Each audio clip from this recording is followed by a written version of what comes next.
ញ្ចក់គម្រោងសេខាត AO Gamer បានទាំងពេជ្រនិងអ៊ីនធឺណិតក្នុងកញ្ចប់តែមួយកញ្ចក់គម្រោងមួយជាច្រើនដុល្លារសុពលភាព12ថ្ងៃកញ្ចប់គម្រោង7ដុល្លារសុពលភាព30ថ្ងៃកញ្ចប់ថ្មីសេខាត AO MLBB សម្រាប់ Gamer ពិតៗបានទាំងពេជ្របានទាំងលេង MLBB មិនគិតថ្លៃអ៊ីនធឺណិតគម្រោងសេខាត AO Mobile 5G កាន់តែធំកាន់តែលឿនតម្លៃ2ដុល្លារទទួលបានទិន្នន័យ 30GB 100នាទីនិង100សារក្នុងប្រព័ន្ធ7ថ្ងៃ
កញ្ចប់គម្រោង Secret AO Gamer បានទាំងពេជ្រនិងអ៊ីនធឺណិតក្នុងកញ្ចប់តែមួយកញ្ចប់គម្រោងមួយជា$100សុពលភាព12ថ្ងៃកញ្ចប់គម្រោង$7សុពលភាព30ថ្ងៃកញ្ចប់ថ្មី Secret AO MLBB សម្រាប់ gamer ពិតៗបានទាំងពេជ្របានទាំងលេង MLBB មិនគិតថ្លៃអ៊ីនធឺណិតគម្រោង Secret AO Mobile 5G កាន់តែធំកាន់តែលឿនតម្លៃ$2ទទួលបានទិន្នន័យ 30GB 100នាទីនិង100សារក្នុងប្រព័ន្ធ7ថ្ងៃ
ញ្ចប់គម្រោងសេខាត AO Gamer បានទាំងពេជ្រនិងអ៊ីនធឺណិតក្នុងកញ្ចប់តែមួយកញ្ចប់គម្រោងមួយជាច្រើនដុល្លារសុពលភាព12ថ្ងៃកញ្ចប់គម្រោង7ដុល្លារសុពលភាព30ថ្ងៃកញ្ចប់ថ្មី Sekat AO MLBB សម្រាប់ gamer ពិតៗបានទាំងពេជ្របានទាំងលេង MLBB មិនគិតថ្លៃអ៊ីនធឺណិតគម្រោង Sekat AO Mobile 5G កាន់តែធំកាន់តែលឿនតម្លៃ2ដុល្លារទទួលបានទិន្នន័យ 30GB 100នាទីនិង100សារក្នុងប្រព័ន្ធ7ថ្ងៃ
កញ្ចប់គម្រោង Secret AO Gamer បានទាំងពេជ្រនិងអ៊ីនធឺណិតក្នុងកញ្ចប់តែមួយកញ្ចប់គម្រោងមួយជា$5សុពលភាព12ថ្ងៃកញ្ចប់គម្រោង$7សុពលភាព30ថ្ងៃកញ្ចប់ថ្មី Secret AO MLBB សម្រាប់ Gamer ពិតៗបានទាំងពេជ្របានទាំងលេង MLBB មិនគិតថ្លៃអ៊ីនធឺណិតគម្រោង Secret AO Mobile 5G កាន់តែធំកាន់តែលឿនតម្លៃ$2ទទួលបានទិន្នន័យ 30GB 100នាទីនិង100សារក្នុងប្រព័ន្ធ7ថ្ងៃ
កញ្ចប់គម្រោងសេខាត AO Gamer បានទាំងពេជ្រនិងអ៊ីនធឺណិតក្នុងកញ្ចប់តែមួយកញ្ចប់គម្រោងមួយជាច្រើនដុល្លារសុពលភាព12ថ្ងៃកញ្ចប់គម្រោង$7សុពលភាព30ថ្ងៃកញ្ចប់ថ្មី Sekat AO MLBB សម្រាប់ gamer ពិតៗបានទាំងពេជ្របានទាំងលេង MLBB មិនគិតថ្លៃអ៊ីនធឺណិតគម្រោង Sekat AO Mobile 5G កាន់តែធំកាន់តែលឿនតម្លៃ$2ទទួលបានទិន្នន័យ 30GB 100នាទីនិង100សារក្នុងប្រព័ន្ធ7ថ្ងៃ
កញ្ចប់គម្រោង Secret AO Gamer បានទាំងពេជ្រនិងអ៊ីនធឺណិតក្នុងកញ្ចប់តែមួយកញ្ចប់គម្រោងមួយជា$សុពលភាព12ថ្ងៃកញ្ចប់គម្រោង$7សុពលភាព30ថ្ងៃកញ្ចប់ថ្មី Secret AO MLBB សម្រាប់ Gamer ពិតៗបានទាំងពេជ្របានទាំងលេង MLBB មិនគិតថ្លៃអ៊ីនធឺណិតគម្រោង Secret AO Mobile 5G កាន់តែធំកាន់តែលឿនតម្លៃ$2ទទួលបានទិន្នន័យ 30GB 100នាទីនិង100សារក្នុងប្រព័ន្ធ7ថ្ងៃ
MPL Cambodia រដូវកាលទី10នាំមកជូនដោយ Moon Thun ឧបត្ថម្ភធំដោយ Official Gaming Phone Infinix សហការឧបត្ថម្ភដោយ Digital Telco Partner Cellcard គាំទ្រដោយសហព័ន្ធកីឡាអេឡិចត្រូនិក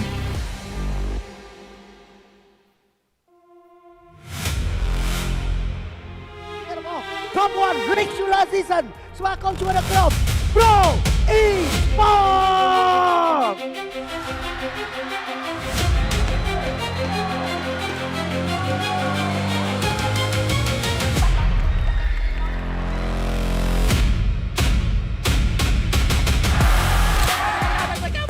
ជាមួយនឹងខាងសាដោឲ្យទៅបានល្បែងតែចាប់បាន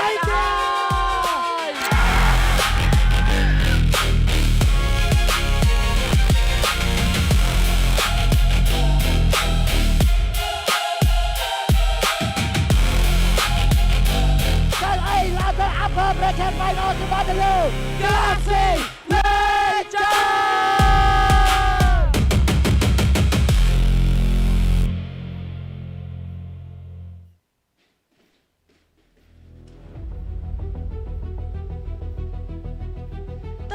ជាមួយនឹងលទ្ធផលនៃថ្ងៃទី2វគ្គ Play-off របស់យើងផងដែរដែលបានឃើញជាមួយនឹងទស្សនីយភាពដែលទស្សនិកជនទូទាយមិនត្រូវផងនោះដែល Pro Esports ដែលបានបន្តជាមួយនឹង win streak របស់ខ្លួនដដែលដោយបានកាត់សេចក្តីនៃការប្រកួតក្នុងលទ្ធផល 3-2 ទៅកាន់ Vigor Apex ធ្វើឲ្យ Vigor Apex បង្ខំចិត្តធ្លាក់ទៅ lower bracket វិញម្ដងយើងងាកទៅមើលជាមួយនឹង match ទី2របស់យើងកាលពីម្សិលមិញវិញគឺជាជំនួបរវាង CFU Gaming ដែលប៉ះគ្នាជាមួយនឹង Galaxy Legend យ៉ាងណាមិញ CFU Gaming បានបញ្ចប់នៅការប្រកួតបែរជាចាញ់ទៅកាន់ Galaxy Legend វិញម្ដងដែល Galaxy Legend បានធ្វើការសងសឹកក៏ដូចជាធ្វើការ comeback វិញយកឈ្នះទៅកាន់ CFU Gaming ក្នុងលទ្ធផល 3-2 ដូចគ្នាទម្លាក់ CFU ទៅ lower bracket ជួបគ្នាជាមួយនឹង Vigor Apex នៅក្នុងថ្ងៃនេះសូមស្វាគមន៍មកកាន់ការប្រកួត MPL Cambodia រដូវកាលទី10វគ្គ Play-off ថ្ងៃទី3ស្វាគមន៍អ្នកទាំងអស់គ្នាម្ដងទៀតជាមួយនឹងការប្រកួតរបស់យើងនៅថ្ងៃទី3នៃវគ្គ Play-off ផងដែរក៏សូមស្វាគមន៍អ្នកទាំងអស់គ្នាដែលកំពុងទស្សនានៅលើ page ផ្លូវការផ្ទាល់របស់ MPL Cambodia នៅក្នុងថ្ងៃនេះយើងនឹងធ្វើការលេងនៅលើ upper bracket មុនវិញម្ដងគឺជាជំនួបរវាង Pro Esports ដែលនឹងប៉ះគ្នាជាមួយនឹង Galaxy Legend តែជំនួបថ្ងៃនេះអាចនឹងមានជាមួយនឹងវគ្គទី5ដែរឬយ៉ាងណាហើយគូទី2របស់យើងគឺជាជំនួប lower bracket គឺ Vigor Apex ដែលនឹងប៉ះគ្នាជាមួយនឹង CFU Gaming យ៉ាងណាមិញអ្នកនរគ្នាដែលចង់ចូលរួមទស្សនាផ្ទាល់នៅ MPL Cambodia Arena របស់យើងផ្ទាល់ក៏អាចធ្វើការទិញសំបុត្រនៅលើ Book Me Club បានឬមួយក៏អាចមកដល់ទីតាំងរបស់យើងផ្ទាល់ដើម្បីទិញសំបុត្រការប្រកួតរបស់យើងនាំមកជូនដោយ Official Gaming Phone Infinix GT 50 Pro 5G the first liquid cooling gaming phone ដែលប្រើប្រាស់ជាពិសេសនៅក្នុងការប្រកួត MPL Cambodia នារដូវកាលទី10នេះជាប់មកជាមួយនឹងអេក្រង់ដែល smooth ល្អកម្លាំងម៉ាស៊ីនដែលខ្លាំងត្រជាក់គ្រប់ពេលឈ្នះរាល់ការប្រកួតយើងក៏មានជាមួយនឹង Hacker Partner ដូចគ្នាផងដែរគម្រោង AO Gamer របស់ Cellcard បង្កើតឡើងជាពិសេសសម្រាប់ Gamer Mobile Legends តែម្ដងជាប់ជាមួយនឹងគម្រោងនេះទទួលបានតែអ៊ីនធឺណិតការហៅចេញជាពិសេសទទួលបានពេញនៅក្នុង Mobile Legends Bang Bang ដូចគ្នាអ្នកទាំងអស់គ្នាថ្ងៃនេះគឺជាថ្ងៃទី3នៃវគ្គ Play-off របស់យើងកុំភ្លេចចូលរួមទស្សនាហើយយើងនៅសល់ចំនួន2ថ្ងៃទៀតថាចាំមើលទាំងអស់គ្នាថាតើក្រុមមួយណានឹងបានឡើងរហូតទៅវគ្គ Grand Final ក៏ដូចជាអ្នកណាគេជាម្ចាស់ពាននៃ MPL Cambodia នារដូវកាលទី10នេះមិនឲ្យអ្នកទាំងអស់គ្នារងចាំយូរទេ match ទី1របស់យើងគឺជាជំនួបរវាង Pro Esports ដែលនឹងប៉ះគ្នាជាមួយនឹង Galaxy Legend សូមវាយពេលវេលានេះទៅឲ្យ caster ក៏ដូចជា analyst របស់យើងបរិយាយបន្ថែមមុនយើងចាប់ផ្ដើមនៅគូទី1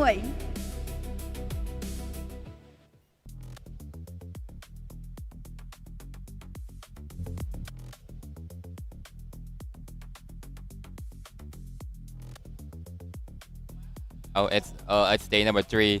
It's only 2 days left to witness the champions of MPL Cambodia Season 10. Who could it be? As now CFU is in the lower bracket, on the edge of eliminations, we could see the new Crown Kings. And you can see for today, matchup is going to be Pro Esports and Galaxy Legends. Both have never won MPL champion before. Yeah. So anyone who wins today will go to the grand final first. Exactly, and I'm gonna be very excited for what's gonna be coming next year because it's gonna be Pro Esports versus Galaxy Legends, right? Yep. Absolutely. So I can't wait to see and know what the result would be here because yesterday they did play really well for both Pro Esports and Galaxy Legends. Yeah, Pro Esports beating the side of Vigor Apex by 3-2 and manages to beat out CFU Gaming for Galaxy Legends. by a 3-2 as well.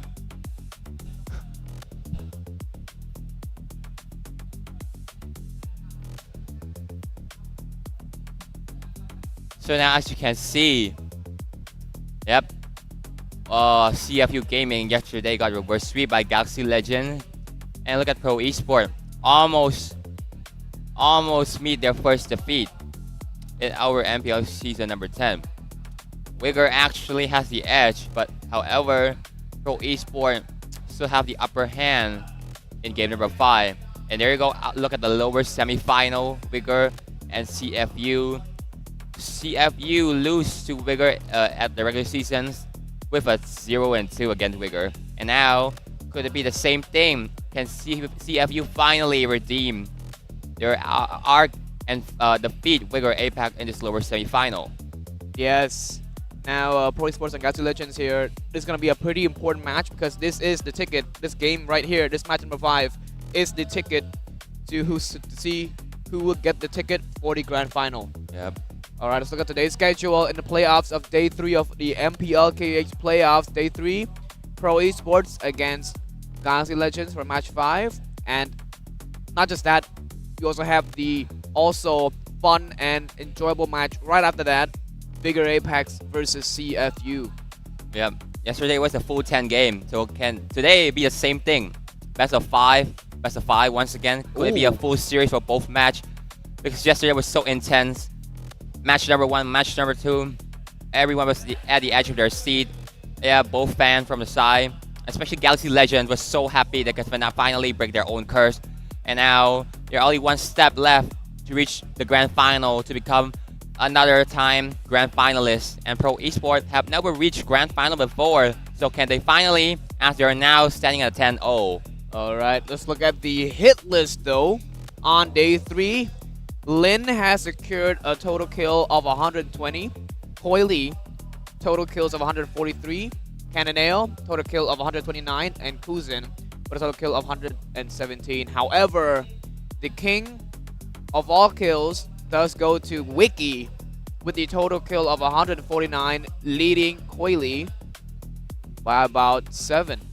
That is quite a lot.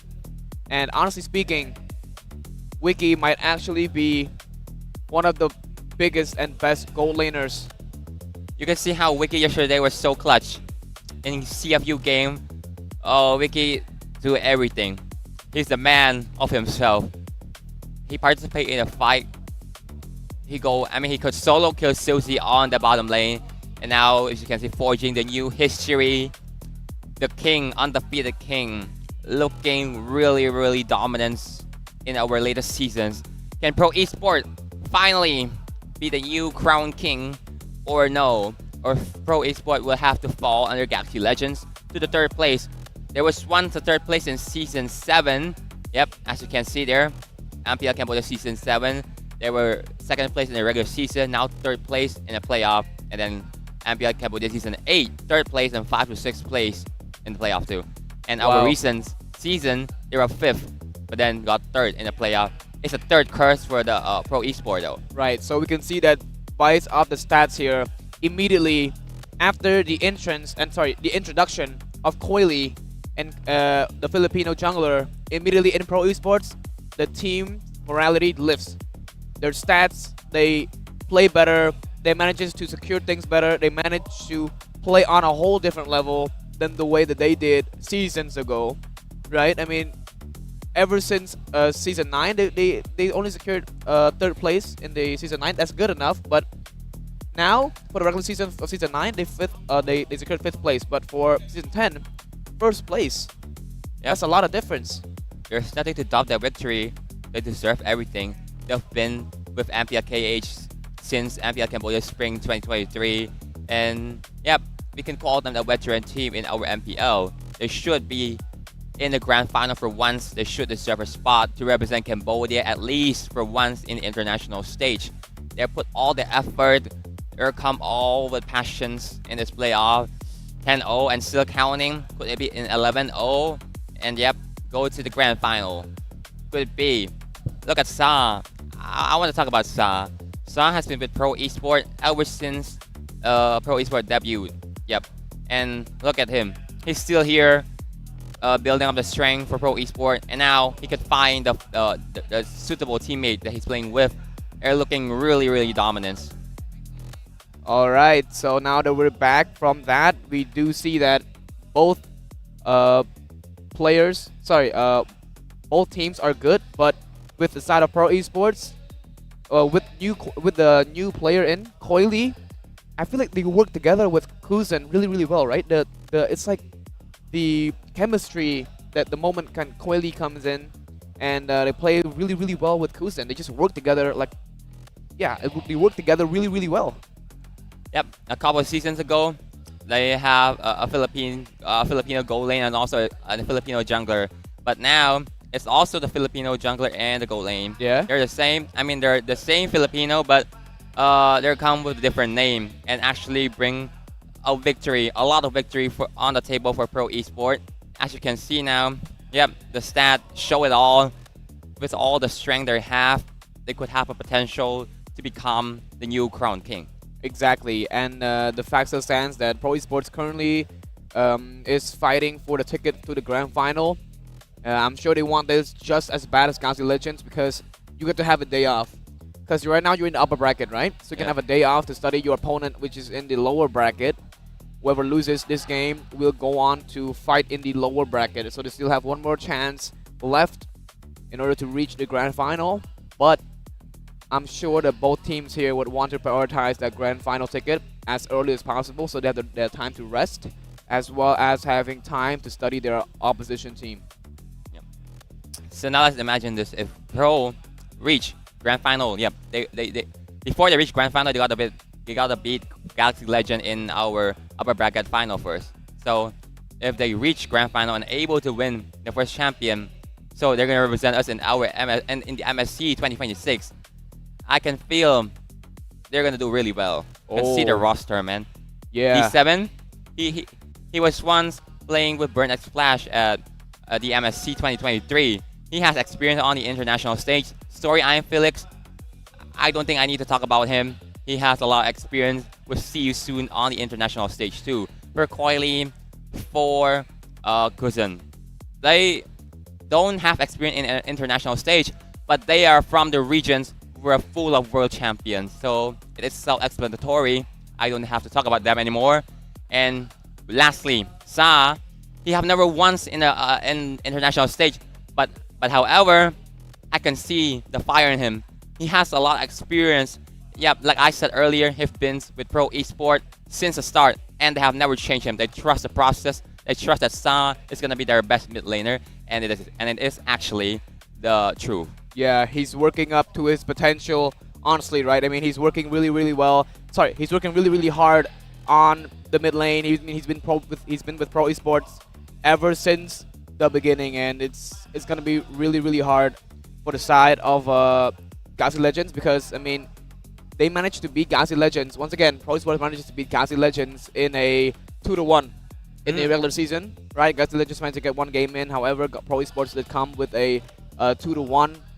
So yeah, Galaxy Legends really tried their best in that regular season, but they just couldn't beat Pro Esports as the dominance of Pro Esports was just too much, right? The possibility, I think, for Galaxy Legends to actually beat Pro Esports, I wouldn't say it's high, or I wouldn't say it's low. It's really balanced between Pro Esports and Galaxy Legends. As you can see, yesterday, Galaxy Legends, 5 members of them are coordinating the team fight so well. Gabriel, his Arlot. Yep, yesterday was so many Arlots game. It's Shadow, it's Gabriel, Masterclass on that Arlot, and then you comes in also Wiki with the Masterclass Claude. Just come and clutch every time with that Blazing Duet, and he's doing really well yesterday. I can't believe how Wiki improved so much from the regular season. As we can see in the regular season, he wasn't that much of a super highlight like this. But when he come to playoff, it's like he activates his playoff mode and become like a monster that CFU could not even handle. Like Box CC, you have known him as the one who playmaking for his team. But however, when you're facing up Vicky was playing so safe in the lane and then comes to aggressive in the later stage of the game. Yeah. You were just not ready for how he could impact the game. Yeah. Yeah, I mean, for Wiki too, right? I mean, Wiki, he's notably one of the best goal laners in MPL KH ever since the beginning of his debut. But yeah, you're right, man. He's been showing that he can even do better than he did a couple seasons ago, as he did yesterday when he helped Galaxy Legends get a full reverse sweep. And even manages to get a solo kill once or twice onto CPU Gaming to the gold laner Sing as well as Sizzy. Both get solo killed by Wiki. Yep. So today it's actually an interesting interaction. You have heard before, right? I heard that Linz and Wiki, they're a cousin. Really? Yep, I've heard the rumor they're a cousin. And if we're talking about their duo between them against the Cambodian KK connections, it's gonna be really interesting. Linz are excel too on that his jungler ability, and yep, you can see how his retribution also on point, and then his ups against Coily. I would say he's the strongest caster in MPL currently. And now let's welcome Pro Esports onto the stage. Our king 10-0, still undefeated. So there you go.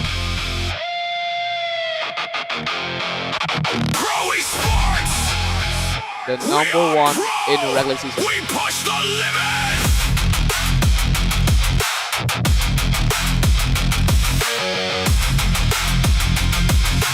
They didn't just push the limit, they break the limit, they break the door, and it is the last door to enter the grand final for the first ever in their journey. Introducing Sa, Coily, PP, Kuzen, as well as Felix.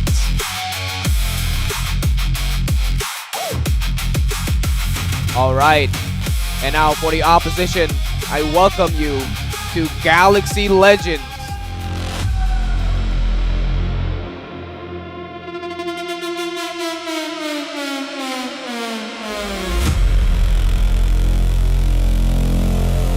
Galaxy Legend. Never give up. Yep, Galaxy Legends, just like their team name, they're huge and their ambitions are enormous. They never stop.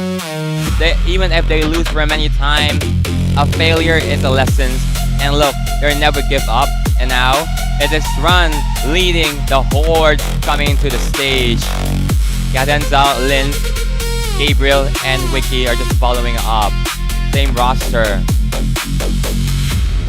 Same roster, but same power.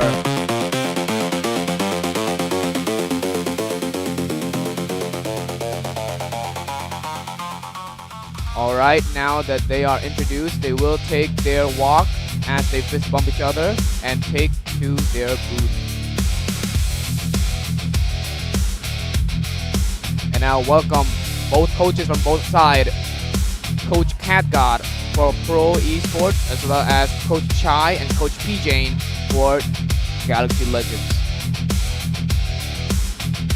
And now let's take a look here at the upper final of both these teams. For Pro Esports, top hero pick will be the Zeusin, Marcel, Sora, Harley, as well as Uranus. For top hero ban will be the Fredrin, Guinevere, Kalea, Vasia, as well as Marcel. And for the side Galaxy Legends Wiki, yep, their top hero pick here.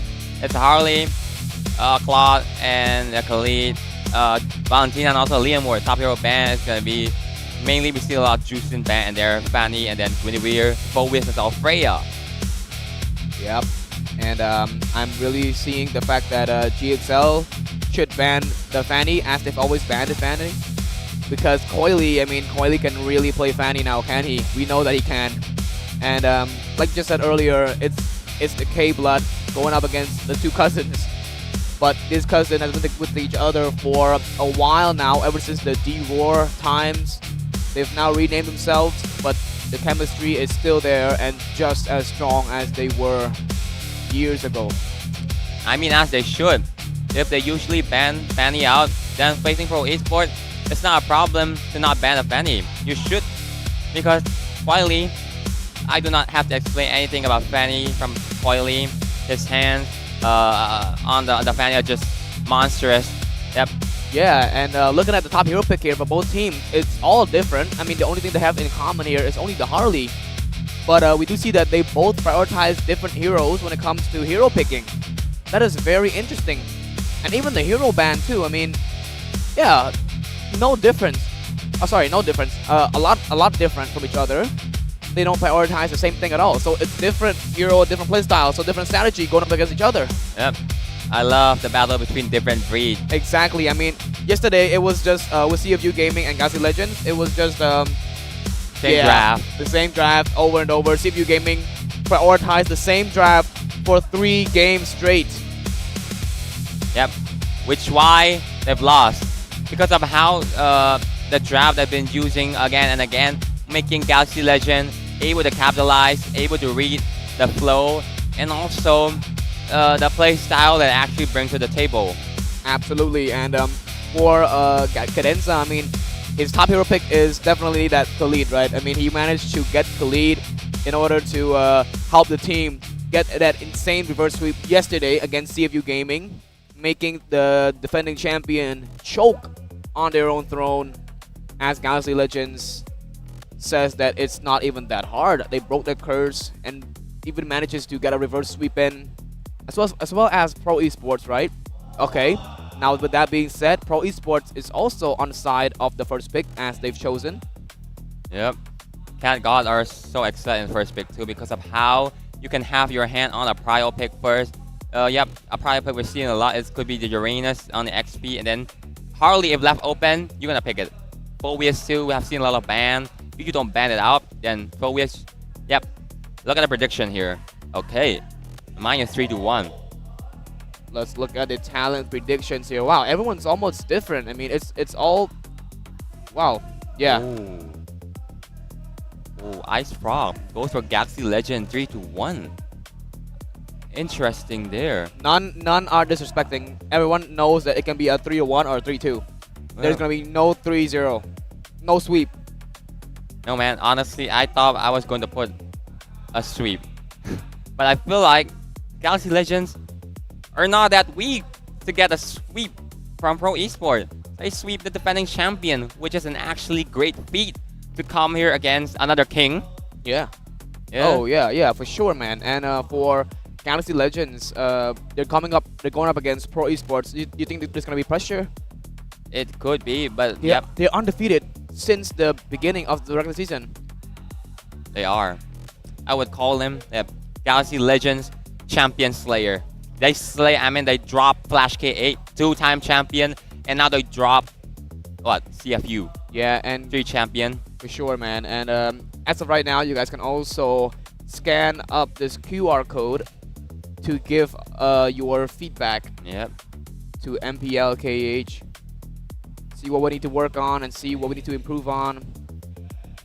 Yep, Galaxy Legends, like I said, Champion Slayer, looking so strong, and now you're up against Pro Esports, who was never a champion, but that's okay. They're a king in the regular season. Oh, We could call them a champion in the regular season too.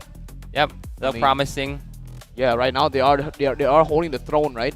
They are the one who is sitting on the throne as of right now. Pro Esports, unbeatable since the regular season of season 10. And for this season specifically, Pro Esports is, I'm not joking, they are really, really strong, man. They look unbreakable with the double K. Both Coily and Kuzen playing really, really well with each other, especially with Coily mechanic. I mean, like, we saw yesterday what he can do against Vigor Apex, and I just want to see what they can do as well against Galaxy Legends, especially when going up against a player like Lin and Wiki. Especially when Kozen too. With Kozen is honestly a very gifted goal laner too. But Wiki, I mean, Wiki has the experience to show in MPL KH. He is currently the top in the hit list. He has 149 kills secured, which is the highest kill ever since the regular season until here. So let's see what Kozen.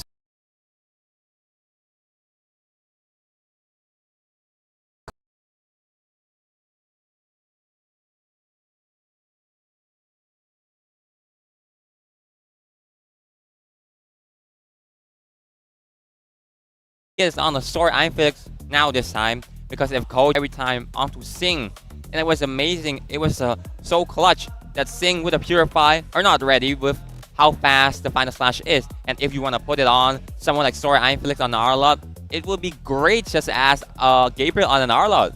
Exactly, and yesterday too, right? I mean, with Galaxy Legends, Gabriel managed to really pave the way for his team and made it easier for his team to play as well with that Arlot. So I think Pro Esports should also prioritize batting with that Arlot too. I mean, as CFU did in that last time with going up against in that last game going up against Galaxy Legends with CFU Gaming and GXL yesterday. They did manage to ban away Arlot, but it was too late. I mean, they were already on their way to reverse sweep anyway. I think they weren't ready for Arlot for the side of Galaxy Legend. But however, you can see Arlot for Gabriel in the regular season are actually strong. So yep, Pro Esports now is looking like, oh, there's the goal. Random map draw. What could it be? Dangerous grass. Knew it. Oh. It will be that dangerous grass for match number 5. And now for Pro Esports side, banning away the Fredrin as well as that Kalea. Respecting Cadenza's Kalea is a good choice. Now for GXL, banning away that Fanny as well as the Valkyrie. And now, last ban in the first phase for Pro Esports. What could it be? Coach Cat got. Yep. I mean, I do see the potential of a Sora ban. Now W the Basha. Baksha taken out. You do not want to land the play on the Baksha, huh? And now, Coach Chai. Juicin is still there. No one banned Juicin. Yeah, they should ban Susan because we know that Sa can really play Susan and he loves playing Susan. Definitely. So the banning of the Susan should be really good for Pro Esports. Harley is for still there GXL. too. Oh, Harley as well. So they open up. I'm pretty sure Harley is going to be picked up as well. Coily did play Harley yesterday. Performed really well as well. I wonder now, Kalea keep getting banned. What's wrong? There's no buff for Kalea. Oh, there you go, the Juicin ban. Yeah, but it's just a really good pick-off hero. It's for sure, you know. And the cooldown isn't long as well. The Tsunami Slam isn't. It doesn't take long for it to have that cooldown again. It doesn't take long. Not for Pro Esports. It is a Harley. It will be that Harley. Okay, there we have Harley for the first game. For GXL though, what would they pick up here for their counter pick? For their second pick. I mean, Coach Chai loves picking up that second pick too. Coach Chai always loved doing the counter pick. So let's see what will he do here with 2 slots. Suyo is open. Leomord is also open. They also have the choice of Uranus. Maybe even Phobius or Claude. Could be. Yep. Slimward like doing better than Suyo to this Harley. It's understandable they pick up the Harley because there's no tank jungler. Action are down, Fetchit are down. The Claw is still there. Claw is good against the Harley, but there you go, they pick up the Heart instead. And the Glue. Yep, Glue and Harris. Now for Pro Esports, Phobius is open. But the Glue does kind of counter Phobius in a way. Phobius. But if you pick up Phobius, it would be great against Wiki on the Harif. Yeah, and for Phobius, sorry, and Felix did play it once as well. He's actually a really great Phobius player too. Yep, Phobius, Hylos, Valentina. There you go, Claude first. Claude. Wait, Claude. I think it's a little bit too early. Claude not really doing great against the Harif, and there you go, the Khalid. Ooh. Taking away Cadenza's Khalid. Last spot for Galaxy Legends in its first phase. What could it be? Mid laner is still missing. Ren. It could be a Valentina. Valentina, you could copy that Raging Sandstorm, that Deadly Magic. It's great too. Great ultimate to be stolen. And yep, Kemi is still there. Oh. Let's see what to pick up. I mean, they should pick a jungle, right? Because if they don't, Suyo right now is open. If they want, actually it will be the Leomord instead. Of course, it's a Leomord. Oh. Oh, there's like XP missing. Yep. They might want to ban XP. Tesla. Oh no, Alice. With the Alice pick for GXL.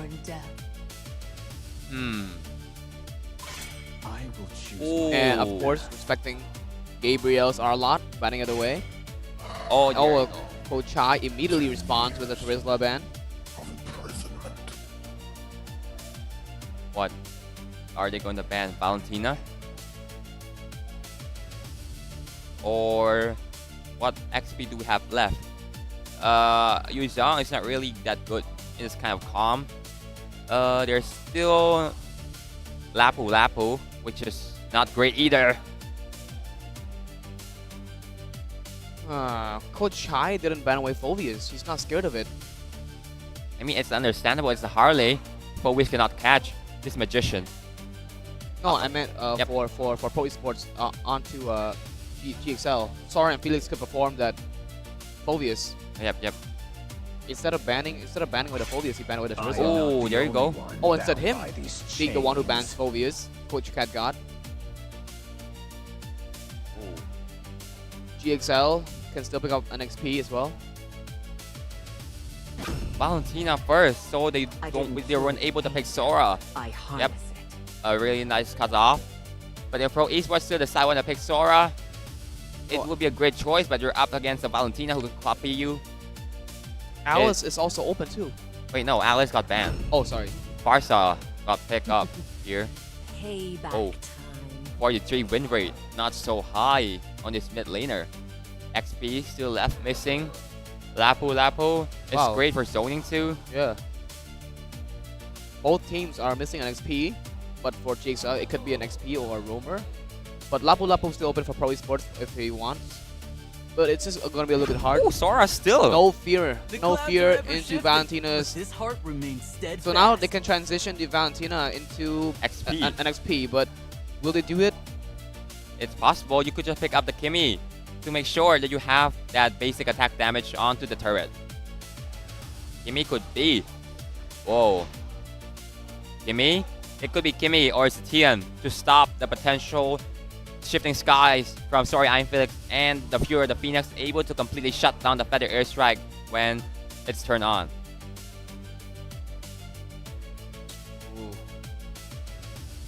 Let's see what they pick up here, man. Kadita is good too, but I believe it's Kimmy the safest choice here. I mean, you're thinking of a mage, but I think the Valentina is going to stick into the mid lane still. Oh! Instead, no. They would have picked up the Valier. Valir. I don't think Valir is doing good in this game. Farsa outrange you, and Coilis comes in with the Dali Magic. I mean your ultimate could not cancel the Dali Magic, of course, and the Blazing Wetsuit gonna pressure you out. It's an interesting choice there that Galaxy Legend pick up that Valir in the last slot. Yeah, but the Valier actually stands a chance against the Harley because when he comes in, you can push it away because his initiation is too deep. Well, only if you're fast enough. But you know it's Coily. Coily is just so quick with a space escape.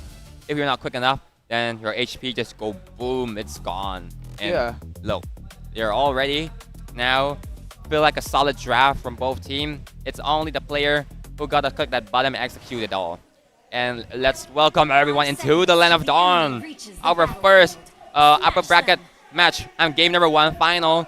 It's gonna be Galaxy Legends ups against Pro Esports. Welcome. For to game Mobile number Legends. 1, the undefeated king going up against the underdog of every single season of MPL KH. Now let's see what GXL has in store for us to go up against the crowned king. As of right now, Coily and Lin will just farm their way as Lin does manage to get that purple first, and I'm expecting that Coily will go for that emblem, Marksman emblem again, because he did play that Marksman emblem on Harley once before.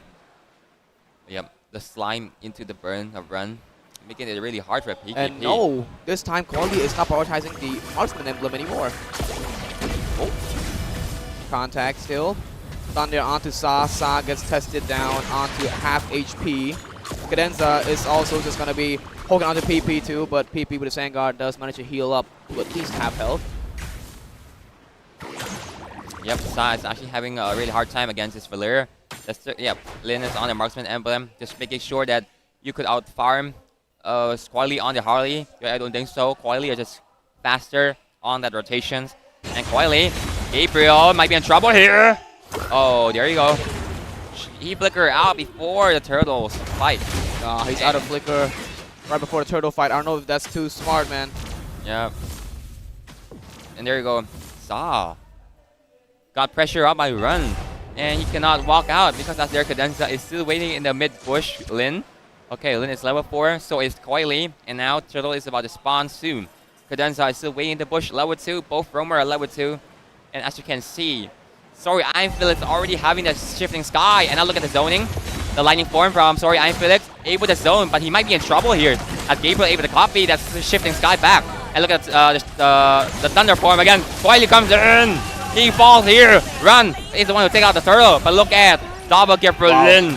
Onto PvP. Look at that flicker slam onto Sa. Oh my god. We use the wings by wings. Still have the feather airstrike. Look at the damage from the feather airstrike. Able to take out Cadenza before he goes down too. And look at the battle here in the gold lane. Kuzim and Wiki are so low. Yeah, and what a play there. What a team fight play there by GXL. Managed to get everything. Even 4 kills in as well. And Sa there, even though he tried, just could not. And here comes the Phantom Stampede on to Kuzin, though he's in that bush, but he will not escape as Lin whips out the belt and punishes Kuzin. Yep, Kuzin definitely overextender. 2k goal lead for Galaxy Legend already. Cadenza is wearing the Deadly Magic onto his head. It could be not just burst damages yet in this early game. Sa, okay, he backed away into his turret. And in this instance, man, we do see that Felix also doesn't have his flicker, but Gabriel with the... Wait, actually, Gabriel is higher level than Felix because of the turtle. So a little bit above Felix as of right now. And GXL's flows right now is going pretty well as they're rotating from the turtle. Immediately after the turtle, they go for the gold lane, which turns out to be a perfect gamble for them. As Kuzin does fall. And do not forget about the Aimflex GT50 Pro 5G as well, which is the first liquid cooling gaming phone which can run MLBB at 144 FPS, 0 frame drops, as well as absolutely no overheating. Oh, there you go. Turtle is about to start in 20 seconds. Cadenza to keep pressuring Sa in his mid lane. But PvP has the Raging Sandstorm out. Big resource. Yeah, man. Forced to use the Raging Sandstorm right before the turtle. I don't think that's going to be very good there for PP. Yeah, so now, PP losing the tool, so able to make play, but Wicked there's the Monforce. 2v Wonder, he might not be able to survive here, and he should fall. As look at the damage from Coily is starting to hurt. Coily with the Deadly Magic they're using onto the gold lane there, but over on the top lane, giving over the turtle to the side of GXL for their second turtle already. So once again, I feel like even with CFU Gaming, they always give away the early turtles to GXL. I don't understand why that is for both teams already, but maybe it's their strat to go up against GXL, but we will never know. I think they want to actually prioritize the pick off onto the gold laner of Galaxy Legend instead of the neutral objective, because I feel like Wiki scales so hard, even stronger than Kuzin in the late game, so they gotta shut down this Herald early on to make sure there's no power spike Herald that is being dealt in the mid game. Look at the shifting sky from Gabriel, misses there. Because sorry, I'm being able to back away, but look at the feather airstrike from Sa. So much damage from the far side, but look at the penalty chasing down. Sorry, I'm feeling Lin is still chasing him. Sorry, I'm feeling might be in trouble here. No, he got a stun onto Lin. Right before he gets away, he gets a stun there onto Lin, neutralizing his initiation to try and get the kill onto himself. Now here goes PP, lock onto Run there, but Cadenza is in that bush. But once again, no, it's not actually a super winning fight as the gold lead is dropping for that one. It was a trade-off, but a pretty good one for that. But here comes Wiki once again. Wow, they are really targeting Wiki, not letting him breathe for 1 second at all. You spawn, you die again, and now Gabriel as well getting tested on there by the Deadly Magic from Coily, but no damage just yet.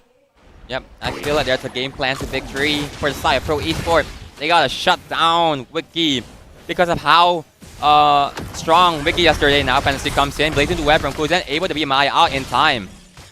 Being able to get away just in time there with the BMI, but he is out of mana, so he's forced to recall. But looking at the build here, with Adam build, Wiki already has Sarlium Scythe, but it's looking a little bit better for the side of Claude Kuzin. He already has the Corrosion Scythe, but already starting to build that Golden Staff. And now for the side of the turtle, it has just spawned. Pro Esports already on it, but Lin is still getting visioned by PP. So I think it's a pretty fair say that, never mind, Gabriel going in all alone as the turtle will fall to Coily. Once again, going with the Heaven's Wrath onto that as well. Going out onto Gabriel, getting onto Coily. Run is on the run. Sa gets away, but look at that slam. Torn form onto 2 players, but PP gets pushed away. Theory and Felix will have to get punished for that one, and as well as PP falling down and gets a double kill by Lin. Ouch! Did we curse Coily? I think Coily, oh, slam pass, but no. I feel like Coily today feel a little bit off with the position there, even though he got the turtle. But however, look at the slam from Gabriel, able to smash down the ground, and he just has no way out. Look at that. Sorry, I feel is still sustaining, even though he has no the shifting sky. But look at the damage from the side Galaxy Legends are so clumped up. No, but we do see the importance of run now with the Valier pushing away Cadenza when he wants to come in deep with his passive, but he can't really do much anymore as the skill from run just pushes him away. Gabriel also unlocks brute force, a little bit more tanky as well as more movement speed. Oh, yep. Galaxy Legend comes today so clean. Already a 2k goal lead in the economy between Pro Esports. And there you go, Lin sitting on the 5-0 and 1 KDA. Gabriel too looking really strong on his Valentina. And don't forget about Cellcart. Blow up your MLBB battle in Mobile Legends. Bang with the Cellcart AO MLBB pack. Keep your current mobile plan and simply add an extra pack to unlock diamonds and also the internet. Contact in the mid lane here, Cadenza and Sa. Now, yeah, but overall the game is not looking so good for Pro Esports as of early game right now. Coily is not leading in kills, just as he did yesterday. GXL is looking rough onto Pro Esports. They are not letting up at all, as Lin is also leading the farm onto Coily. Yep, despite being down by 4 kill from the side of Coily and also the neutral objective, but he's looking really great. It's not actually under farm against Lin. Yeah, Lin is leading by like 4 kills, man. And the mid lane though, Phantom Steed being used up, but Sa just flies away. Coily in that bush though. Gets a deadly magic onto him, but 0 damage being done. Coily is forced to use the space escape to get away, but Cadenza does chase him, and once again, wow, a very mobile Harley, man. It's one of those most annoying indeed. Back and forth, just rage baiting you all day long. The damage was non-existent onto Lin. The Darling magic feel less powerful than yesterday. I believe so. And now PvP pick up onto that Radiant armor just to make sure run tip damage doesn't really hurt that much. And now Lin is working onto that Lord. First tool of the game. It should be free for Galaxy Legends as there's no way in from Coily. Coily looking for the entrance, but however, Gabriel is zoning with the Shifting Sky, locking onto 2 by pushing them away instead. Look at the Phantom Siege. Shifting Sky coming from the side. Sorry, I feel it too, but look at the back line. Saw. She got smacked down by Cadenza there. Look at the Blazing Red from Percussion is still sustaining with the DHS, but look at the life steal, not enough. Double kill for Lin. And even a recall at that as well. Sorry, and Felix is the only one left alone as his whole team is wiped out by the fierce GXL. But now walking down the mid lane will be 4 members of GXL getting down that mid lane. And right now it seems as though Lin already reached his level 15 as Coily is still 13. Looking at the instant replay here, a very great game and composition played by both teams. Akuzen going for the back line there, but didn't get enough damage in as he's still low on gold. And Lin will just finishes him off as Cadenza also slows him away from his own turret. Only Felix is left. Yep, I feel like Coily today actually got caught so easily compared to how he was a few days ago. And Lin coming so hard with that horse, just running through you. The Barbiel and the Leomord just coming together so much. The damage you cannot even hell on. Sorry, I feel like 0-2 on this Sora. Gabriel actually doing better on this one. Exactly, and for the side of Wiki as well, I mean, even though he got picked up twice, he's doing pretty well for himself. Yeah, but right now it seems as though that GXL is really controlling the flow of the game in this instance. Really leading the king on. Yep. They have the tempo around the map. And look at Gabriel's position. He's just waiting in the bush, waiting for the right moment to flicker in with the Shin Sky. As per right now, he about to have that flicker in 45 seconds. And there you go. The itemization from the side. And look at the Raging Sandstorm, able to lock on Gabriel. The stun from the Feather Airstrike into the Deadlight Magic. But here comes the constant play from Cadenza. But no one's home. They don't commit in just yet. Can still play there, but nothing to really go about because there's really nothing to poke at Pro Esports. I mean, they don't have any hero to really poke at them besides Run. But if Run overextends for even a little bit, he will get picked off. So he needs to be really careful. As Pro Esports also fears in that instance. Oh, Coily space escape. That's quick. Yeah, but Coily is not looking so good right now as he is passed down by 3. He passed out 3 times already. PP as well, but I think it's not a big deal as Pro Esports can. I feel like their late game spike is also pretty powerful with Kuzin onto the clock and also Coily too. Coily has just reached level 15. With that being said, Cadenza is not getting tested on there with their airstrike as well as PP, but no. Absolutely no damage being done to him at all, and the Lord is also here, but the Deadly Magic onto Gabriel. Once again, no damage. Once again, no damage.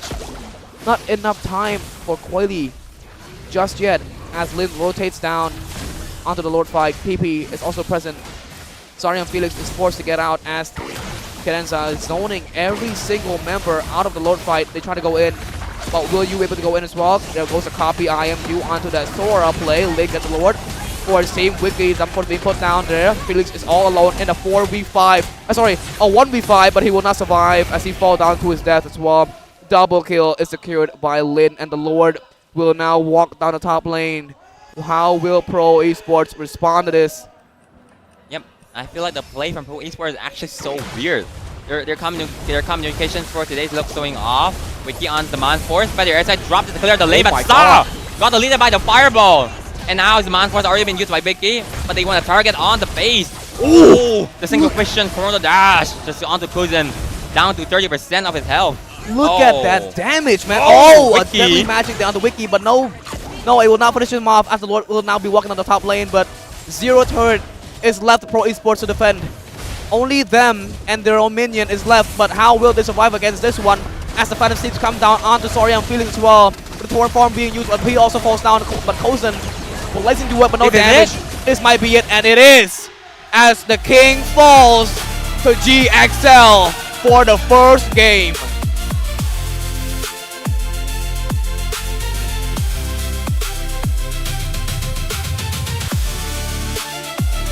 All right. What a game there by GXL. No sweat at all. Just taking it easy and showing us that they can really play. Wow, this is a totally different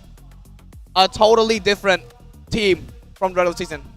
Yeah, like I said earlier, I feel like Coily got cursed by us. They're so off. The communication, it's so weird, man. Even the Farsa from Sa.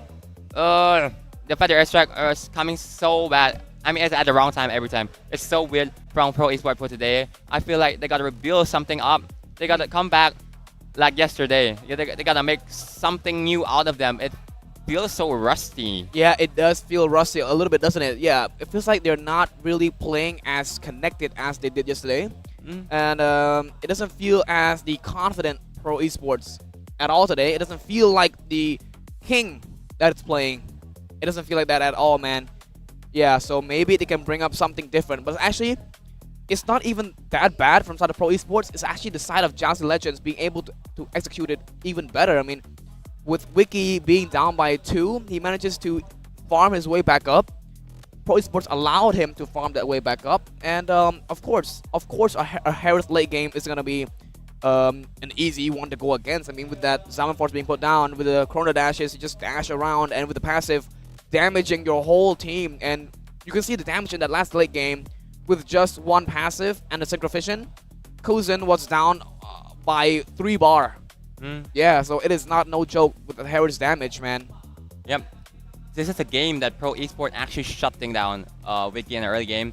But what if they did not? Then it would be a 10-minute mark ends. Look, Wiki 0-2 in the early game, looking still strong because of how Lin on the horse was so snowballing so much. that even if your goal laner falls down for the second time in the early game, it doesn't really matter because all of the neutral objective, you're able to claim it out. And the other lane, the XP, Gabriel, doing a lot better on the Valentina against the Sora of Sora and Felix. It was amazing. From the side of Gabriel, he's still doing really good. And there you go, Gabriel is the MVP of this game. You can see here, look at the emblem set. Oh, Master Assassin on this Valentina. You're looking to fight, looking to brawl it out against Felix on that 1v1 in the lane. Laning phase, you do not want to fail it out. That's why it is the best choice to pick that Master Assassin. And now Brace Might comes in, also with the HP, some additional HP to make sure that his Sora hurts. And there you go, goal, 80,995 gold, 642 gold per minute. Damage still quite high for an XP lane, 5 kill, 11 assists. And there you go, item build. Ooh, it's actually a Winter Crown for this Valentina to make sure if it go in wrong, then you would able to retaliate back with that Winter Crown. Yeah, and so the game highlights now for the first turtle play. This is when it really mattered for the whole team because Quiley, like, he couldn't get that turtle, as well as falling to the side of Pro Esports, God's Legends. And right here too, I feel like he shouldn't have done this trade, right? It isn't a really great trade at all. It's a roamer for a mage. It's not good at all. But yeah, that just really made the game really hard to play for Pro Esports, as it just carves in their own grave. And over here as well, I mean, yeah, but yeah, Wiki gets picked up twice, right?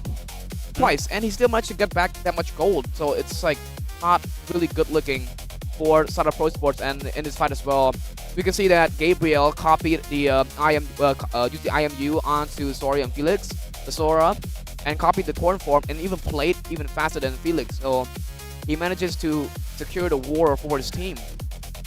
Yep, Gabriel just keep finding Quiley position, especially in the neutral objective fight.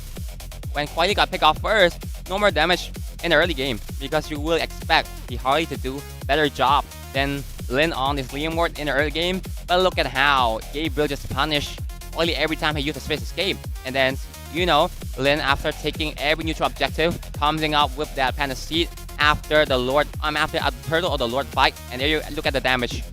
Dude, Gabriel. Exactly. No one could sustain Wiki's damage. And look at Kozen right? He tried to use the Blazing Duet, but we can see that there's no damage.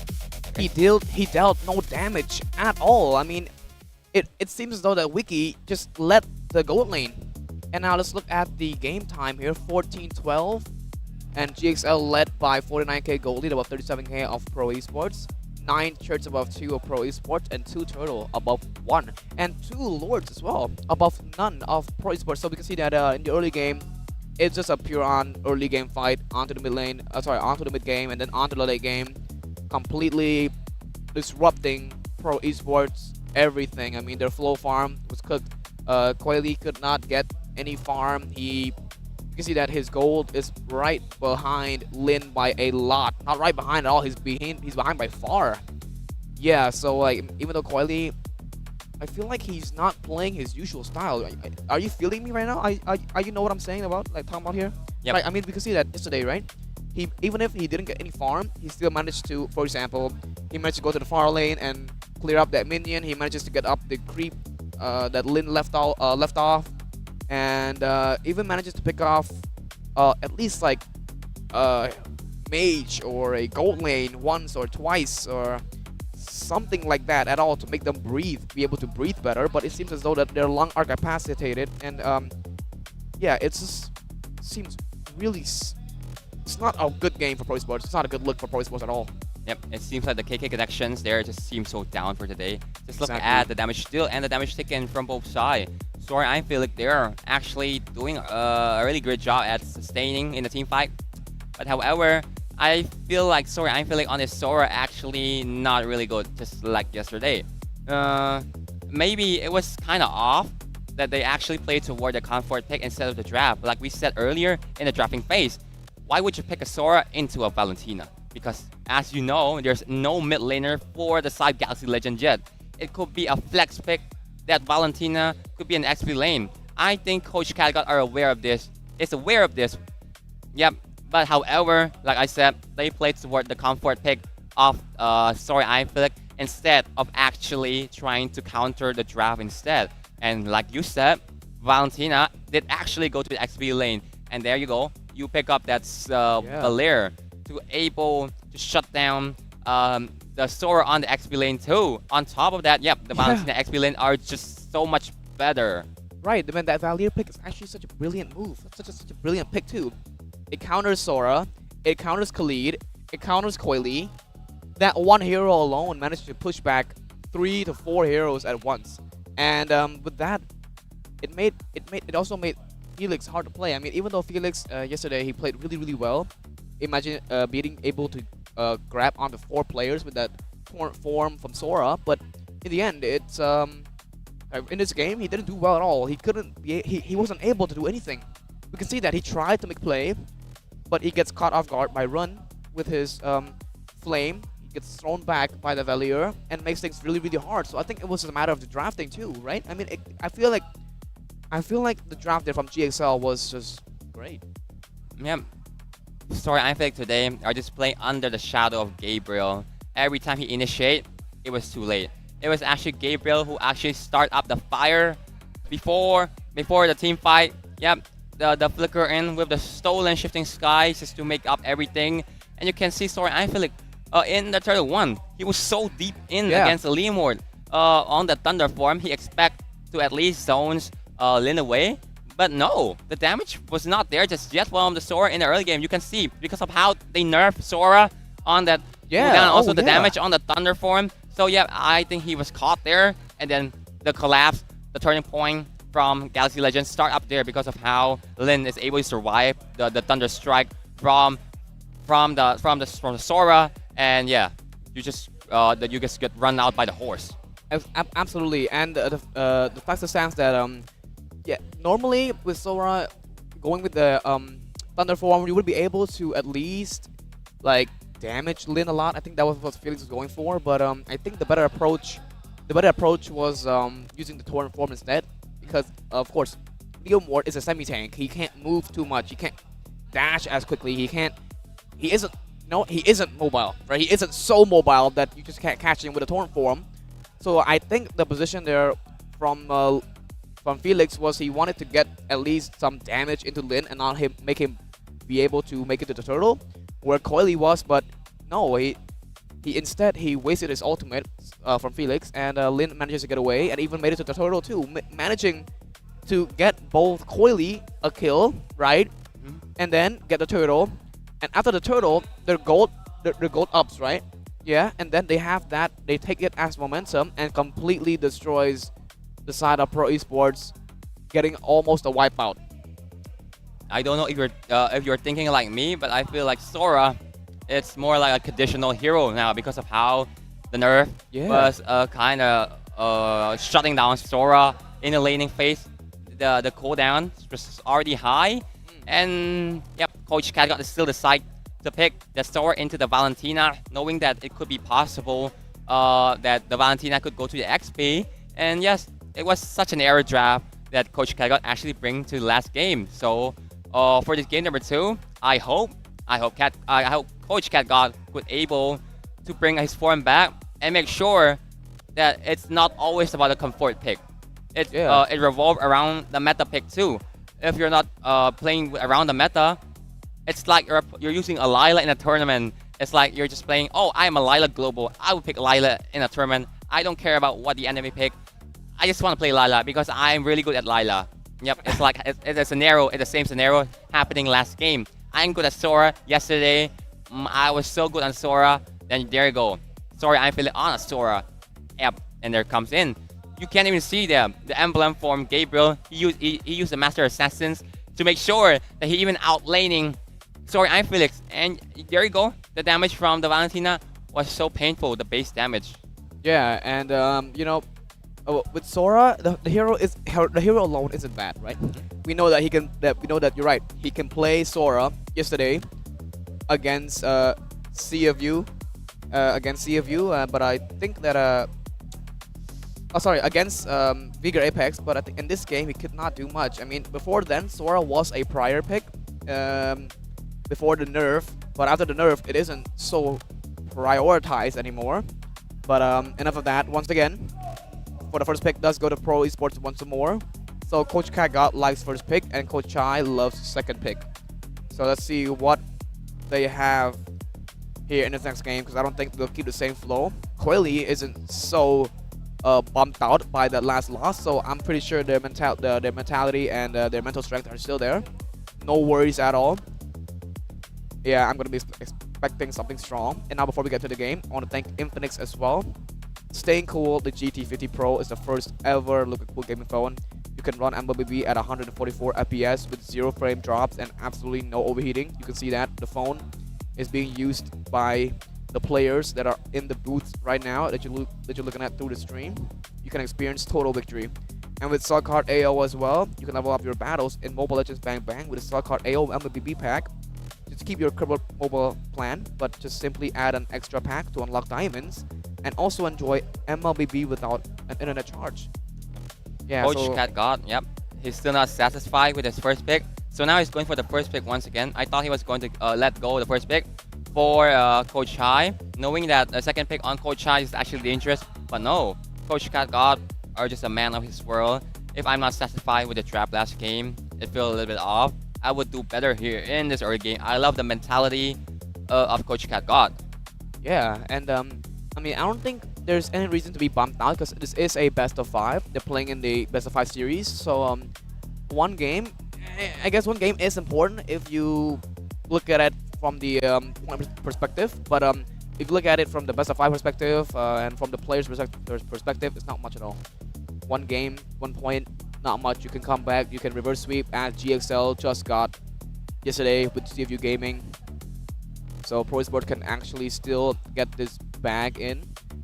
But I mean, do you think that they can come back from this, or? Yep. I guess so. But Galaxy Legend is a team who rely so much on the momentum, rely so much on the winning game. After they win a game, of course they're hungry for more. They want to win more and more. Just like the worst sweep, they win game number 3. Game number 4, they still win. And game number 5, they actually take the whole series in their hand. And now draft pick is about to be started in 15 seconds. And Galaxy Legends, yup, they're looking really strong right now with the draft too. Solid draft.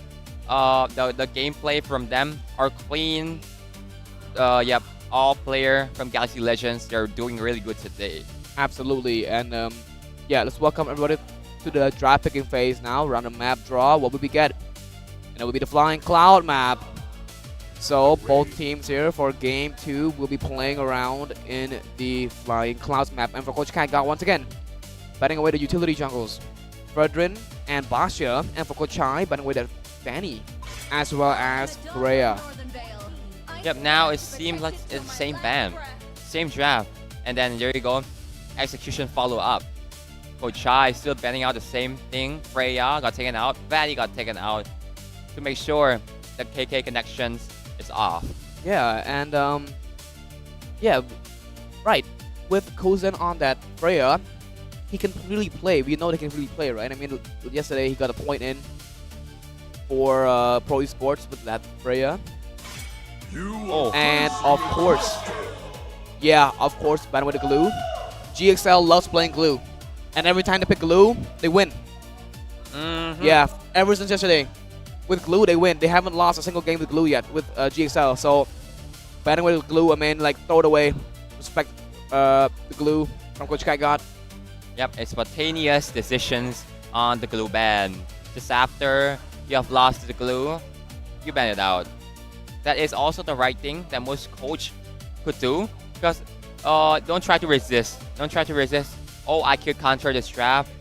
It's like you're using a double-edged sword. You actually could hurt yourself with it, and you shouldn't be doing that, especially in the playoff. And now you're in the upper final. Juicing got banned out.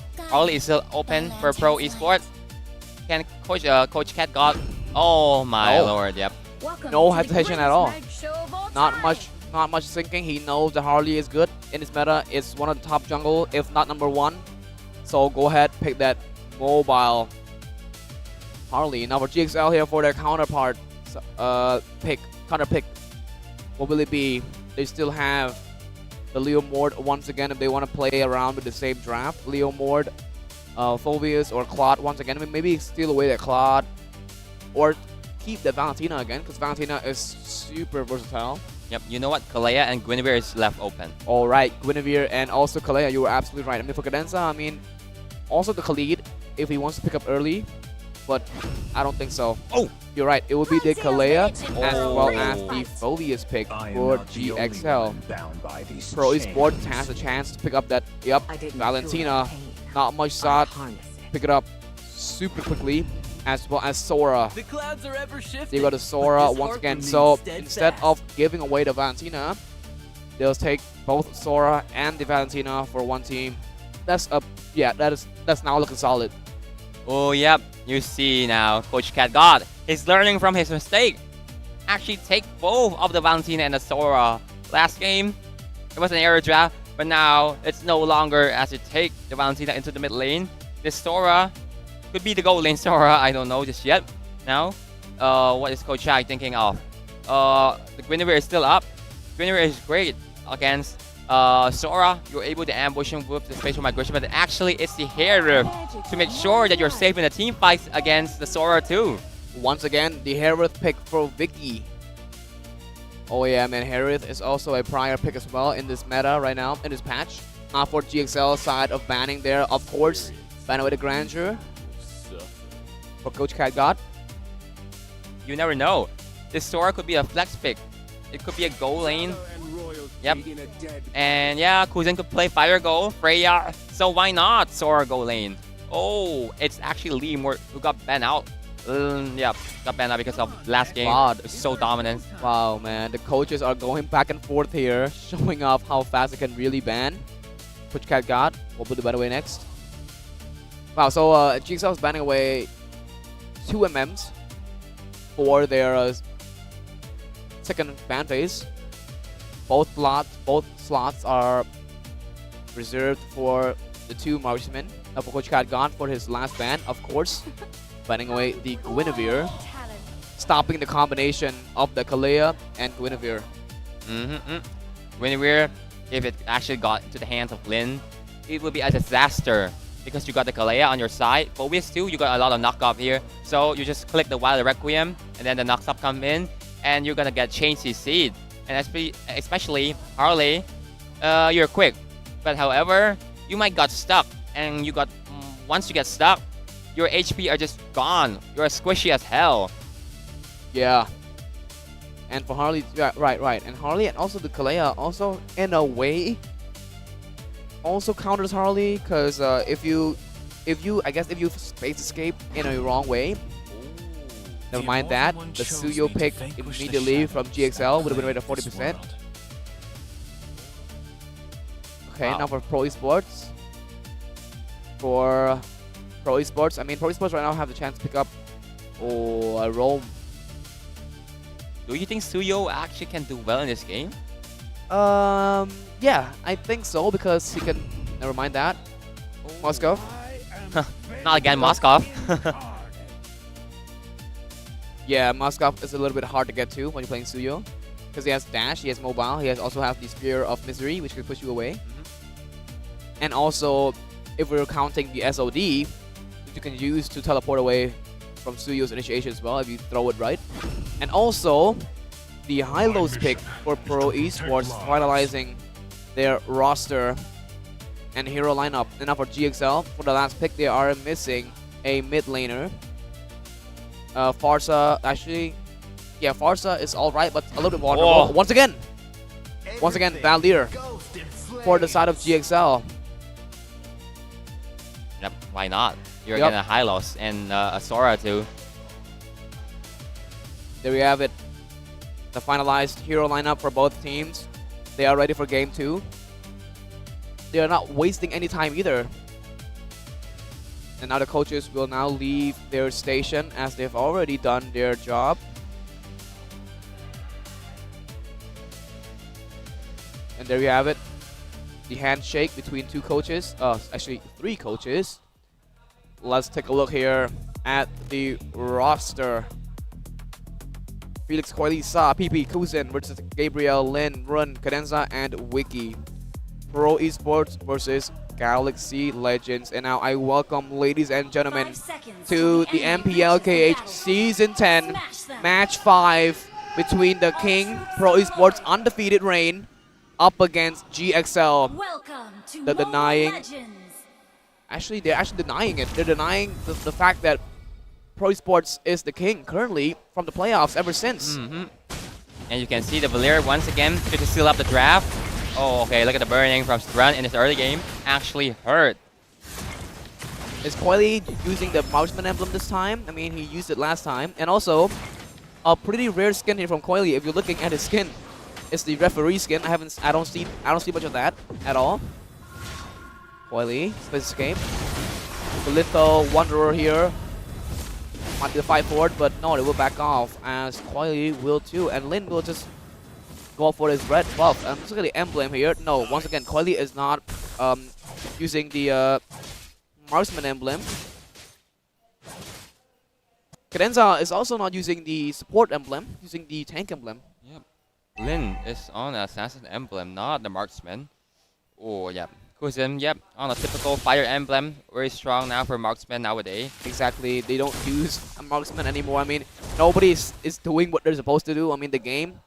Okay, Felix and Gabriel. Yeah, like as I was saying, nobody's using the marksman emblem for marksman anymore.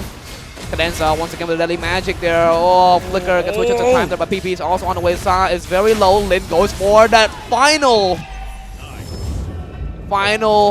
touch onto Sa, stealing the deal for the first blood too. Kuzin and Wiki dueling it out like proper gold laners. No one to mess him up, and Felix already obtained his level 4 as Gabriel is down by half health and also no level 4 just yet. Felix is already present at the turtle fight. Cadenza is also there, but what can he really do all alone? Run rotates down, but Coily will take the first turtle for his team as Torium Felix activates his Thunder form and gets the extreme kill on Cadenza with the Heaven's Wrath. Okay, last time you survived because of how you have the flicker and the fireball come in clutch from Run, but this time you're isolated and got punished by the Thunder Strike from Story Iron Felix. Oh wait, actually Lin able to get the first kill on the board, but however the first turtle is actually goes to the hands of Coily. And now Gabriel is alone. Dali Magic goes halfway to cut him off. Glorious pathway. Great start from PPP to cut off Gabriel there in the bush. But look at there. Oh, Lin. Unfortunately, he was trying to steal the purple buff away, but he has not spawned yet. Yeah, and it seems as though that was a really sad death there by Gabriel as the Glorious Pathway cut him off. There was nothing he could do. It was just a pure on pick-off play and really well done there as well. Starting Felix also passed his War Axe now, stacked on top of his 2 kills, so he's going to be looking pretty good here. The last game was not looking good for him, but I think this is his redemption arc. Right. Yeah, there you go. Look at the splash damage from Sa. Got to be really careful. Cadenza is living in the bush, but he still has to purify, so it should be fine. But look at the matchup here between Kuzin and Wiki. You're not stopping. The Spear of Misery come every time Wiki put on his Demand Force. Yep. So I feel like here, Coily might look to ganks on the Gabriel once again. Poker Trick and into the Dali Magic. But yep, it's a Gabriel on the Phobia, so it should be tanky enough to tank all the Poker Trick from Coily. Turtle about to spawn suit in 15 seconds, but PPP is still on the top lane, looking to help Kuzin in the laning phase. Look at the Queller from Sa. I'm sorry, from Lin onto Sa. Oh, the splash damage onto Run down to 70% already. Sorry, I feel like just there zoning. Lin has no way in just yet. Inferno pursued. First pathway to cut everyone off. SOD land, but he's not gonna take it. He take it actually. And look at the splash damage from Run. It's still Tsunami Slam. It's still onto him. Cadenza have to fall here under the Kuzin. But look at the Demand Force from Wiki. The Chrono Dash. But look at the Soul Sever. Able to shut down PP there. But Kuzin is actually the one who take the turtle for his team. Both junglers didn't manage to get the turtle. Instead, it is Kuzin, the gold laner for Pro Esports. So, Kuzin, congratulations, you secured the turtle for your team. And now Coily will just take his time here. But let's take a look here at the instant replay. A precise SOD there by Kuzin. Manages to really do well. But look at that damage there. from the side of Wiki, testing on the PP as well. Chrono dashes all around, all the way, taking down PP and securing himself a kill, which makes it a very amazing gamble for the gold laner. But here might be trouble for Wiki, but no, the Spear of Misery pushes them out. What a precise hit there, but the CC Yoon does come in clutch there by Run. Oh, yep. SOD just clear out the mid lane and rotate back to his lane. Oh, 2 birds in 1 stone. He was trying to look for the opportunity to kill Run, but yeah, Run did actually use the Purify on his ultimate. But look at Coily again doing the same thing, trying to gank onto the XP lane. Gabriel should be able to clear out this lane, probably. But look at the damage again from Gabriel. Gabriel is still following Coily. Oh, he has to be more careful. Okay, he has the Radiant Armor. That's why he's being so aggressive. Run. Here defending in the mid lane. The position of Kalea. Kalea's in that bush there. If Sa, wait. Never mind. They back off as Felix might be the one who's going to be caught next. But no, Cadenza backs off as well. Glorious probably being put on to cut them off. No initiation whatsoever. The turtle is about to spawn in about 10 seconds flat. Lin is also going to be present there. Coily is also there. The 2 gold leaders aren't though. It might be a fair 4-4, but the tide might change as the SOD is still available from the side of Kuzen. But Lin does get the hands on the turtle first as PP is also there. But Coily, no. Coily isn't here at all. He actually rotates up to look for Wiki on the top lane camera though. Once again, a 1v2 as Wiki. Oh, it is sad. But Wiki does manage to get on to Kuzen, a 2v1. But he takes down Kuzen with him. Yeah. Oh, Sora on the bottom lane. Oh my god, gang here by the Suyo. Sa still has the stolen Tsunami Slam. He has not committed this just yet. But look at that. Harley still has the Tsunami Slam. Okay, Cadenza actually did not trying to catch him off there. Ooh, Sa got burned, got roasted by Run. PP, Run in the mid lane. Cadenza also there as well. Cadenza though, getting the caught on with the Tsunami onto the Kuzen, but what? Run pushes him back with a Searing Torrent. Alright, what's the point then? Well, what a precise SOD on the Wiki, but he does not follow up. But yeah, the bottom turret will still fall. Here comes the Flicker combination there, getting onto Wiki once again. For the 4th time, Wiki falls onto... There we go. Felix using the Torn Form as well as the fact that he knows that he's very low. What a Flicker there, but Felix does secure the kill for Cadenza. Onto Cadenza. Coily though, it's not done yet. But Lin is also there, so backing off. Man, but that was a really cool flicker by Cadenza there to try and catch Felix off guard. But his damage was just not it, man. Yep. What was Cadenza doing there? No Tsunami Slam. Has to burn a flicker for nothing, and then he has to fall down too. Sora and Felix still has that torrent form, and he got respected. And no, he just walked straight up into him, got smashed, and then full stack onto that ultimate. Cadenza here, no flicker, but has the Tsunami Slam. PPP still in the bush. Okay, Lin trying to blade search in, but no, he just got to back away. The Lord is about to spawn in 5 seconds. Everyone has their spell. I mean, for Sa, except for Felix. Oh, Felix does not have his flicker. Yeah, but for Gabriel and everyone else, and from the side of GXL, they does have their spell, except for Cadenza. So it's 1 off and 1 off for both teams. And before the fight starts, don't forget about the Infinite T50 Pro as well. Coily will now have his hands on the Lord first. Once again, Felix leading the fight once more. Maybe right here is it. His Tsunami Slam locking on to Gabriel, but SOD precise onwards as well. There we go, the death of Felix as Run gets away. But there goes the Spear of Mystery locked onto Lin as he gets stuck onto the wall. He goes down, Tsunami Slam locking onto the Cadenza. But there we go, Coily goes down as Gabriel jumps and jumps and jumps! Gabriel still goes for more from pursuit, but PP is low and he falls down by Wiki. A successful double kill. But Kuzen is the one who's left alone. He is still alive. Praying for himself, but Gabriel's alive. Kuzen is the only one to do a 1v4. Kuzen! How did he do that? Kuzen is the one to change the tide as he got a massive triple kill all alone onto GXL. 1v4.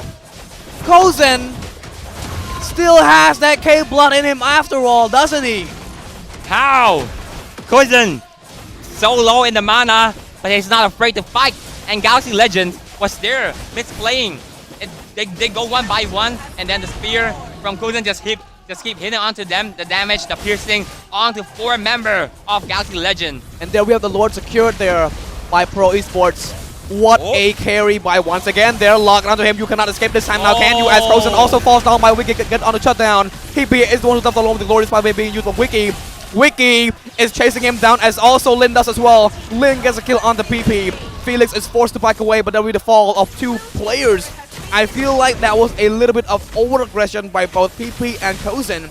Maybe your overconfidence there cost you everything, but once again there with Torn Form being used on the 2 players, locking on as well. Gabriel's also in the fight. There we go, the lock on with the front of 2 as well. Sorry, and Felix will have to pay once again. They are falling one by one. This is not looking good for Pro Esports. Why are they fighting? I thought it wasn't matter that PPP and Kozen die because of how Kozen is still having that SOD into the team fight once again. But sorry, I feel like, look at that. The Mount 4 dropping by Wiki to sustain against that deadly magic of Oily. But look at that. He actually healed back up. Oh my god, Sarah has to flicker. I'm sorry, purify out from the burning. What a play there by Pro Esports there. They would have been... they would have had the chance to prioritize that flow of the game. You know, they would have been able to capitalize, but they managed to just lose Kozen in that instance, and the shutdown also went to Wiki, so I don't think that's like good at all, man. Yeah, and Lin also has his Queen's Wing, looking at the build here. Yep, Queen's Wings already for Lin. Just to make sure. Queen's Wings too for Storyline Felix. PPP is still here waiting to push. 4 member of Galaxy Legend is waiting for him to enter it. Blade Surge, holding on. Oh, yeah, holding on by Lin there. Wait. Okay, PPP, you do not want to walk up into the dark wave of Gabriel. The turret in the bottom lane is already gone. The far lane that's been utilized by the Moskov is so hard. You gotta send someone at least to clear out the lane. And there you go. Don't forget about Cell Card. It's a 2-in-1.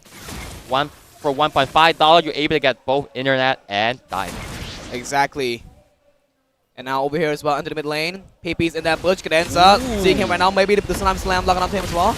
Maybe, but no. Wiki does come in clutch here to play, but no. They will not commit as they're waiting for the Lord. Both teams are here to commit for the Lord, not for the random play. The KK connection are actually split into both top and bottom. And now Moscow from Kozen has to be really careful.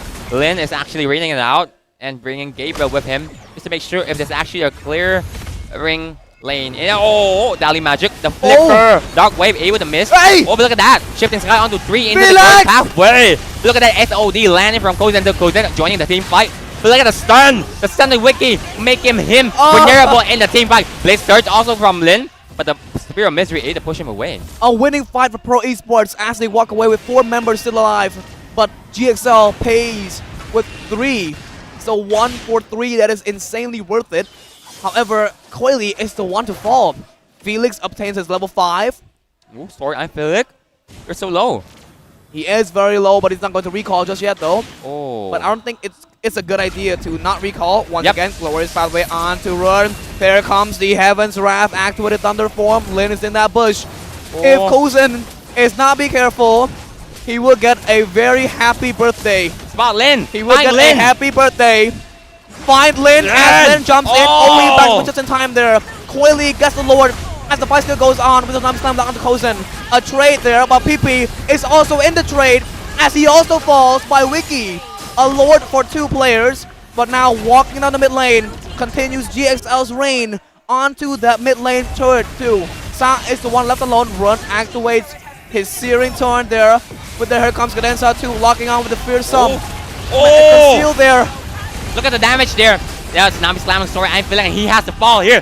Look at the damage with the Divine Force. But the Dash Magic will for sure. Wiki. No! The last Chrono Dash able to save him. But Coily is still here alone, defending to 5-member Galaxy Legend.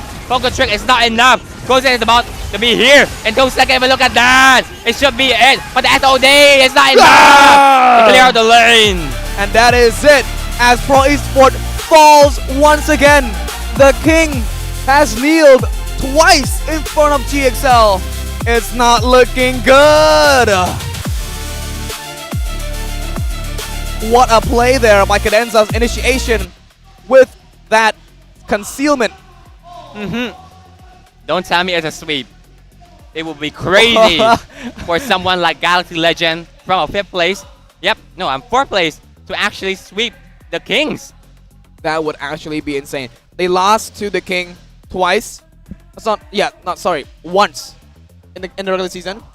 Yeah, and the king actually manages to get the win on them with 2-1. Well, now they're fair.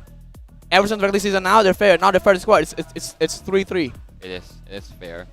Yeah. So let's see what the next game has in store. But man, that game was so intense. Kozen, the miracle gold laner, manages to get 3 kills by himself with no mana, with very little health, using every single thing, and manages to clutch up. Yep. But it is a shame that he had to fall after that. Unfortunately, he's been falling down. Even the previous team fight, he died first in the team fight, and then no more damage from the gold lane, no more damage from the Moskov, who actually finding the clutch moment for their team are gone. And when Moskov are gone, Herif are free to do everything he wants to. Wiki on his Herif are amazing. Look at the dive into the turret, able to completely one-shot Sa on the Valentina.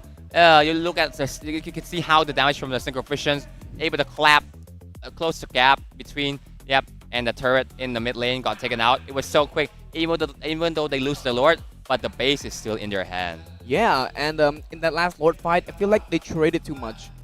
They traded too much for that Lord. I mean, both Kozen and PP for a Lord, as 2 plays for a Lord, and it just to get cleared down by Galaxy super fast too. So it wasn't really worth it. And Kozen, even though he played really well in this game, he was on fire, right? He was really cooking things up. He was the one who put the heat on GXL, knowing that okay, this is now the time to get serious, as they did. And yeah, they completely flung the game. It was the right call by Cadenza as well to catch on to Kozen multiple times too. And I feel like that one little play by Kozen there made him a little bit too overconfident in himself or something like that, that made him overextend. But let's look at the MVP here. There we have it. Run with the MVP with the Valier. 2 kills, 14 assists secured, 56k damage dealt. Not much, but a lot. Not much, but a lot. Right, they have 605 GPM gold per minute and 9,000 gold. Looking at his emblem as well as item build, his emblem, he goes for that Wilderness Blessing for that intense speed, and item build, the slow as well as the healing reduction. So the glowing wand as well as the Ice Queen wand, and also securing the Blood Wings as well to have that shield to help him as another layer. Looking at the game's highlights now, a very intense game played by both teams, but Galaxy Legend just happens to come out on top. Could this potentially be a sweep? We don't know. But look at this fight over here, man. I feel like Gabriel, he just couldn't do anything over that one. This SOD here was also very precise, locking on and stunning them. Kozen also here, him coming here gave Pro Esports a way to get that turtle as well. Yep, Run actually deserved the MVP. No one really focused to this man. Usually, I would target on Wiki and leave Run freely doing the damage. The fireball from Run, the knockback, it's just too much. The repositions from Run are just so clean. Even the SOD not able to catch Run off guard there.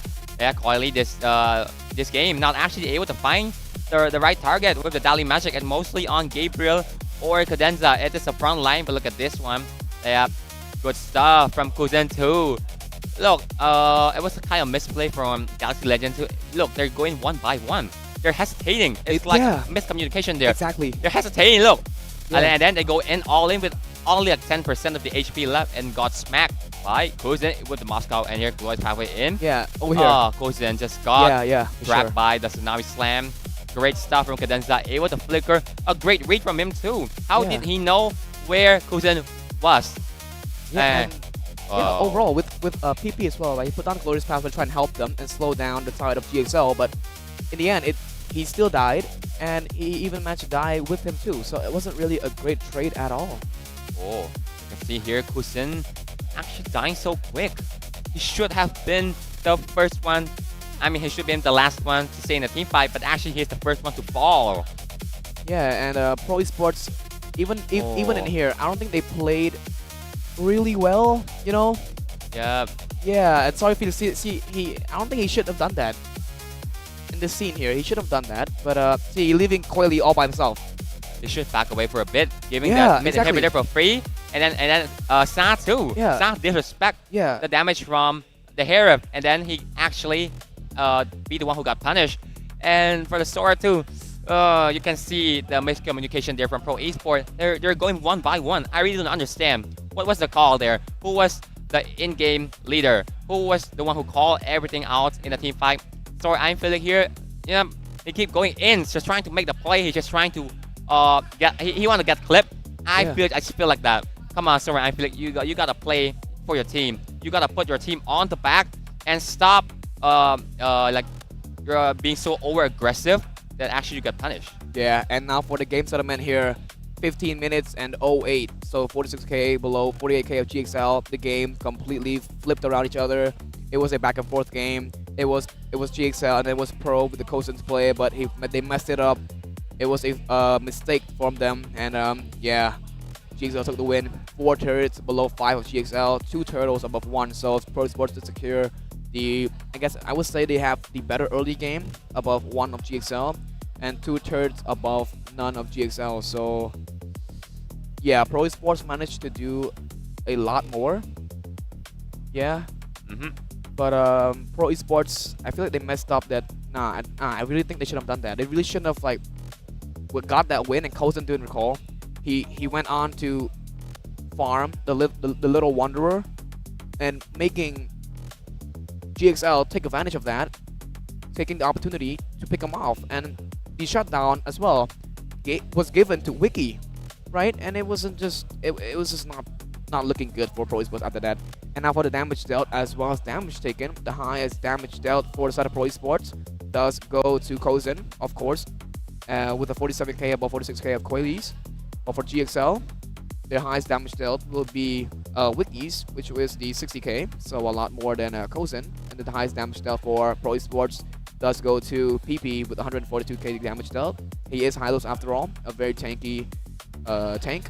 And for GXL, the highest will go to Gabriel, the sustaining Phobius. Yeah, that's fair enough, but looking at the graph over here, oh, never mind. But the graph that we saw earlier was, it went like this, and then went like this, and went like this, so it was a back and forth game. It was a messed up from both teams, back and forth, but yeah, Pro Esports didn't manage to do so well in the last game as well. Galaxy Legends managed to find the gap in the rhythm, and completely destroyed Pro Esports. And yeah, it was a mistake too. That was one mistake, a little bit there from Kosen. Yeah, you can see there too. I feel like Kuzen, lately he's been losing too much. I mean, he's been losing heat so easily. When he make a play, he go clutch, and then he come back, losing the form, easily got caught. Yeah. Like after he able to get 3 members of Galaxy Legends down, and then after that, it just feel like it's a downfall for Kuzen there. Sure. Hey, what's wrong? I mean, what was the problem there in the team? It could be a missed call there, because Kuzen keep going in alone, and he's so vulnerable. As Moscow, you gotta need your tank.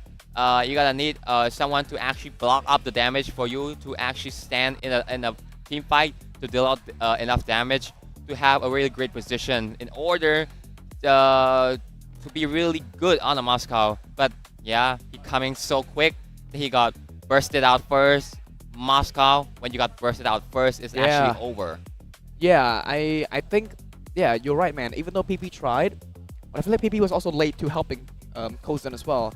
Especially when you can see that after the catch on to the Zombie Slam by Kalea catching onto him, he couldn't respond in time, and he even dig his own grave by putting the glorious pathway in the opposite direction of his of his base.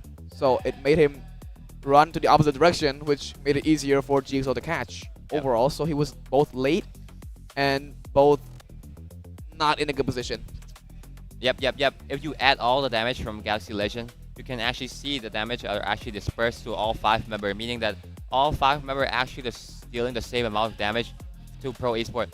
No one is actually gapping no one. Because of that, the damage from the Heref are 66k, if I'm not mistaken. And also from Run, it's actually 60k. And from Gabriel, with only almost 60k too, which means look at the damage is so balanced. The equilibrium between the damage in the team, you can say it's a super carry draft that everyone in the from the side of Galaxy Legends actually have the draft. And you can see like Pro Esports didn't actually catch on to that. That's why they keep going one by one, and the damage is so much from the Hera, from the chip damage. You're actually underestimating the chip damage from the Valir. Even though with the Radiant Armor, the chip damage actually scale with the HP. So meaning that the tankier you go, the more damage you're gonna receive. Yeah, and Galaxy Legends was also really good in finding the mistake too, right? The moment they see the opportunity, they take it. They don't hesitate, and that's what really puts Pro Esports and GXL apart in the last game. Also, GXL, in multiple times, they hesitate too. Like when going for Kosen, they miscommunicate, right? They wanted someone to go in, Gabriel wanted to go in, but Cadenza didn't want to. So it's like a little bit of miscommunication there. And they backed off and then they went in again. However, after that mistake, they talked it out probably during the game, and they decided on one thing. They wanted Kozen. And they did. They got Kozen, and the game flipped again. Yep, hesitating really make the team lost feel unsatisfied. If you want to make a composition, I mean, work, you gotta make it quick. You gotta be really decisive. But if you hesitate, when things collapse, when you lose, you're gonna feel like, oh, I should have done this, I should have done that. Why would I have been hesitating in that fight? I should have made it quick. I should have got things done so early. But yeah, Pro Esports are really off. I feel like it's even more off than last game, than the game number 1. Game number 2, they feel like they're even more down, and Galaxy Legends are just stepping up forward another step onto the top. It's just like one step left for them to reach the grand final once again from last season, now to again in this season number 10. Yeah. So also for now, we're gonna give the interview to our host Annie. Bye bye.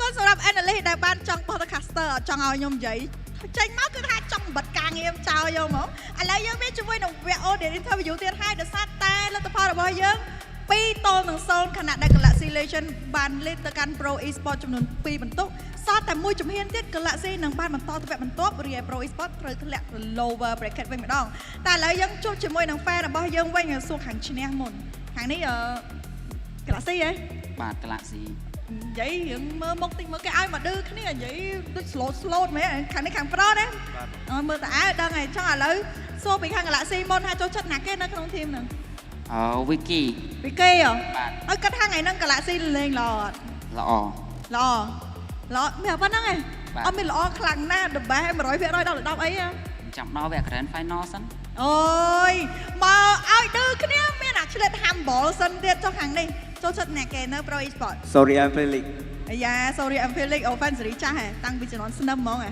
បាទតាំងស៊ី0នេះ0ចុះឥឡូវដោយសារតែគេលេបជាមួយនឹងយើង2បន្ទុកបាត់ហើយយើងអ្នកមើលនឹងភ័យអត់ភ័យជំនួយ idol អត់ទេហើយគាត់ថា Pro Esports អាច come back វិញបានអត់ come back 3-2 វិញ 100% មកទៅនិយាយហើយនិយាយឲ្យវាមុងមុតរបៀបថាឲ្យ idol យើងលឺហើយខ្ញុំទៅតែឈ្នះដើម្បីម្នាក់ហ្នឹងមើលថានិយាយមើលចប់បាត់បោះប្រែឲ្យ Pro Esports នឹងឈ្នះក្នុងលទ្ធផល3-2និយាយចឹងមកនេះអត់ទេចោះដល់ពេលគេនិយាយចឹងឯងមាននិយាយតទៅគេអត់ធម្មតាទេឲ្យអួតសិនណាតិចទៀត3-0ឡើងទៅ Grand Final មានអ្នកបោះប្រយងពីក្រោយទៀតតែឥឡូវឲ្យសុំតេស្តសលេង fan Galaxy តិចមើលfan Galaxy សុំសលេងមួយមកហួយលើឲ្យសុំតេស្តសលេងខាង Pro វិញម្ដង Pro fan សុំសលេងហើមួយមកអូខេ រៀងស្មារតីគ្នាដែរហ្នឹងណាចឹងឥឡូវមុនឲ្យយើងចាប់ផ្ដើមនៅវគ្គទី3ក៏ដូចជាវគ្គដែលនឹងកាត់សេចក្តីថាតើអាចនឹងមានដល់វគ្គទី4ឬមួយក៏វគ្គទី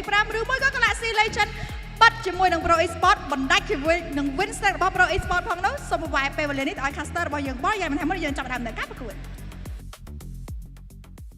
Okay, now that we're back, the interview between both fans from Pro Esports as well as the side of GXL. The fan of Pro Esports still has faith in this team. He says that there's going to be a chance for a 3-2, a reverse sweep, whereas GXL fan didn't say much at all, besides the fact that he will trust his team getting that 3-0 in and completely humiliating Pro Esports. Yep, I trust it too, just from seeing how Galaxy Legends played in both games. Oh, yeah. I can guarantee it should be a 3-0. Yep, Galaxy Legends coming strong today. Yep, they're the champion slayer, and now they're about to slay another king in the regular season, dropping them to that lower bracket final. Should be tough. If you're falling to the lower bracket final, with CFU and Vigor are still down there, I don't think you want to face against the shark who's still deep in the ocean and the goat is still high up in the mountain. You're gonna get smacked down, Pro Esports. You gotta make it quick. You gotta prolong the series, or else you're gonna fall short. Exactly, and it can only go two ways this next game. Pro Esports gets another point, or GXL cuts it off immediately and get in a sweep and completely decrown the current throne, the current king. Yeah. And whoever wins here gets their ticket for the grand final while awaiting to see who's going to go up against them in the grand final.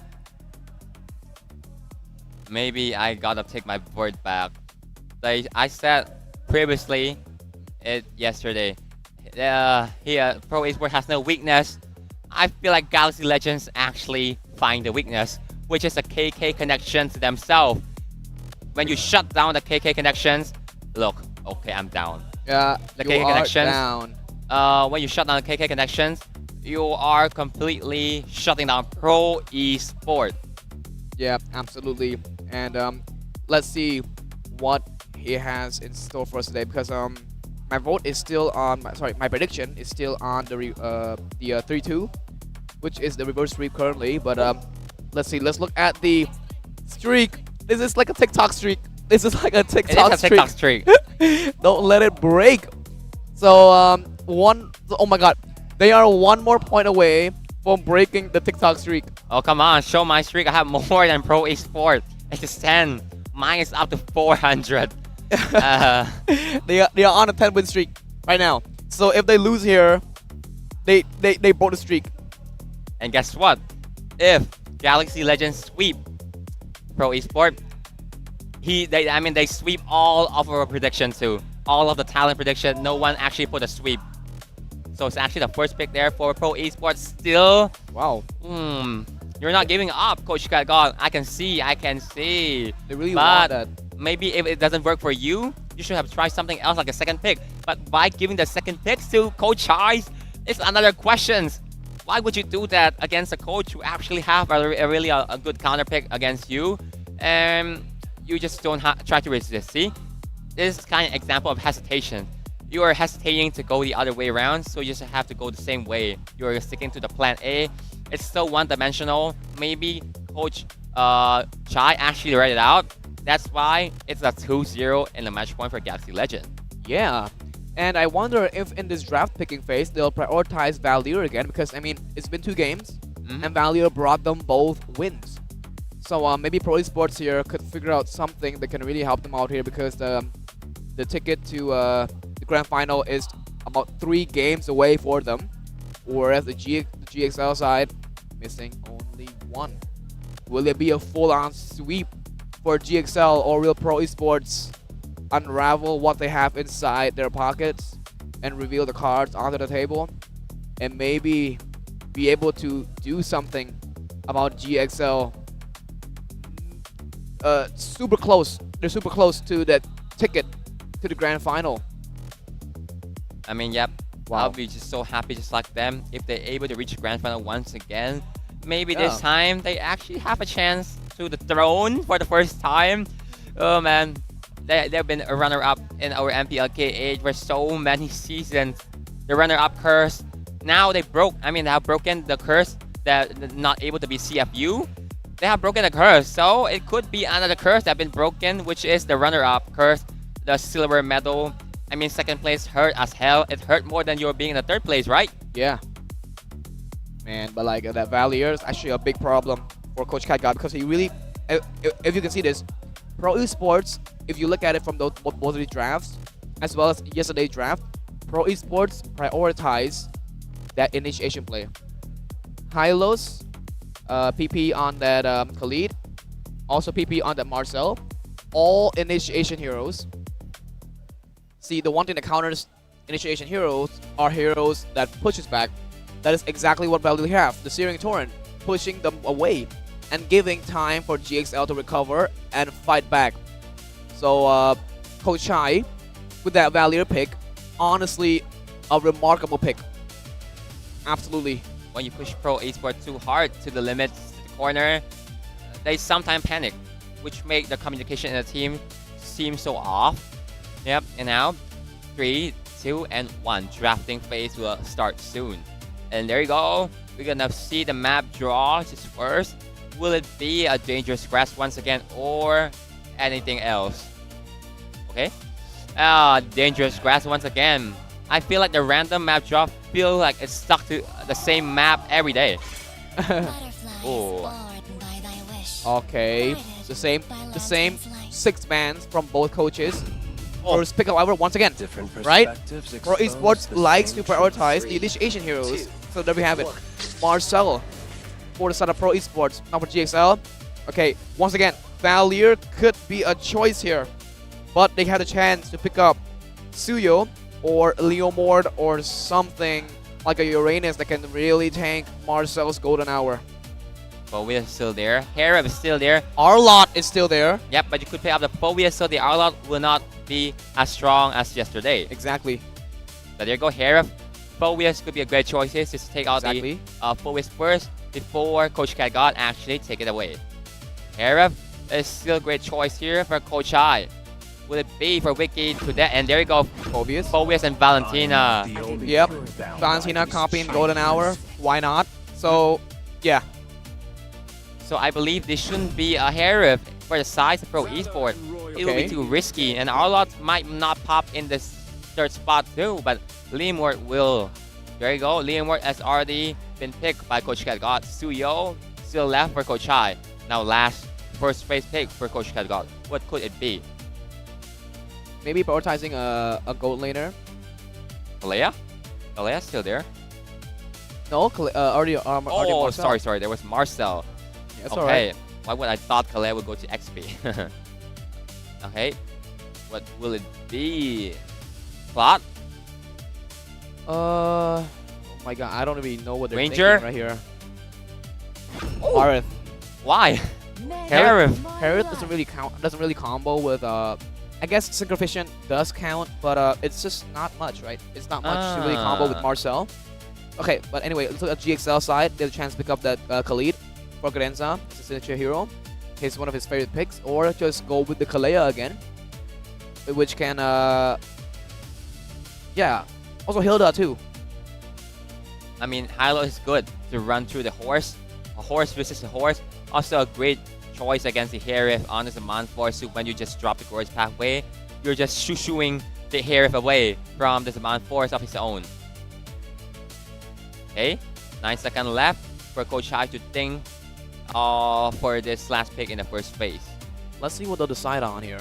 Oh, Hylos! Exactly, you are right. The Hylos is a great prediction there from you, Sam. It is right. And let's see for GXL side now for their second ban phase. What would they be banning away? I mean, they could ban away another XP again.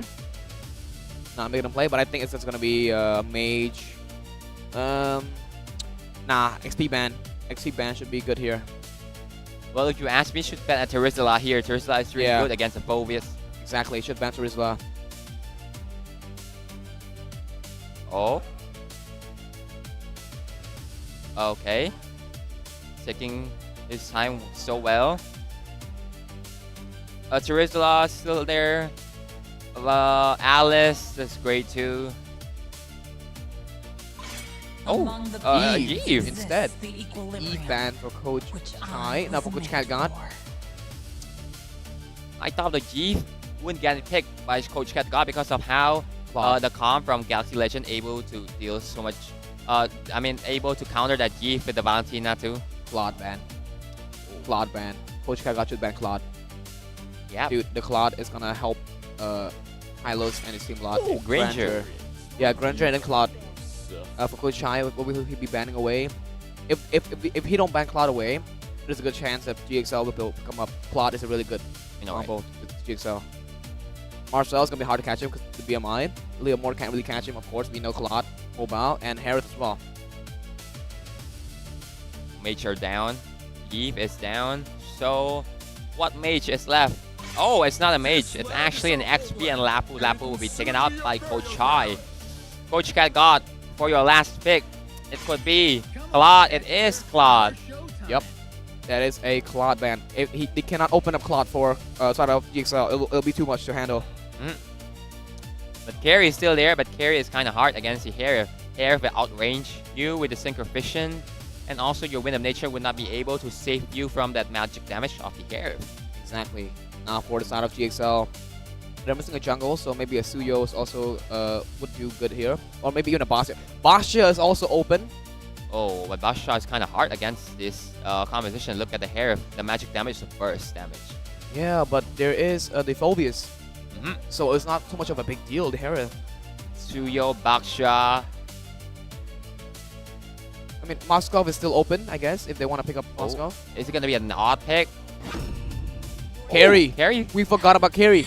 I've been waiting Yeah, for too Carry long. is going to be good here for sort of GXL. Especially when there's a tank who can zone. Terizla immediately, and Farsa finishing up their roster and hero lineup. You don't ban the Terizla, I pick it up. Now Farsa coming through just to make sure you have that high ground damage at the back line. Now last pick for Coach Chai. What could it be? Jungler is missing. I can smell a very cheese pick, the cheese pick that's been picked up by Coach Chai on for Lin. It could not be a Suyo. A Suyo, a Basha. A Basha also counters the Terizla and also chasing down the Farsa I can as well. smell Lucas. Lucas is also good here. Lucas also makes them dash. I know, right? I don't think so. Sun Shin. Sun Shin. They call me a And there we have the final lineup for all teams. For both teams, sorry. Oh. Yep, the final lineup is here. This is going to be the lineup for the game number 3. A potential 3-0 for GXL, or it could go Pro Esports way, leading them into game number 5. Number 4. Oh, number 4. How can they make this work? 2 scaling hero, carry, and then you go Sun Shin, meaning that you rely so much on late game power spike. You only got that Phobius, the Valentina, and the early game damage against the Leomord.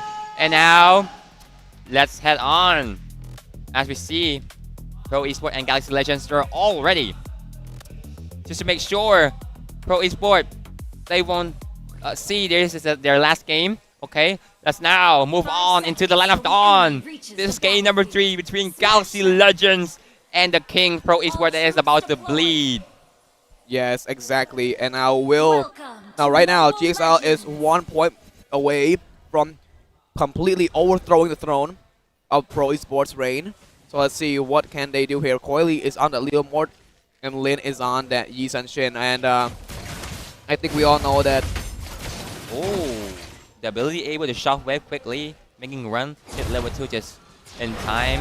Yeah, but yeah, Lin does manage to get the farm faster. Of course, he's on that Sun Shin. Yeah. Again, Then Run might be in trouble here. The piercing strike onto Run. Run still holding on to that flicker. Okay. The shadow strike onto Sa. Oh. A little testing there, but Lin does manage to obtain that little wanderer for himself. Cadenza is out of mana. Look at the emblem here, guys. Lin is on the assassin emblem. Wiki, of course, on the fighter. Once again, PP going for the aggression once more. PP is very aggressive, you can see, right? So that's why Coach Kega prioritizes that initiation hero for him. He's very aggressive. Sam might be in trouble here, but slightly there, birds away. I mean, previously Sa actually lose one minion, so he's gonna be a little bit slower than run on that level 4. The stun onto Sa. Sa in trouble here. The Shadow Strike did not hit as Sa flicker away. Lin is still level 3, not able to take that level 4 on the orange buff just yet. Quietly already level 4, but Lin is about to make his way to level 4 too. Alright, Lin has just obtained that red buff, letting him get up to level 4, right behind Coily by a little bit. But the turtle will be spawning in 2 seconds. Lin is up top, Coily's also there. Coily will go ahead and... Oh, he actually resets it first. He wants to fight right now or what, man? But right now, they will just back off as Cadenza already now holds the position for the turtle. Felix, though, also here might be trouble. Mountain Shocker being used as he goes down immediately. First blood for Lin, but right there is the missed position by Felix. And that was the mistake as Pro Esports make Felix pay. Sa is under level, no feather airstrike for him just yet, and now first turtle for Lin. As Run, interesting choice there to able to steal that Phantom Seed for himself to make sure that his early game even stack up, and now Wiki 1v1 with the Demand Force. Oh, good dive flicker. No! Wiki! Nah, so greedy, man. No, that would have been it, but he didn't know. But there comes the feather airstrike as well. Run finds his way out of the fight there. Cadenza still has his revitalized. No worries, he will survive this one, but no, Wiki really wanted that. He knew he could have done that. No, he actually could have if PP wasn't there. But he should have realized the map. Yeah, the map awareness there was not it, but Wiki, that was very close. Oh yeah, very close. There was a little bit of shield from Kuzin there to make him able to survive from that spinning light wave from Wiki for a bit.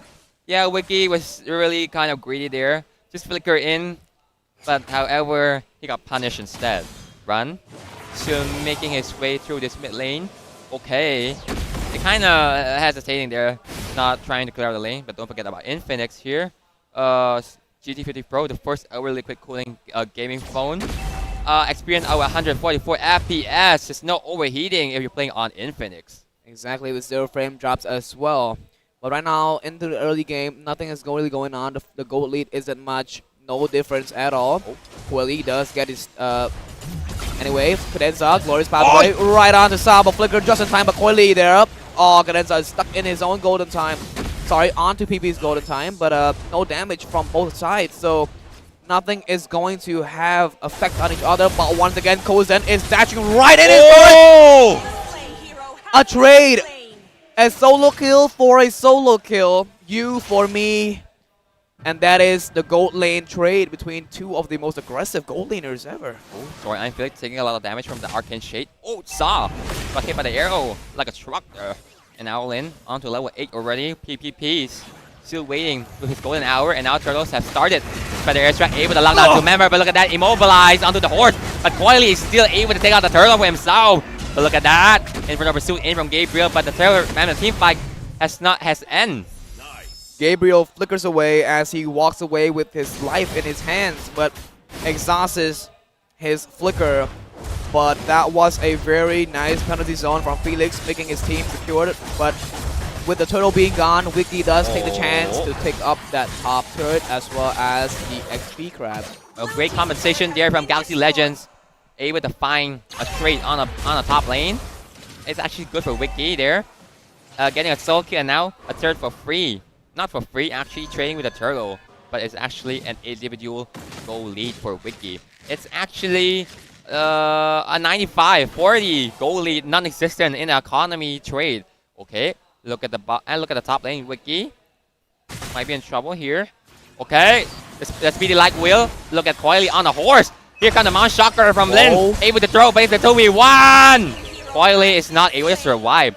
Yeah, feather airstrike kind of late there. Yeah, the 1v2 there. He knew he couldn't away. He couldn't get away, so he just went in for the 2v1. But ultimately, he did die for it. But once again, PP going for that ultimate. Of course, he's always initiating the fights and always zoning away and farming his Thunder Belt. But never mind, he just got his Thunder Belt. He just got his Thunder Belt in the minute mark of 6 minutes. Cadenza. Let's take a look here at the item build presented by Infinix. First of all, already have his War Axe. And Wow, first item for the side of Phobius. Gabriel, he got in his chastis to counter Kozen a little bit. Once again, PP. Chrono dash there by Kozen. The turtle will be spawning in 10 seconds, as Lin will just take up the purple buff. You can see how yeah. the damage from run, the base damage alone from the Valentina is actually hurt. Yeah, it is pretty painful. But once again, Cadenza might have to pay for his overextension on the mid bush here, but Kozen is low. Cadenza, glorious possibly goes down. There goes the penalty zone as well. Gabriel is jumping, but he cannot jump from his own depth as he falls down. And Golden Hour being used, but gets no one. But that'll be the trade of an XP. A massive yeah. penalty zone from Story Iron Philic, able to lock downs onto a lot of member Galaxy Legends. And then there you go, Gabriel falls. GP trying to steal that orange buff away, but he's not doing successfully. Vicky here alone against Story Iron Philic, and he got to back away. No, he's not backing away. Vicky. Okay. Vicky. And now the speedy light wheel and the speedy light wheel to on Story Iron Philic to slow down the Story Iron Philic. Mount shot coming from Lin. Should be a kill. Oh, even cancel out the penalty zone. And now Glory's probably come in to cut on Sa. Should be a stunner onto Sa during a punishment, able to slow Sa down. Look at the arrow! The killing spree, able to boop Lin movement speed for a long time. On the top lane though, Coily and Kozen going for Gabriel and Run. That was a trade of Sa and Felix on the bottom lane, but onto the far lane though, Run and Gabriel is being tested on by Pro Esports, but that was a 2-4-1. So once again, GXL and Pro Esports is having a back and forth fight. The kill board is 5-5. The goal lead is none, and they are really dueling it out like two teams. Yep. Look at that. PPP trying to farm up that Thunderbolt stack. I want to see how many stack does he have now. Quietly. Okay, trying to check up the bush, but no one's home. Run, picking up that pen seat once again. I thought he would want it that better check now. Pen seat come in. Look at the lockdown to Kadenda. Killing spree for Quietly. Oh man, a lot of ultimate have been spent, have been thrown through that horse. Yeah, you don't like the horse. No chance for Cadenza to survive at all, man. It's half man, half horse. He just couldn't survive that one. I mean, even though he's very tanky, not as tanky. But right now, once again, Gabriel got passive on the Sorry and Felix, with Lin also activating on the Shocker, but penalty zone rock onto Gabriel as he's forced to use penalty zone. But then we have the run there, but look at that precise golden hour as they can do nothing about it except watch as Gabriel falls. The trade-off there. They abandoned Gabriel. You can see he got stuck in the golden hour, and then his team just I just leave him alone. I go. Oh, the speedy light wheel on the Quietly, so much damage, but look at Wiki out of position. The penalty zone too. Look at the demand force have been dropped down by Kozen. The damage from this hair is so much. Lin though with the Mountain Shocker being activated, but he is forced to walk away from the fight as he knows that he cannot contest in a 1v5, and Lin in a sad choice. He has to give over the Lord to Pro Esports as they obtain the first Lord. It's the karma for leaving your teammate behind. Gabriels are down. No front line for you. I mean, there is still for Cadenza, but when your enabler die, it's Gabriel. Cadenza is left alone to tank all the damage, and the team collapsed. Yeah, and so the item build once again. Leo Mord has his Fury Hammer, Queen's Wings also War Axe, so a little bit more tankier than normal. Cadenza also here too. Carry, Wiki also has the Corrosion Scythe as well as the Golden Staff. Looking for that Demon Hunter Sword next, DHS, and Coily also has his Hunter Strike, the more movement speed when he's using the Phantom Stampede. Once again, their initiation by Cadenza, locking on the Mountain Shocker right onto Felix, but the powerful, glorious pathway to be put down, but Felix knocks down Cadenza, keeping him play the penalty zone when he goes down. The pick off there, you want to initiate? You can't. And there we have the trade-off. Actually, it's not at all, as Cadenza is the only one to fall. Oh, look at Gabriel! Oh, look at the connection there. He got dragged by PvP, but the hesitation from Galaxy Legend is holding them down. And now, 5v4, one man's down. PvP diving onto Gabriel, immobilized onto this Phobius. Synchro Visions, the Mount 4 drop down, but look at the damage into Lin. Just one basic attack only. Coily. Oh my lord, he's still sustaining, but look at Kozen. Oh, he might overextend here. Okay, he frees the lord there. Lin though chasing down Coily, but will he get to him? No, he cannot. Wait, what? That is an overextension. Lin tried. Lin thought he could, but he just could not actually do it.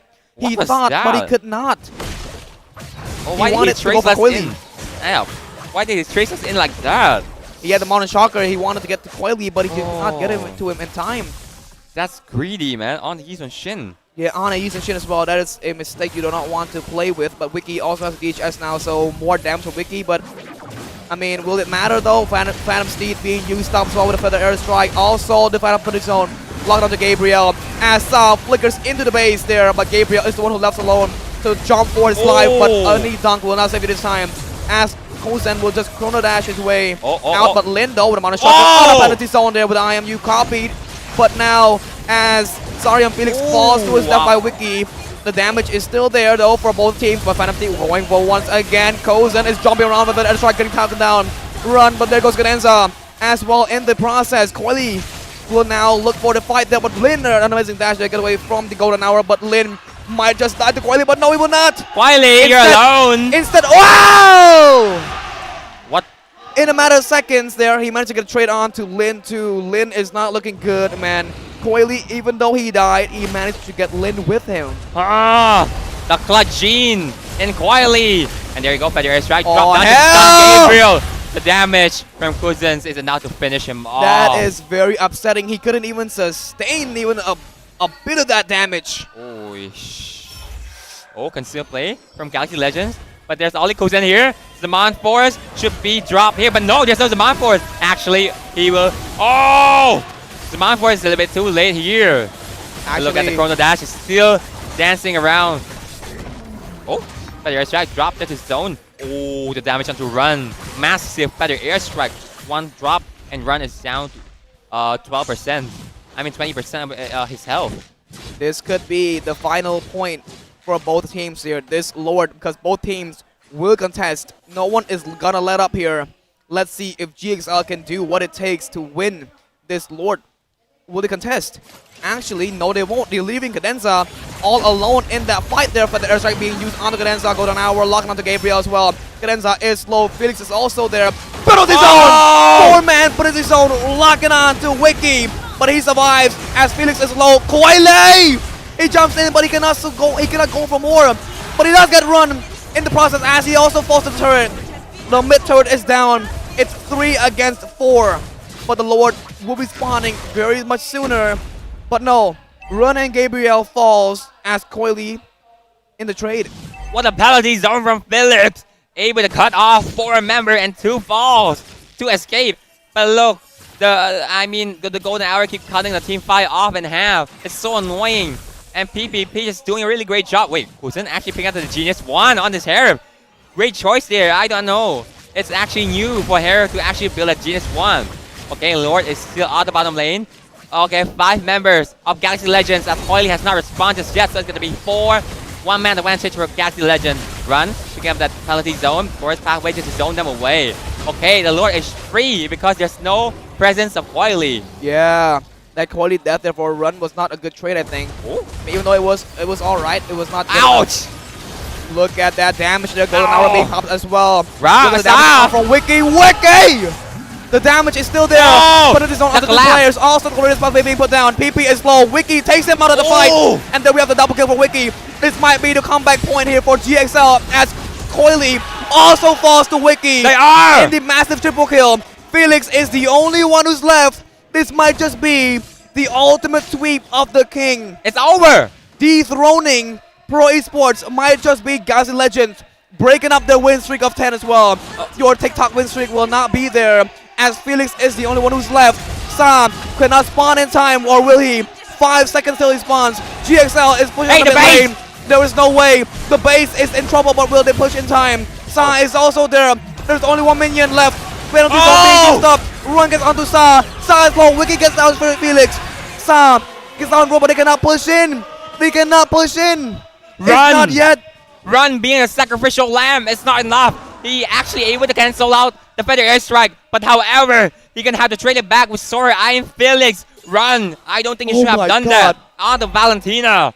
Oh my god, it was so close. I thought the minion was able to break down to Galaxy Legend base, but however, Run's fall Sorry, Iron Felix fall. Now it's the same advantage. 4 versus 4. Lord is about to start in 20 seconds. Here we go. Felix is spawning though. Run is also going to spawn. The level 5. The level 15. Felix has also reached it. Everyone is max leveled. And everyone is also max build. It's going to be 16-minute mark. And Felix is looking very steady as a gold laner. So let's see what they can do here. GXL is 1 point away. Pro Esports has to get this Lord at all costs. Looking at the map there. Oh, the we flank. can see the flank there by Cadenza. Oh. And the Yi Sanshin as well. If he's not careful, they might just go for Kozen as well as Sa. I'm pretty sure that's going to be their target. Look at this fight right now. PP has the flash of Oasis as well. Gabriel is also present. The backline fight might be here. Kozen activates. Not yet though. Here goes the shot on the backline. Oh, Sa! A precise play there. Sa gets away and it's just in time there. But Lin takes him out of the fight. The Lord does go to Coily though in the process of Coily running away. Run chases him down. Cadenza as well. He falls. This might just be the end for Pro Esports streak, as Galaxy Legend will be their kryptonite. And there goes Wiki being loaded up. Was's play. Wait a minute, Wiki goes down by Kozen as well, and a shutdown. Kozen is the only one who's left alive. He flickers away, but he cannot run from Run. Run will run you down like he's the man, but the Lord is still alive though. PP is the only one who's left to defend for space. A roamer against 4 players. I don't think they can do this. We have the wave is here. Galaxy Legends will now punish Pro Esports as the rain is gone. Wait a minute. But they're base. Wait a minute. But they're base. No, they can't do it. There's no way. There's no way. There is no way. Not ended just yet. Sa spawns in. Further airstrikes all the minion away. And that's not the end just yet. Oh my god. What is going on? Wiki, you gotta chill out, man.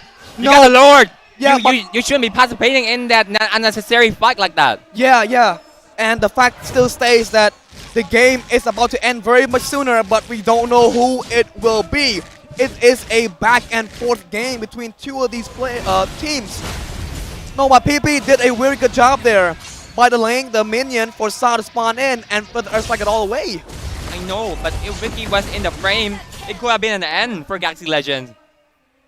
Wait. They're doing the same thing. This is actually such a funny composition once again. Can see a play again? Onto the back line with Felix there as well. Wait, they know now, I think. Sorry, Gabriel is locking on to Felix as he also falls down by Wiki in that intense fight. Ouch. Coily is locked down by the Mountain Shocker. PP goes in as Wiki is low.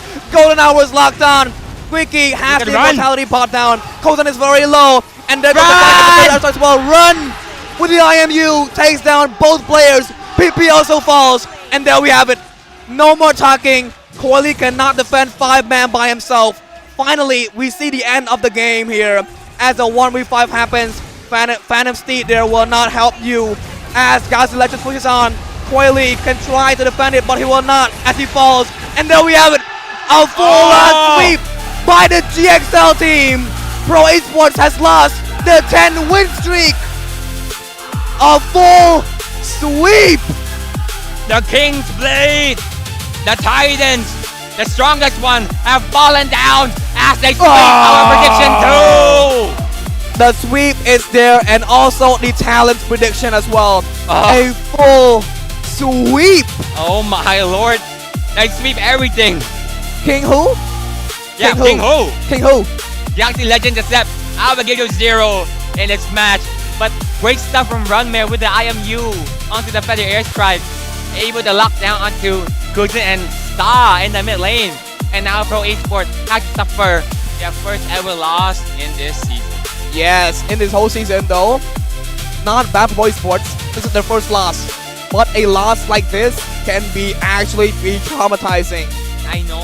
What a play done by everyone. Galaxy Legend ជំនះទៅកាន់ Pro Esports នៅក្នុងលទ្ធផល 3-0 តែម្ដងពី Pro Esports ធ្លាប់តែឈ្នះរហូតដល់ថ្ងៃនេះត្រូវបានបិទសូននៅក្រោមដៃ Galaxy Legend យើងក៏មានជួយនឹងវគ្គ interview ដូចគ្នាផងដែរសូមអញ្ជើញវត្តមាន Galaxy Legend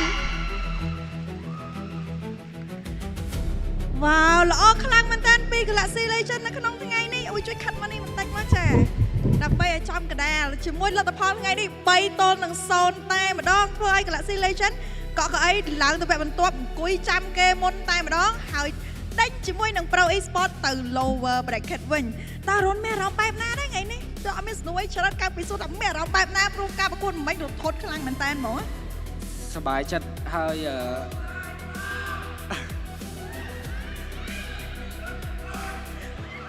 សុំស្លេហោះវិញ Galaxy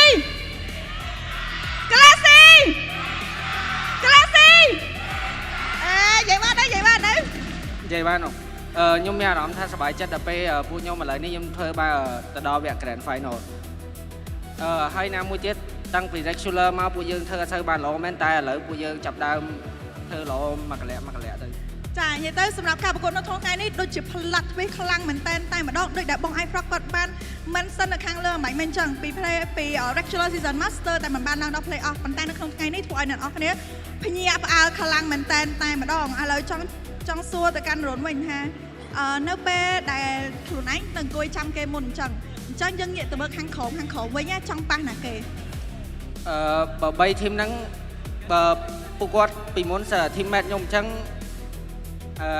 Felix អា Boxy អារ៉ាមួយណាក៏បានចាំមិនសិនមកទាំងអស់មែនណាព្រោះមានម្នាក់មួយក្រុមទាំងអស់គ្នាសល់3ក្រុមហ្នឹងតើឥឡូវចង់សួរងាកទៅកាន់ការប្រកួតតែចុងក្រោយអំបញ្ញវិញដែលថាខ្លួនឯងផ្ទះខ្លួនឯងមីនៀនក៏រត់ចិត្តដល់ផ្ទះដែរប៉ុន្តែរុនសុកចិត្តមកវាយពេលដំបូងឡើងគឺសុកចិត្តមកបុកផ្ទះមុនទៀតហើយ confident មែនអត់ខ្លាចដាច់ទេអីណាអត់ទេគ្នាថាអីគ្រាន់តែភាសាយើងឈ្នះហើយ ជឿទុកចិត្តចា communicate is the key ចាសាច់ថ្មីម្ដងទៀតសុំសម្លេងហមអសតតឲ្យ Galaxy Legend មួយមក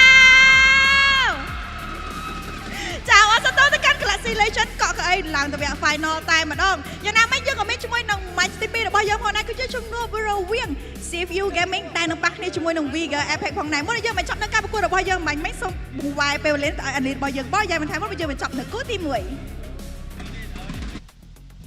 All right, and we are officially back from the interview. So Run is very happy and very satisfied with the result that he just took for his team. Well, the whole team actually. The whole team did really play really well. They also said that he's very happy that because like ever since the regular season, they barely made it to the playoffs. They are 5th in the scoreboard. Yeah. Fourth.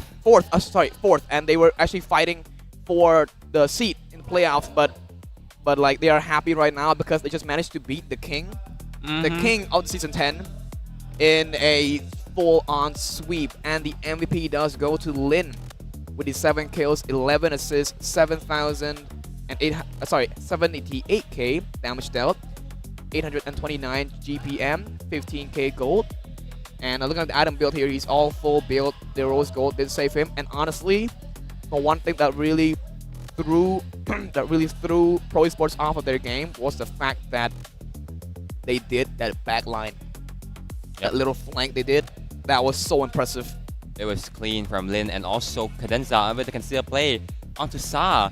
There was a turning point, an actual turning point for Galaxy Legends. It's actually interesting here. Look at the item build. There's no War Axe we usually see on the Yizun Shin. It's a pure burst. That's why just one Mount Shocker and your HP are gone. As you can see, the emblem too. There's no fighter emblems. There's no marksman emblem. It is the assassin emblem.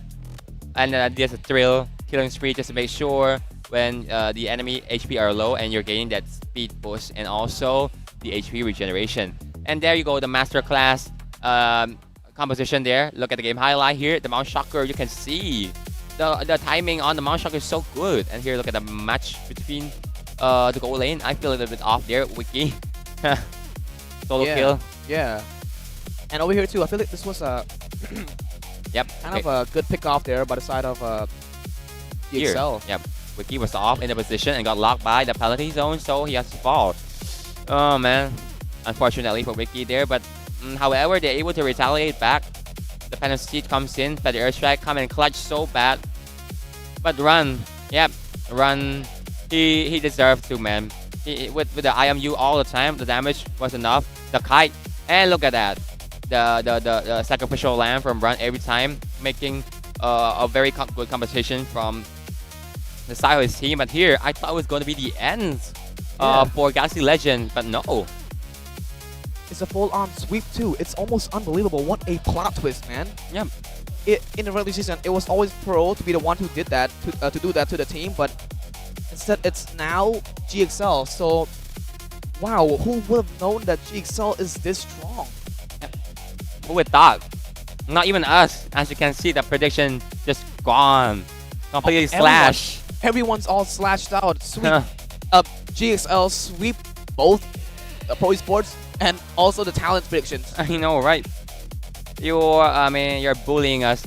You're bullying us. And now, so here's the turning point. Double kill for Vicky, and here comes Lin. And there you go, the 5v1. The horse cannot sustain with a 12 lamb. And here, the sacrificial lamb from Brun. But there you go, he still has to fall, even though he make the cancellation on the feather airstrike on time. Exactly, and over here is the point where this flank was actually the best thing that the fact that GXL could have done. You know, I know, right? That was a beautiful flank and beautifully executed too. And over here, man, PP also did a very good job here by delaying the minion, not making him push so early, and making giving time to Sa to be able to defend with the feather airstrike. Definitely, and Run has to recall, and here comes the flank once again. Look at the lockdown. Felix was isolated in the back of the team fight. The feather airstrike is so damn painful. But look at the Run position here. Run coming with that shadow strike, also the arcane shade. Look at the back line. Hey, the camera moved to Run. Look at the Run. Look at there, the shadow strike, and also the copy onto the feather airstrike. Yeah. Boom, bam, and they're gone. Is a man in this play, man. Honestly, man, this last play is just him, man. And Wiki also did a good job by not dying too in the last team fight, and his damage there was very important in order for the game to end. What a beautiful game played by them. Now looking at the minute mark now, 19 and 36 minute mark. We have the 59k gold below 63k of GXL, 9 turrets below 5 of GXL, 2 turtles above 1 of GXL, and also the 3 lords, not 3 turrets, sorry, 3 lords above none of GXL. So yeah, overall both teams played really well. You guys can see from the gold differences over time, but GXL manages to come back. That was a really nice comeback in the early game. Ever since the early game, it was always been a back and forth game between the two teams. But when it reached up to the mid to late game point, it was all Pro Esports as they were leading the farm, as also leading the flow of the game. But up until the last point where they failed to push in, that was GXL time to lit up a spark in their team's flow, and it worked out beautifully for them. They managed to get a comeback in and fully take on the Kings and put them back down and sitting on the throne as they are now in the grand final. It's actually interesting there. Pro Esports get all the Lord, but Galaxy Legend managed to take the victory without a Lord. And yeah, Kuzen actually put his team on the back. So is Vicky. But there you go, Run to making a clutch play. And there you go, Sa. Yeah, doing good in the early game, mid game, but then come to the late game. He was unaware of how Lin able to catch him off guard there. And yeah, I thought the Wings by Wing was able to escape, but no. Oh, look at the itemization here. You can see Sa really kind of greedy there with the arcane boots on this Farsa, knowing there's a lot of CC. Okay. Yeah. Oh, quietly actually dealing a lot of damage. 101k. For sure, man. Just right below Kozen a little bit there with 106k. And the dice damage taken for that team will go to Sarion Felix with 188k. And for GXL side, it is Cadenza. Wow. So Gabriel is right behind Cadenza. Cadenza is leading it by 212k. I mean, it is a high loss, so it is no surprise. But honestly, I do think that it is because it's actually like the draft difference too. No, actually it's not, man. It's actually Pro Esports mistake, honestly, I think. It was Pro Esports mishap that gave GXL the chance to make a comeback. And yeah, it was supposed to lead into the fourth game, but no. GXL caught the opportunity and threw it back in Pro Esports' face, ending it in a 3-0 full-on sweep, dethroning the King, as well as being the first one to beat Pro Esports in Season 10. I know. According to the previous grab, it's actually a massive comeback from Galaxy Legend. Yeah. Able to snap it out away from Pro Esports. Pro Esports, man, it will be traumatizing to go to the lower bracket with that kind of loss. They thought they would have made it to the grand final, but still, it's actually our grand finalist from Season 9. making their way through that grand final once again. And Pro Esports is waiting for the best of 7 match for tomorrow. It's not really great. Like I said earlier, Yeah, for sure. Vigor is down there too. And yeah, CFU. Don't count them out just yet. Oh, for sure, man. But in the next match, we'll be seeing Vigor going up against CFU Gaming. Yep. Absolutely. And the fact says that in that last game, Pro Esports and Pro Esports and Galaxy Legends was really doing well, right? Yep. Yeah, they played really well. And could ends up being the one to peel off and be the one to zone everything out of the way too. But I think it was also Sa's mishap. He forgot about the flank. He forgot that it could be a flank. Yeah. Who would thought of that? When you see the Mount Shockers been used up and you are aware that there's no presence of Season Shin, but who would thought that he would come at the back line? If I wasn't ready too. The Mount Shockers right on top of your head, and he actually did flicker and wings by wings out. But however, the Traceless follow him up with the last enhanced basic attack, able to completely shut him down. But when Sa are shut down, no feather airstrike to actually zone Ricky away. Because when you have the power style, you usually want to target onto the carry because you outrange the carry so hard. Absolutely. You can see the feather airstrike in the previous team fight as so on point. But later on, they capitalize. They read out how to punish the mistake of Pro Esports, and then comes up with a plan, able to lock on Sa, and Wiki are free. Exactly, and yeah, exactly right. So as of right now, we want to say thank you to our sponsor as well, Infinix, MLBB, and you can play MLBB at 144 FPS, as well as the Cell Card AO MLBB as well. You can level up your battles in Mobile Legends Bang Bang with the Cell Card AO MLBB pack, and you can also enjoy your diamonds and you can play MLBB without internet charge. So we will take our break for now. Well, we'll see you in the next match with Vigor Apex going up against CFU Gaming. And honestly, I want to see what happens then too. So don't forget to tune in. Goodbye. We'll see you. Bye-bye. Uy, Tara nga, pre. going nga to. Haro, pre. Harley to me, boy. Kanta, pre. Kanta, haro, pre. Harley nga, Ken. No touch. Hali. Nice, going. Sano, pre. I'm good. Có bơi vào sao one hit. Sora, pre. Sora. Nice one. Tara, kalit, Sora. Kalit. Nice one. I go mid. Go guys, go bot. I can pull ball begin. My mouth begin. Get kalit, pre. I start kalit, pre. Call to me, pre. Ada head scan skill. Go nga. Front. Go, pre, go. Mid. Don't rush, boys. Tower. I can try. He will figure to me. Clear for boy. Go. Have creep, pre. Oi, tap. Oi, don't rush, boys. Don't rush. Sora, kalit ka rin. Sora, flick, pre. I just copy, Sora. Even Sora, Halino, pre. Siya, pre, plus fast. Tara nga, Lord, pre. Our Lord, Bagi. Halilo. Okay, wait, tarit. Yo, bultilin. Front. Wait, tarit. Lumi. Go in. I go now. Can fire, pre. Cloud. Go, pre, go. Low me cloud. Nice tries. Sora. Counter a bit. Sora nandiyan, pre. Sora. Ken. Hello, come, pre. Going. Sora one hit, pre. Ken, Look me, Ken. Pre, I get Harley, Wiki. Harley no dash. Bio, pre. Churi, pre. Maskal, Ken. Maskal no da. Muy. If he dash, pre, second Go, pre, kill. go. Ay, ban Lord. No, Gago. You only purify. Low me a bit. Kill me, Ken. Micro. No mana, pre. No da, pre. Chơi mà nãy. Naya. Chơi. No. Careful. Can like it? Look me, pre. Harley, Wiki. Mùi. Bay. Maskal mau.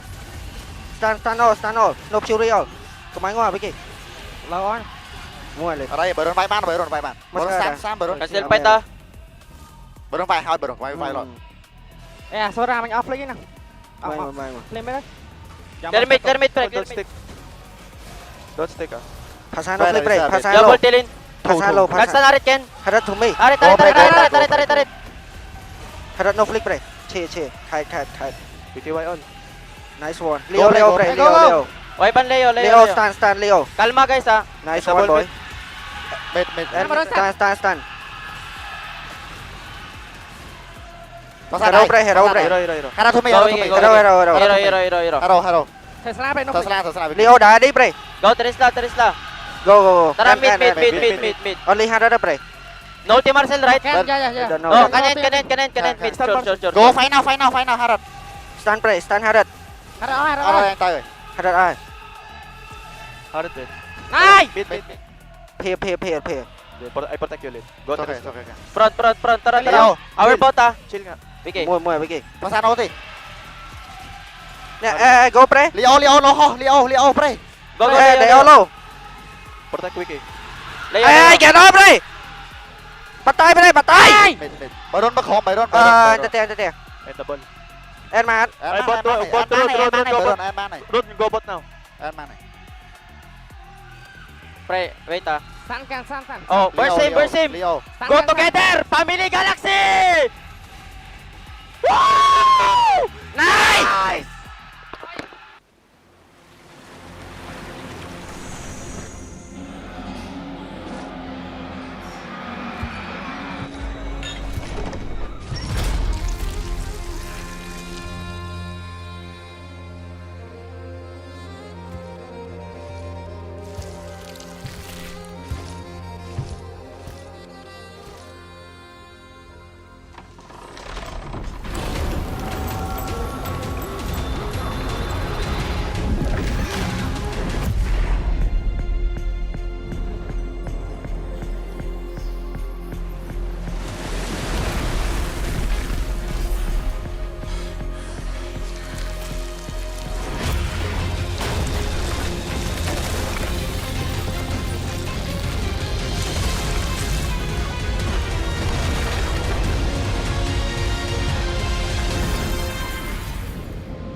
Kênh chópគម្រោង Secret AO Gamer បានទាំងពេជ្រនិងអ៊ីនធឺណិតក្នុងកញ្ចប់តែមួយកញ្ចប់គម្រោងមួយជា$10សុពលភាព12ថ្ងៃកញ្ចប់គម្រោង$7សុពលភាព30ថ្ងៃកញ្ចប់ថ្មី Secret AO MLBB សម្រាប់ gamer ពិតៗបានទាំងពេជ្របានទាំងលេង MLBB មិនគិតថ្លៃអ៊ីនធឺណិតគម្រោង Secret AO Mobile 5G កាន់តែធំកាន់តែលឿនតម្លៃ$2ទទួលបានទិន្នន័យ 30GB 100នាទីនិង100សារក្នុងប្រព័ន្ធ7ថ្ងៃ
កញ្ចប់គម្រោង Secret AO Gamer បានទាំងពេជ្រនិងអ៊ីនធឺណិតក្នុងកញ្ចប់តែមួយកញ្ចប់គម្រោងមួយជាច្រើនដុល្លារសុពលភាព12ថ្ងៃកញ្ចប់គម្រោង7ដុល្លារសុពលភាព30ថ្ងៃកញ្ចប់ថ្មី Secret AO MLBB សម្រាប់ gamer ពិតៗបានទាំងពេជ្របានទាំងលេង MLBB មិនគិតថ្លៃអ៊ីនធឺណិតគម្រោង Secret AO Mobile 5G កាន់តែធំកាន់តែលឿនតម្លៃ2ដុល្លារទទួលបានទិន្នន័យ 30GB 100នាទីនិង100សារក្នុងប្រព័ន្ធ7ថ្ងៃ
កញ្ចប់គម្រោង Secret AO Gamer បានទាំងពេជ្រនិងអ៊ីនធឺណិតក្នុងកញ្ចប់តែមួយកញ្ចប់គម្រោងមួយជា$1,000សុពលភាព12ថ្ងៃកញ្ចប់គម្រោង$7សុពលភាព30ថ្ងៃកញ្ចប់ថ្មី Secret AO MLBB សម្រាប់ Gamer ពិតៗបានទាំងពេជ្របានទាំងលេង MLBB មិនគិតថ្លៃអ៊ីនធឺណិតគម្រោង Secret AO Mobile 5G កាន់តែធំកាន់តែលឿនតម្លៃ$2ទទួលបានទិន្នន័យ 30GB 100នាទីនិង100សារក្នុងប្រព័ន្ធ7ថ្ងៃ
ញ្ចប់គម្រោង Secret AO Gamer បានទាំងពេជ្រនិងអ៊ីនធឺណិតក្នុងកញ្ចប់តែមួយកញ្ចប់គម្រោងមួយជាច្រើនដុល្លារសុពលភាព12ថ្ងៃកញ្ចប់គម្រោង7ដុល្លារសុពលភាព30ថ្ងៃកញ្ចប់ថ្មី Secret AO MLBB សម្រាប់ gamer ពិតៗបានទាំងពេជ្របានទាំងលេខ MLBB មិនគិតថ្លៃអ៊ីនធឺណិតគម្រោង Secret AO Mobile 5G កាន់តែធំកាន់តែលឿនតម្លៃ2ដុល្លារទទួលបានទិន្នន័យ 30GB 100នាទីនិង100សារក្នុងប្រព័ន្ធ7ថ្ងៃ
កញ្ចប់គម្រោង Secret AO Gamer បានទាំងពេជ្រនិងអ៊ីនធឺណិតក្នុងកញ្ចប់តែមួយកញ្ចប់គម្រោងមួយជា$10សុពលភាព12ថ្ងៃកញ្ចប់គម្រោង$7សុពលភាព30ថ្ងៃកញ្ចប់ថ្មី Secret AO MLBB សម្រាប់ gamer ពិតៗបានទាំងពេជ្របានទាំងលេង MLBB មិនគិតថ្លៃអ៊ីនធឺណិតគម្រោង Secret AO Mobile 5G កាន់តែធំកាន់តែលឿនតម្លៃ$2ទទួលបានទិន្នន័យ 30GB 100នាទីនិង100សារក្នុងប្រព័ន្ធ7ថ្ងៃ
ញ្ចប់គម្រោងសេខាត AO Gamer បានទាំងពេជ្រនិងអ៊ីនធឺណិតក្នុងកញ្ចប់តែមួយកញ្ចប់គម្រោងមួយជា$100សុពលភាព12ថ្ងៃកញ្ចប់គម្រោង$7សុពលភាព30ថ្ងៃកញ្ចប់ថ្មី Sekat AO MLBB សម្រាប់ gamer ពិតៗបានទាំងពេជ្របានទាំងលេង MLBB មិនគិតថ្លៃអ៊ីនធឺណិតគម្រោង Sekat AO Mobile 5G កាន់តែធំកាន់តែលឿនតម្លៃ$2ទទួលបានទិន្នន័យ 30GB 100នាទីនិង100សារក្នុងប្រព័ន្ធ7ថ្ងៃ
ញ្ចប់គម្រោង Secret AO Gamer បានទាំងពេជ្រនិងអ៊ីនធឺណិតក្នុងកញ្ចប់តែមួយកញ្ចប់គម្រោងមួយជាច្រើនដុល្លារសុពលភាព12ថ្ងៃកញ្ចប់គម្រោង7ដុល្លារសុពលភាព30ថ្ងៃកញ្ចប់ថ្មី Secret AO MLBB សម្រាប់ gamer ពិតៗបានទាំងពេជ្របានទាំងលេង MLBB មិនគិតថ្លៃអ៊ីនធឺណិតគម្រោង Secret AO Mobile 5G កាន់តែធំកាន់តែលឿនតម្លៃ2ដុល្លារទទួលបានទិន្នន័យ 30GB 100នាទីនិង100សារក្នុងប្រព័ន្ធ7ថ្ងៃ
កញ្ចក់គម្រោង Secret AO Gamer បានទាំងពេជ្រនិងអ៊ីនធឺណិតក្នុងកញ្ចក់តែមួយកញ្ចក់គម្រោងមួយជាច្រើនដុល្លារសុពលភាព12ថ្ងៃកញ្ចក់គម្រោង7ដុល្លារសុពលភាព30ថ្ងៃកញ្ចក់ថ្មី Secret AO MLBB សម្រាប់ gamer ពិតៗបានទាំងពេជ្របានទាំងលេង MLBB មិនគិតថ្លៃអ៊ីនធឺណិតគម្រោង Secret AO Mobile 5G កាន់តែធំកាន់តែលឿនតម្លៃ2ដុល្លារទទួលបានទិន្នន័យ 30GB 100នាទីនិង100សារក្នុងប្រព័ន្ធ7ថ្ងៃ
ញ្ចប់គម្រោងសេខាត AO Gamer បានទាំងពេជ្រនិងអ៊ីនធឺណិតក្នុងកញ្ចប់តែមួយកញ្ចប់គម្រោងមួយជា$1,000សុពលភាព12ថ្ងៃកញ្ចប់គម្រោង$7សុពលភាព30ថ្ងៃកញ្ចប់ថ្មី Sekat AO MLBB សម្រាប់ gamer ពិតៗបានទាំងពេជ្របានទាំងលេង MLBB មិនគិតថ្លៃអ៊ីនធឺណិតគម្រោង Sekat AO Mobile 5G កាន់តែធំកាន់តែលឿនតម្លៃ$2ទទួលបានទិន្នន័យ 30GB 100នាទីនិង100សារក្នុងប្រព័ន្ធ7ថ្ងៃ Round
ញ្ចប់គម្រោង Secret AO Gamer បានទាំងពេជ្រនិងអ៊ីនធឺណិតក្នុងកញ្ចប់តែមួយកញ្ចប់គម្រោងមួយជាច្រើនដុល្លារសុពលភាព12ថ្ងៃកញ្ចប់គម្រោង7ដុល្លារសុពលភាព30ថ្ងៃកញ្ចប់ថ្មី Secret AO MLBB សម្រាប់ gamer ពិតៗបានទាំងពេជ្របានទាំងលេង MLBB មិនគិតថ្លៃអ៊ីនធឺណិតគម្រោង Secret AO Mobile 5G កាន់តែធំកាន់តែលឿនតម្លៃ2ដុល្លារទទួលបានទិន្នន័យ 30GB 100នាទីនិង100សារក្នុងប្រព័ន្ធ7ថ្ងៃ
កញ្ចប់គម្រោង Secret AO Gamer បានទាំងពេជ្រនិងអ៊ីនធឺណិតក្នុងកញ្ចប់តែមួយកញ្ចប់គម្រោងមួយជាច្រើនដុល្លារសុពលភាព12ថ្ងៃកញ្ចប់គម្រោង7ដុល្លារសុពលភាព30ថ្ងៃកញ្ចប់ថ្មី Secret AO MLBB សម្រាប់ gamer ពិតៗបានទាំងពេជ្របានទាំងលេង MLBB មិនគិតថ្លៃអ៊ីនធឺណិតគម្រោង Secret AO Mobile 5G កាន់តែធំកាន់តែលឿនតម្លៃ2ដុល្លារទទួលបានទិន្នន័យ 30GB 100នាទីនិង100សារក្នុងប្រព័ន្ធ7ថ្ងៃ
កញ្ចប់គម្រោង Secret AO Gamer បានទាំងពេជ្រនិងអ៊ីនធឺណិតក្នុងកញ្ចប់តែមួយកញ្ចប់គម្រោងមួយជា$សុពលភាព12ថ្ងៃកញ្ចប់គម្រោង$7សុពលភាព30ថ្ងៃកញ្ចប់ថ្មី Secret AO MLBB សម្រាប់ gamer ពិតៗបានទាំងពេជ្របានទាំងលេង MLBB មិនគិតថ្លៃអ៊ីនធឺណិតគម្រោង Secret AO Mobile 5G កាន់តែធំកាន់តែលឿនតម្លៃ$2ទទួលបានទិន្នន័យ 30GB 100នាទីនិង100សារក្នុងប្រព័ន្ធ7ថ្ងៃ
ញ្ចក់គម្រោងសេខាត AO Gamer បានទាំងពេជ្រនិងអ៊ីនធឺណិតក្នុងកញ្ចប់តែមួយកញ្ចក់គម្រោងមួយជា$100សុពលភាព12ថ្ងៃកញ្ចប់គម្រោង$7សុពលភាព30ថ្ងៃកញ្ចប់ថ្មី Sekat AO MLBB សម្រាប់ gamer ពិតៗបានទាំងពេជ្របានទាំងលេង MLBB មិនគិតថ្លៃអ៊ីនធឺណិតគម្រោង Sekat AO Mobile 5G កាន់តែធំកាន់តែលឿនតម្លៃ$2ទទួលបានទិន្នន័យ 30GB 100នាទីនិង100សារក្នុងប្រព័ន្ធ7ថ្ងៃ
កញ្ចប់គម្រោង Secret AO Gamer បានទាំងពេជ្រនិងអ៊ីនធឺណិតក្នុងកញ្ចប់តែមួយកញ្ចប់គម្រោងមួយជា$សុពលភាព12ថ្ងៃកញ្ចប់គម្រោង$7សុពលភាព30ថ្ងៃកញ្ចប់ថ្មី Secret AO MLBB សម្រាប់ gamer ពិតៗបានទាំងពេជ្របានទាំងលេង MLBB មិនគិតថ្លៃអ៊ីនធឺណិតគម្រោង Secret AO Mobile 5G កាន់តែធំកាន់តែលឿនតម្លៃ$2ទទួលបានទិន្នន័យ 30GB 100នាទីនិង100សារក្នុងប្រព័ន្ធ7ថ្ងៃ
ចប់គម្រោង Secret AO Gamer បានទាំងពេជ្រនិងអ៊ីនធឺណិតក្នុងកញ្ចប់តែមួយកញ្ចប់គម្រោងមួយជា$10សុពលភាព12ថ្ងៃកញ្ចប់គម្រោង$7សុពលភាព30ថ្ងៃកញ្ចប់ថ្មី Secret AO MLBB សម្រាប់ gamer ពិតៗបានទាំងពេជ្របានទាំងលេង MLBB មិនគិតថ្លៃអ៊ីនធឺណិតគម្រោង Secret AO Mobile 5G កាន់តែធំកាន់តែលឿនតម្លៃ$2ទទួលបានទិន្នន័យ 30GB 100នាទីនិង100សារក្នុងប្រព័ន្ធ7ថ្ងៃ Round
កញ្ចប់គម្រោងសេខាត AO Gamer បានទាំងពេជ្រនិងអ៊ីនធឺណិតក្នុងកញ្ចប់តែមួយកញ្ចប់គម្រោងមួយជា$100សុពលភាព12ថ្ងៃកញ្ចប់គម្រោង$7សុពលភាព30ថ្ងៃកញ្ចប់ថ្មី Sekat AO MLBB សម្រាប់ gamer ពិតៗបានទាំងពេជ្របានទាំងលេង MLBB មិនគិតថ្លៃអ៊ីនធឺណិតគម្រោង Sekat AO Mobile 5G កាន់តែធំកាន់តែលឿនតម្លៃ$2ទទួលបានទិន្នន័យ 30GB 100នាទីនិង100សារក្នុងប្រព័ន្ធ7ថ្ងៃ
MPL Cambodia រដូវកាលទី10នាំមកជូនដោយ Moon Thun ឧបត្ថម្ភធំដោយ Official Gaming Phone Infinix សហការឧបត្ថម្ភដោយ Digital Telco Partner Cellcard គាំទ្រដោយសហព័ន្ធកីឡាអេឡិចត្រូនិក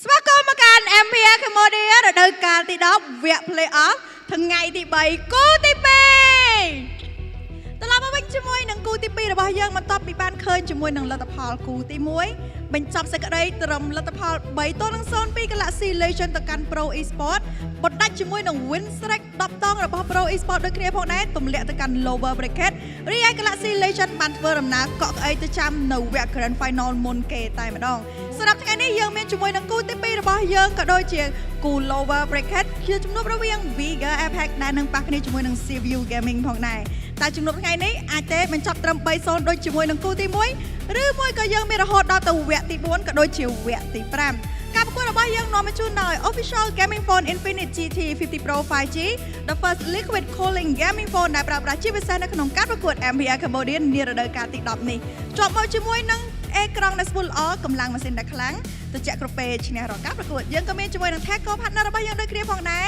គម្រោង AO Gamer របស់ Cellcard មកកាលឡើងជាពិសេសសម្រាប់ Gamer Mobile Legend Bang Bang ជាប់ជាមួយនឹងគម្រោងនេះទទួលបានទាំងអ៊ីនធឺណិតទទួលបានទាំងការហៅចេញជាពិសេសទទួលបានពេជ្រនៅក្នុង Mobile Legend Bang Bang ដូចគ្នាយ៉ាងណាមិញអ្នកនរគ្នានៅទីតាំងប្រកួតរបស់យើងផ្ទាល់គឺ MPL Cambodia Arena អ្នកនរគ្នាអាចចូលរួមទស្សនាផ្ទាល់ដោយធ្វើការទិញសំបុត្រនៅលើ Book Me Plus ជាពិសេសនោះយើងក៏មានជាមួយនៅ activity ផ្សេងៗអ្នកនរគ្នាអាចចូលរួមបានពី sponsor របស់យើងដូចគ្នាផងដែរគឺនៅ Boot Infinite អ្នកនរគ្នាអាចធ្វើការលេងជាមួយក៏ដូចជាប្រកួតជាមួយនឹង 1v1ជាមួយនឹង audience ដែលគាត់មកចូលរួមនៅទស្សនានៅទីនេះផ្ទាល់តែម្ដងដើម្បីទទួលយកពេជ្រជាពិសេសនោះអ្នកណាគេមានជាមួយនឹងទូរស័ព្ទ Infinite អ្នកនរគ្នាគ្រាន់តែ show គាត់ទៅគឺទទួលបានពេជ្រដូចគ្នាផងដែររីឯ booth របស់ Cellcard វិញក៏ពិសេសដូចគ្នាអ្នកនរគ្នាមកទស្សនា MPL បានតែមើលទាំងការប្រកួតជាពិសេសបើយកជាមួយនឹង ID ក៏ដូចជា passport មកអ្នកនរគ្នាទទួលបាន SIM Cellcard មួយ free តែម្ដងយ៉ាងណាមិញយើងងាកទៅកាន់ការប្រកួតរបស់យើងវិញគូទី2របស់យើងជាជំនួបរវាង Vigor Apex និង CFU តើអ្នកណាគេជាអ្នកឈ្នះក្នុងថ្ងៃនេះដើម្បីទៅជួបជាមួយនឹង Pro Esports នៅថ្ងៃបន្ទាប់សូមមកវាយពេលវេលានេះឲ្យ analyst របស់យើងបងនិយាយមិនថាមុនយើងចាប់ផ្ដើមនៅការប្រកួត And now we are back from our short break, everybody. And now we are ready for our match 6. Let's see here, everybody. Will be the fight between CFU Gaming versus Vigor Apex in the lower bracket. Both of these teams have gone up. Has gone down by their opposition team. CFU Gaming fell to Galaxy Legends in a reverse sweep, a 3-2. They were getting the 2 points first in, and then Galaxy Legends completely did a full-on reverse sweep onto them. And then Vigor Apex also lost to Pro Esports in a 3-2 as well. So both of these teams lost in a 3-2, and now they're going to see each other in the lower bracket. Just right now, we're about to see. Are you excited? Yep, I'm really excited to see our match too. Yep, both teams, CFU and Vigor Apex, are on their match to decide who is going to go next up against Pro Esports. They're on the verge of eliminations. It could be either the defending champions or the new faces, the rookie teams who've been fighting since the qualifier. Exactly. Yep, they're now fighting for the slot, for the spot in the lower bracket final tomorrow, which is best of 7 too. Yeah, but Sam, Sam, get this. This is the lower bracket, so whoever falls here falls and will not continue on to the grand final. Yeah. As they will take their place as... anyway, let's go look here at the side selection for the first pick. This is from day 1. So the first pick here, 57% win rate, goes to the hero of Suyo, Uranus, and Claude. And the second pick, they always counter by the Phobius, Claude, as well as the Leomord with a win rate of 42%. So, yeah, this is the meta check. Yep, it's understandable. Yep, we see a lot of Suyo into that Leomord, or the Leomord into the Suyo. And Uranus, Phobia is mostly banned out, or if you don't ban it out, you're gonna get a pick. And for Uranus, we've seen a lot. Claude too. Yep, Claude are invading to the pick spot. Ban spot too. It's been really becoming one of the best marksmen currently in the patch. Exactly. Its ability to have the movement speed as well as the cooldown very quickly, which makes it strong. Let's look at this, man. Graveyards of Legends. So for the left side here, D7 is a 2-time champions when he was in Burn X Flash. And here we have Ra, a 3-time champions from when he was in See You Soon. And champions here for CFU Gaming. 5 champions from See You Soon and CFU Boxy. As well as 3-time champion for Detective, as he is a 3-peat champion in this in the MPL KH. As well as Waru, a teammate of Detective, a loyal teammate as well. 3-time champion, 3-peat champion, CFU Gaming. And yeah, 2 of the most decorated rosters in history enter the pit. Only 1 walks out. Yeah, exactly. 6-time champion, hopeful for Boxy might end it here, as if he isn't making through that Vigor Apex, he will fall, and then 5 champion is still staying there. And there you go, Ra, same as Detective, and there you go, same for Wadudu on that 3-time champion too. It's a graveyard for sure. One of them has to fall. Yep, like they said, they're in the same pit, they're on the same boat. Yep. They gotta fight one out, and one will go forward, step up forward to grab another spot. I mean, there's actually 2 steps in the lower bracket. It is art, that's why no one want to fall into that lower bracket. 2 steps before you're able to reach the grand final to compete against Galaxy Legend. You gotta pass Pro Esports first. Yep. So I'm really excited to see our game number 1, how it's going to be between these 2 teams. Exactly, and whoever falls here, there's only 1 boat. So only 1 team could occupy 1 boat. So the 5 rest shall go. And whoever wins here, like just said, will go on to meet Pro Esports in tomorrow's match. As Pro Esports is in the upper bracket, which just fell down from Galaxy Legends dominance in a 3-0, a full-on sweep to Pro Esports, bringing them down to the lower bracket. And now Pro Esports is waiting to see who will fight with them for tomorrow's match. Yep, Vigor Apex yesterday almost defeated Pro Esports too, almost dropped them to the lower bracket. But yeah, in the end, they're still lost to Pro Esports. And from all across season, from season 1 to season 9, the lower bracket final has been always best of 5. But tomorrow it's best of 7. Exactly. Do you think it's really exhausting for the team who can get up to the lower bracket final? Yeah, man. I think it's gonna be very hard. Honestly, I think it's gonna be very hard. Even though it's possible, but it's gonna be a big obstacle for them to cross over. Yeah, for sure. And I'm honestly excited to see what can they do here, especially when in the regular season, Vigor Apex manages to beat out CFU Gaming in a 2-0 match. Yep, 2-0 against the defending champion. Exactly. So, it was more like a storm too in both games. Exactly. Outclassed, out micro. CFU Gaming there wasn't ready for the new faces for Vigor Apex. They didn't know that Vigor Apex was that strong, and then they took the strike, and then boom. Game number 2 was just purely one-sided game, and Vigor Apex takes the win.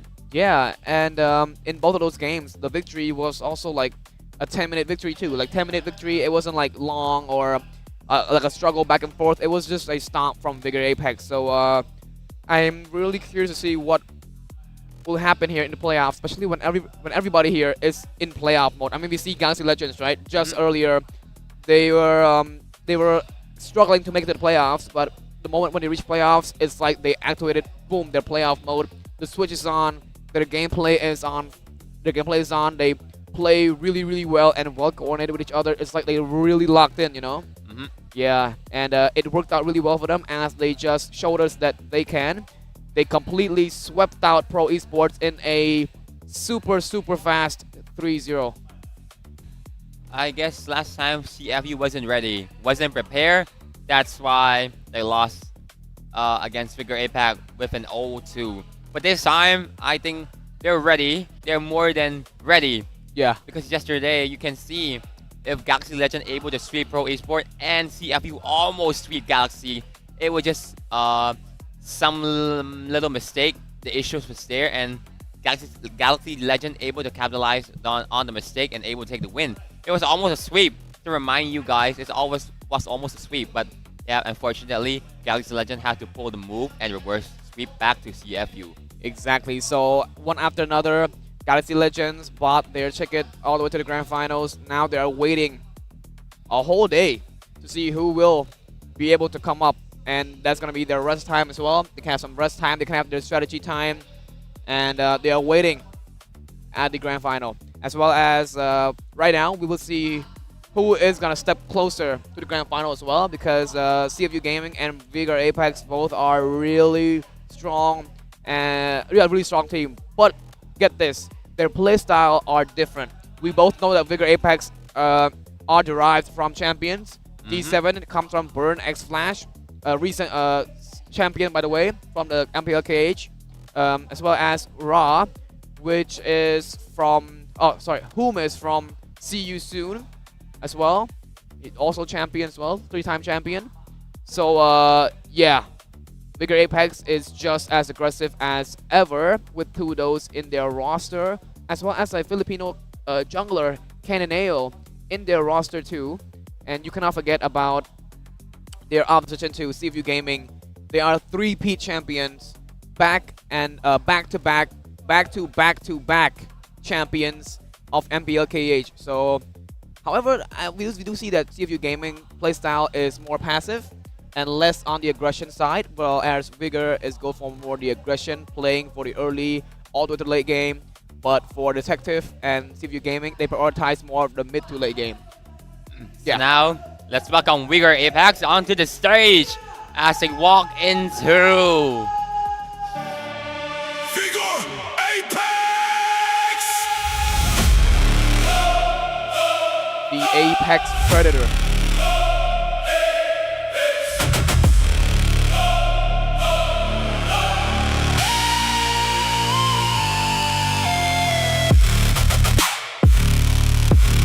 They are new, but they look like a champion contender.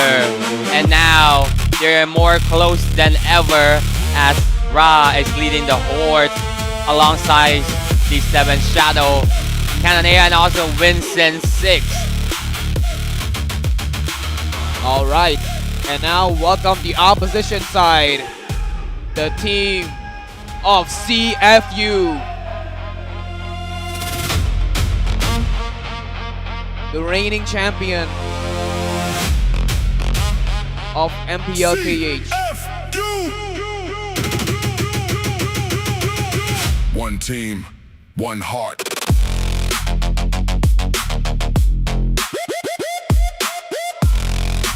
Leading the crowd, as well as his teammates, will be Remy, as well as Detective, Boxy, Wadu, and Sivzy.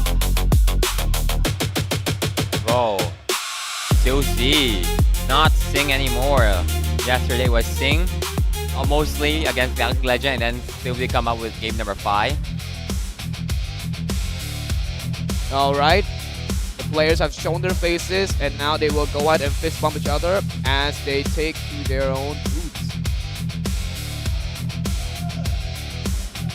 And now welcoming coaches to their side. We have Coach Semi as well as Coach Bailucci for Vigor Apex, as well as Coach Bob and Coach Timego for the side of CFU Gaming. Let's take a look here at their top hero pick. That will be for the Vigor Apex team. Carry, of course, Vincent, Kimmy, Uranus, Susan, as well as that Arlot prioritized by Shadow. Top hero band will be Freya, Khalid, Susan, Phobius, as well as that Cho. And for CFU Gaming, the top hero pick is familiar face, Yusin, Yuzong, and your Uranus, Liam Moore, and then the Harif. Top hero band, oh, it's the Marcel, Yusin also, and then there you go, Sora, Fanny, and also the Freya. Yep. Very solid, man. Both of the teams like to prioritize that Uranus, that's for sure. Whoa. It's always a Juicin in the top hero pick and also the top hero bam. If you can't get it, then I just ban it out. Exactly. And the Zusin, actually, we do see that both Coach Timego and Coach Zemi likes picking up the Zusin for their mid laner. I mean, Ra, a very aggressive mid laner, but but he utilizes that Zusin. Even though Zusin is more of a passive mage, not being able to scale and being able to scale, but not being able to give burst damage, Ra uses her and in such an aggressive way that makes her offensive. Yep. Yeah.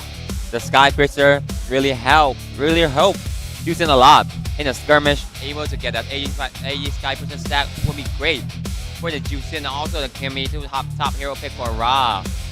There you go. We got two same band, the top hero band, which is the Juicing, and also the Freya from both sides. Exactly. And I also go here at the play head-to-head here. That will be Shadow from Vigor Apex going up against Wadu from CFU Gaming. Cananeo going up against Detective. Yep. Filipino against the Cambodian. Yep.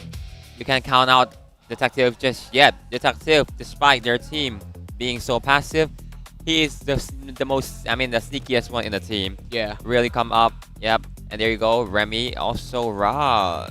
D7 and Box CC, the veteran roam in MPL Cambodia. Yeah, these two are the veteran roamers in MPL KEH.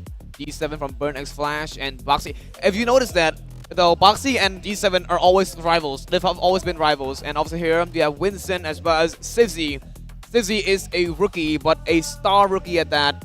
A rising player for sure. He actually rise so high. Actually helps CFU to gain that second place in the regular season. It's actually amazing for a rookie like Susie to actually make it through. Oh, let's take a look here at the talent predictions. Annie 3-1, and most of it are 3-1, but Niker and Kabiz is different. Sento too. Wow. Oh, there's only CFU Gaming, two talents picking up over CFU Gaming. Yep. Oh, actually you too. You pick CFU Gaming. Yeah, there's 3 of us against the world. Yeah. Yeah, but let's see though. Predictions are just predictions, and of course, once again, CFU Gaming prioritizes that first pick. CFU Gaming is a team that prioritizes first picks. It seems that way. All right. And Coach Zemi, I don't think he prioritizes his first picks as much. Yep. Coach Shango wanted that first pick to make sure his prior pick are actually on his side. Just want all the prior pick in the pocket, and there you go. The prior pick could be the Juicin for Remy. Remy is actually one of the best Juicin user here in MPLK8. Really excel in those flat and flare, and yep, Ra can be aggressive. So is Remy. Remy on this Juicin is just amazing too. And there you go, Coach Zemi. This time, you're on the back seat. That is just okay. For Coach Zemi, he could be flexible. And there you go. 25 seconds before the draft pick. But we were able to see the map draw just in probably first, then the draft pick. And there you go. I wish it's not Dangerous Grass, because Dangerous Grass is Vigor Apex favorite. Oh, and they actually have the stats to back it up, right? Yep. Vigor Apex has won 100% win rate ever since regular season. Until now, 100% win rate on Dangerous Grass. All right, now let's take a look here at the random map draw. All right, you said no Dangerous Grass, and it will of course favor Broken Walls instead. So no Dangerous Grass, and it's not in favor of anybody. So let's see here, Coach Time Go right off the bat, banning away Cananeo's Fanny, and Coach Zemi responding right back at him with Detective Bastia. Also, CFU Gaming banning away that Brethren. Wow, 2 jungler bans for Coach Time Go. Yes. Already to just locking onto the Cananeo to make sure he could not have his own signature pick. Yes. And there you go, Backstrap ban, also a jungler ban, which is to make sure Detective, Detective are so good Backstrap, so why not? There you go, second ban for Vigor Apex. Juicin still there because Coach Time Go is on that first pick. And there you go, Juicin. No, it's not. It's actually the Guinevere. Oh, yeah. Guinevere is Detective's favorite. Should not give him his favorite candy, right? Yep. Alright, now for Coach Time Go, what will he pick? What will he be banning away for his third ban? I do see the vision of banning away Shadow's R-Lot, right? I mean, his R-Lot was the one that really caught Pro Esports off guard. Well, you might want to ban Phobius if you want to pick Arla for yourself because Wadu is great on the Arla too, not just Shadow, not just Gabriel. You can count out Wadu on this Arla too. And there you go. He's taking his time. What is going to be the third ban for Coach Go? It could be Arla like you said, but there you go, Phobius. Just to make sure. This could be Vigor Apex banning on the Arla because Coach Go are looking for that Herif or it is either Herif or that Arla because they ban out the Phobius. Yeah.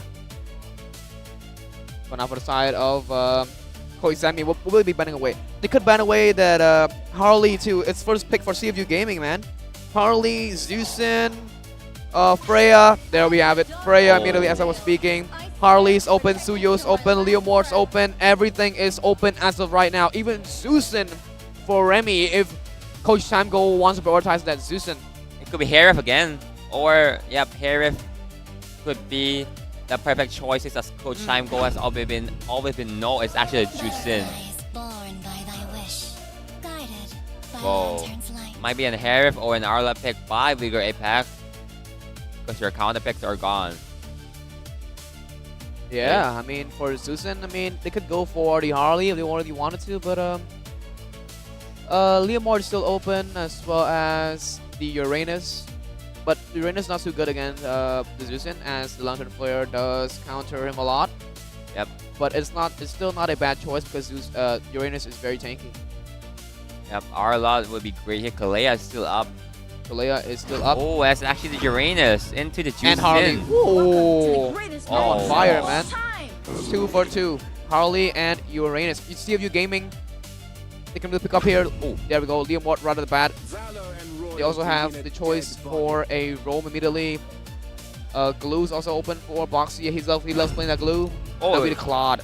Claude. Yeah, secure here or for the gold lane. Oh, this could be an Arla. No, I'm sorry, not Arla. It could be a roamer, which is Khalid is still there. Blue is still there too. Yep, Blue is still here too. Oh man, could be a jungler first. It could be Suyo, just to make sure that Koizami actually secure a hero for Cananeo. And there you go. It's actually a carry, not a jungler for Cananeo just yet. Whoa. And now, 4th ban for Coach Zemi. They're both prioritizing their gold laners, right? Yep. Gold laner in the 3rd pick.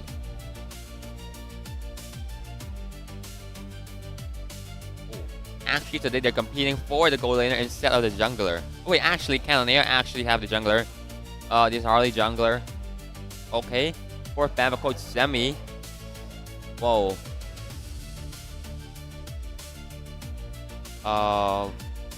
Mage is still left missing for Remy. Oh. XP 2. Oh, Cho was actually... yeah, Boxy. By the way, Boxy's roam. Kalea ban. Oh, D7 loves that Kalea. You know that. Yep.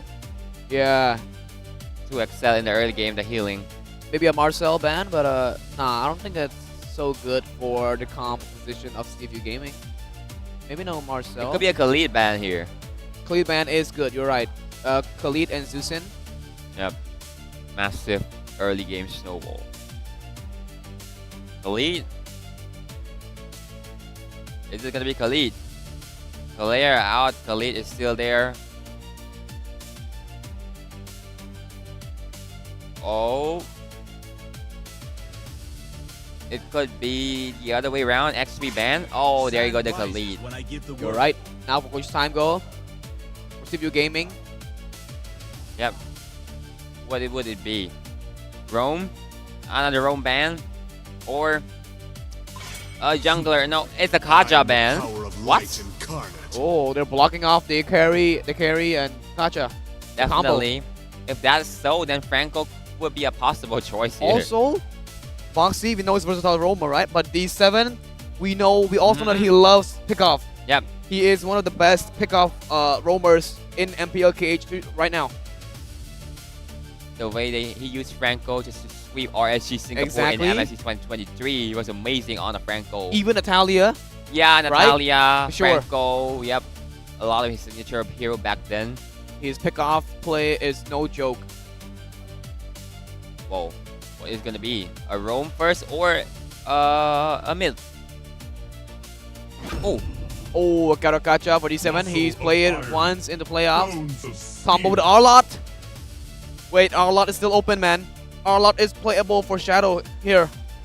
So you're saying this Uranus could be going to jungler? Theoretically, yes. But if they really want to prioritize that Arlot for VGR, they can pick Uranus for the jungle. And I don't think anything in their side of CFU Gaming, as of right now, anything can really do harm to Uranus. Maybe Claude. But that Claude is gonna have to be rich too. Yep, To you push gotta down scale. the Uranus. Exactly. And there you go. XP. What is gonna be for Wild Do in this game? Yusong is still up. Oh, Hilda instead. Fight. Fight for the ultimate answer. And Ooh, Sora. The clouds are ever shifting, Valen is still but this open. heart remains Valentina, steadfast. maybe? Okay. The lineup for CFU Gaming is all finished up now for VGR. What will they pick up? Or Yeef, or it could be a Farsa. You want a nuke damage. Jimmy could be a great choice too for kiting. Okay. You're taking all their time. They are. They really think about this one, man. Valentina is still open, you're right? Yep. They're missing a mage too, so Valentina mid could possibly do something, but I don't know. But it's not an XP, so it doesn't really benefit that well against the Sora. And there you go, still the There will Valentina. still be the Valentina pick for the side of VGR. Now their lineup is all ready. Both teams are ready to go. Yeah, Coach Time Go as well as Coach Semi. There we go, the last team chance before they leave their stations and go back to their coach room, their team room. Wow.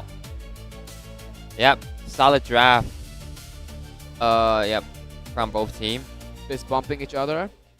And now let's take a final look at their player cam as well as their hero.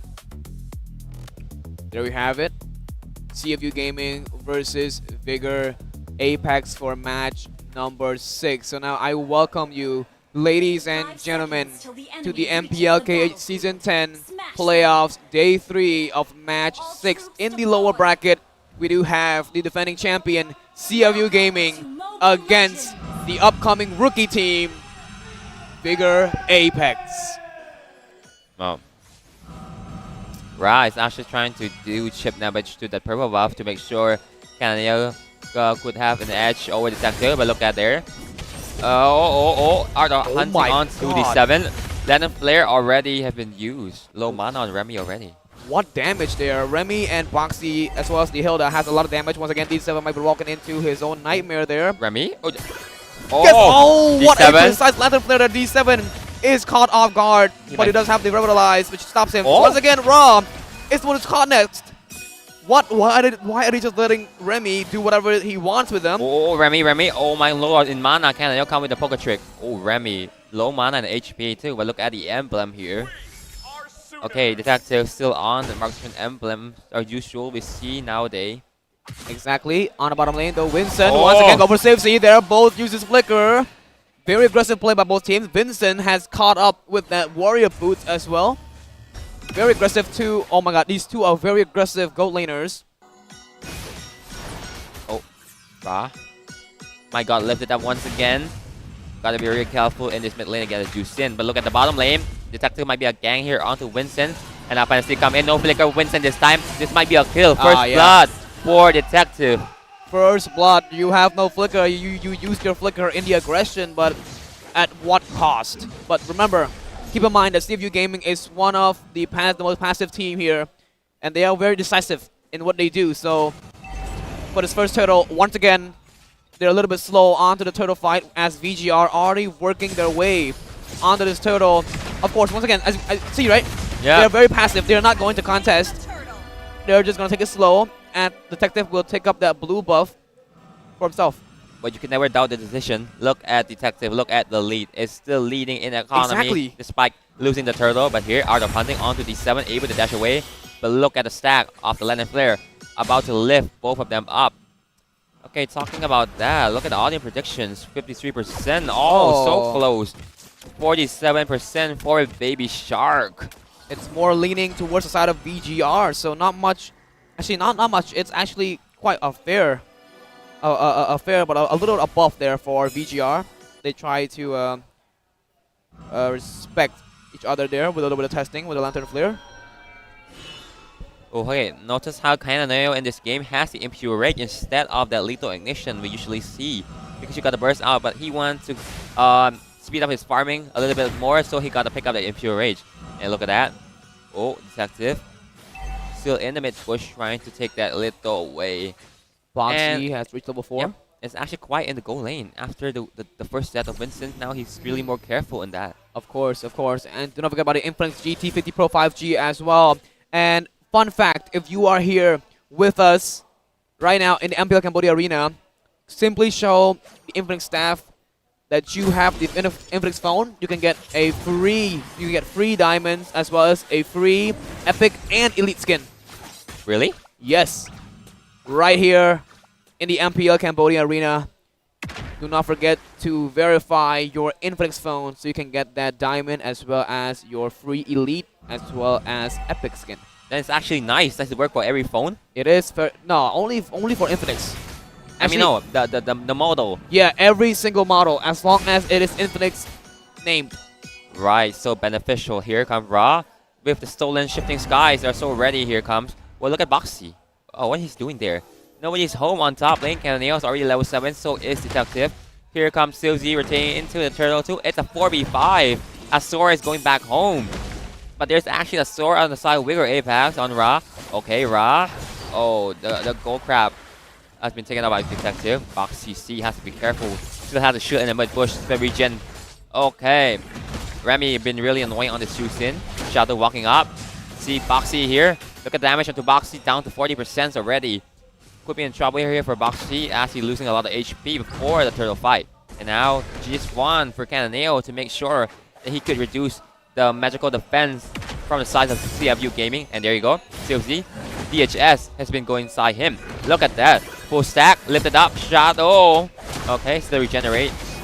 Look. Boxy on the flank. Okay. A Terra fight onto Wadudu. Ra is still holding on to that shifting sky. Not Torrent form being used. But look at the turtle. It's just a buying time for CFU Gaming. We look at the shifting sky once again from Wadudu into the Fantasy. Shadow is still tanky. But so is D7 here. Okay, a Terra fight onto Detective for a bit. Exactly. And for that fight, Boxy manages to zone out the side of VGR by so long. Okay. Yeah, and that was a really good play by the side of Boxy, being able to zone away that much players all alone. I mean, Wadu was also present, but nah, that was really good. But yeah, on the top lane here, Detective will just take his time. But the gold lead there, once again, CFU Gaming is leading by 1, as well as a turtle for both teams. But the gold lead is none. There's no gold lead. VGR is transitioning to a passive team just as CFU is doing.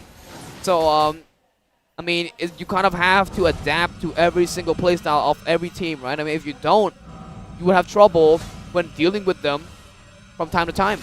Yep, the lead is invincible, but here comes the Fantasy coming through D7. D7 got lifted up. He has the, not yet had the revitalize. Here comes the Fantasy from Ra too. Look at the damage from Winston. Oh, AOG able to allow down Detective. And there you go, 2 men fall already. Just as I was saying, they are not aggressive. They show their teeth now, and it is pretty sharp as Detective gets bitten by that AOG from D7. Sivzy now might get targeted there by both D7 and Shadow, but they are just going to zone away the team. Wado is also present there with a soaring. Oh my god, shifting skies on the 2 players as well. But the torrent form does no damage as this bottom turret will still fall. Oh! Never mind though, they're going for it, but a copy there by Ra. On the 2 players as well. Here comes the smashing there, but Ra, that is going to be his mistake as he falls by Sivzy. But Cananeo onto Remy there, will survive it? Oh, by just a little bit, and yes, he will survive. Remy walks away there, but no. That fight there was a bad call from Ra. That will be his mistake. The turtle has a spawn as well. Detective is there, but VGR is going to suffer the consequences of Ra's mistake, as we will now only have 4 players to deal with this turtle. Yep, Ra thought he was in the XP lane, and except he was in the mid lane, so it's kind of squishy for him. D7 still onto that rage, and now half HP already. Ren Flare onto Shadow, got him lifted up, but there you go. Again, shifting Sky onto Doom member. Crimson Beacon aggressively from Remy also, but look at the damage there. Detective able to secure the turtle for themselves. And there you go. Look at the Blazing Duet from Suzy, able to sustain. But look at in front, it's literally a front to back Shadow, able to flicker in, able to get the first skill onto the right target. There we have Sivzy and Boxy in for the trade of Ra and D7. That's gonna be the trade. But Sivzy is in the process. Sorry, is dead in the process. So is it really worth it though? Mid lane and roamer for a roamer and a gold lane. I mean, gold lanes are pretty important, right? But both teams right now are showing that they're very aggressive. And look at the gold lead there. Only VGR is leading by only 740, and now it's continuing to go up though. Maybe 1k soon. And the item here, let's see here. The item build here brought to you by Infinix. Let's see. Carry already has the Croatian Sight as well as the Golden Staff. And Claude does have his DHS already. So the first item is the bow, and then the DHS immediately. Ra has been constantly dying. I don't understand. The way he chose that Shifting Sky was a little bit off, because you were on the mid lane, and like I said, you're being so squishy unless you build a tank, like a tank. But there you go. This time with the Crimson Beacon, it should be fine for Ra this time. Okay, mid lane though, Boxy might be going to rotate there onto the top lane where Shadow resides. Okay, and do not forget about the AO Gamer as well. But as Shadow might just forget about his positioning, Remy gets Lantern Flare kicked on. Boxy goes on for the kicks wall, but no. They will just test each other, but no, see, they're both very passive. They're not going to do anything at all. Not much at all. Not like Pro Esports against Galaxy Legends. Yeah, it's so quiet in this game. 4 to 4 kill only. As we're talking about quiet here, might be the initiation there of AOG, but locked on to no one. D7 might fall for this mistake here as he does. D7 goes down by, there we have Vincent making it as well. Shadow is very low. Boxy forced to flicker away as D7 falls, and CFU Gaming takes him out. D7 got bait. Usually we thought it gonna be a 5-man stun, but this time it's onto the Sora with an untargetable ultimate, and there you go, he got dragged into the center of CFU, and then there got taken out. Exactly, the Lord is here though. Detective has gone and his endless battle as well. Ra rotating as well as VGR. Every single member is here. D7 also might have had his AOG taken. Well, here comes Vincent activating his speedy light over on the Boxy. Here comes Wadu with a flicker combination with a speedy light. There goes Kananeo onto Sivzy. Simpson takes down Wadu as well. D7 is zoning away 3 members all by himself as Kananeo proceeds to space escape, looking for the other members as the Lord will now fall down to the hands of VGR. First Lord to Vigor Apex. Suzy unaware of the positions of Kananeo and Winston's, but look at the damage together into the Deadly Magic. And even the Lord was there to slash Suzy down as he fall under the hands of the Deadly Magic from Kananeo. I mean, Suzy gotta be more careful. He gotta respect. Look at Kananeo. He has his hand on to the Divine Glaive already, so you're gonna expect more damage from him. And like I said, Suzy and Remy should be really careful here with that Bloodwing, able to sustain with a shield for a bit. Okay, but wait, Ra copied the IMU, using the IMU onto the Crimson Beacon instead. Yeah. It is a safer choice than the Shifting Sky, because for Shifting Sky, you gotta dive in like a front line. Yeah, and onto the mid lane though, to my pressure for this mid lane as they do want it. Shadow and D7 doing his team justice as the mid lane will of course fall down because CFU Gaming is very passive. They know there's gonna be a mistake here. But the shield is still there. Lantern Flare on a Shadow may be committing here, but no. Shadow is just too tanky to commit onto him. It'll be wasting the resources before the Lord fight. The Lord has just walked down onto the top lane there. No, Space Escape backs out. Kananeo goes back in again, but the Lord falls. Nothing happening as of right now. Lantern Flare once again there, but no. See, they will not do anything unless it is needed to. Both teams know this. Oh, they might want to top lane though. They might actually do. Dominion is going to walk in. Maybe an AOG here could really do the deal. Once again, D7 lock it in. Kananeo too, but no, they do want it, but if they cannot, they will back off. it's not a really big deal because they're still holding the gold lead as well as ruling the flow of the jungle. So actually, no, they're not. They're only picking up the top part. But the flow of the game does go to VGR as of currently. Actually, if they got their hand onto the top inhibitor, it would be so great because it's a far lane. So you're going to benefit more later on while the Lord dancing. Yep. So, but actually, like you said, they don't want to overcommit it and throw away their 4K gold lead for the side of CFU Gaming. As you can see, Suzy actually scaled, but he's still sitting onto the 1-2 KDA Shadow here, isolated alone. My God, lifted up, but it should be fine. It's the Arena now, second skill out. Okay, Box CC receiving a lot of damage from Ra. And they will back out just in time here, but CFU Gaming is also present. Maybe looking for that blue buff. Their detective has gotten his Queen's Wing as well. Wow, Dudu is so under level. He's 12 and Ra is almost 14 on this mage. Damn, Box CC might got terrified here. Space escape back just to get to safety. Yep.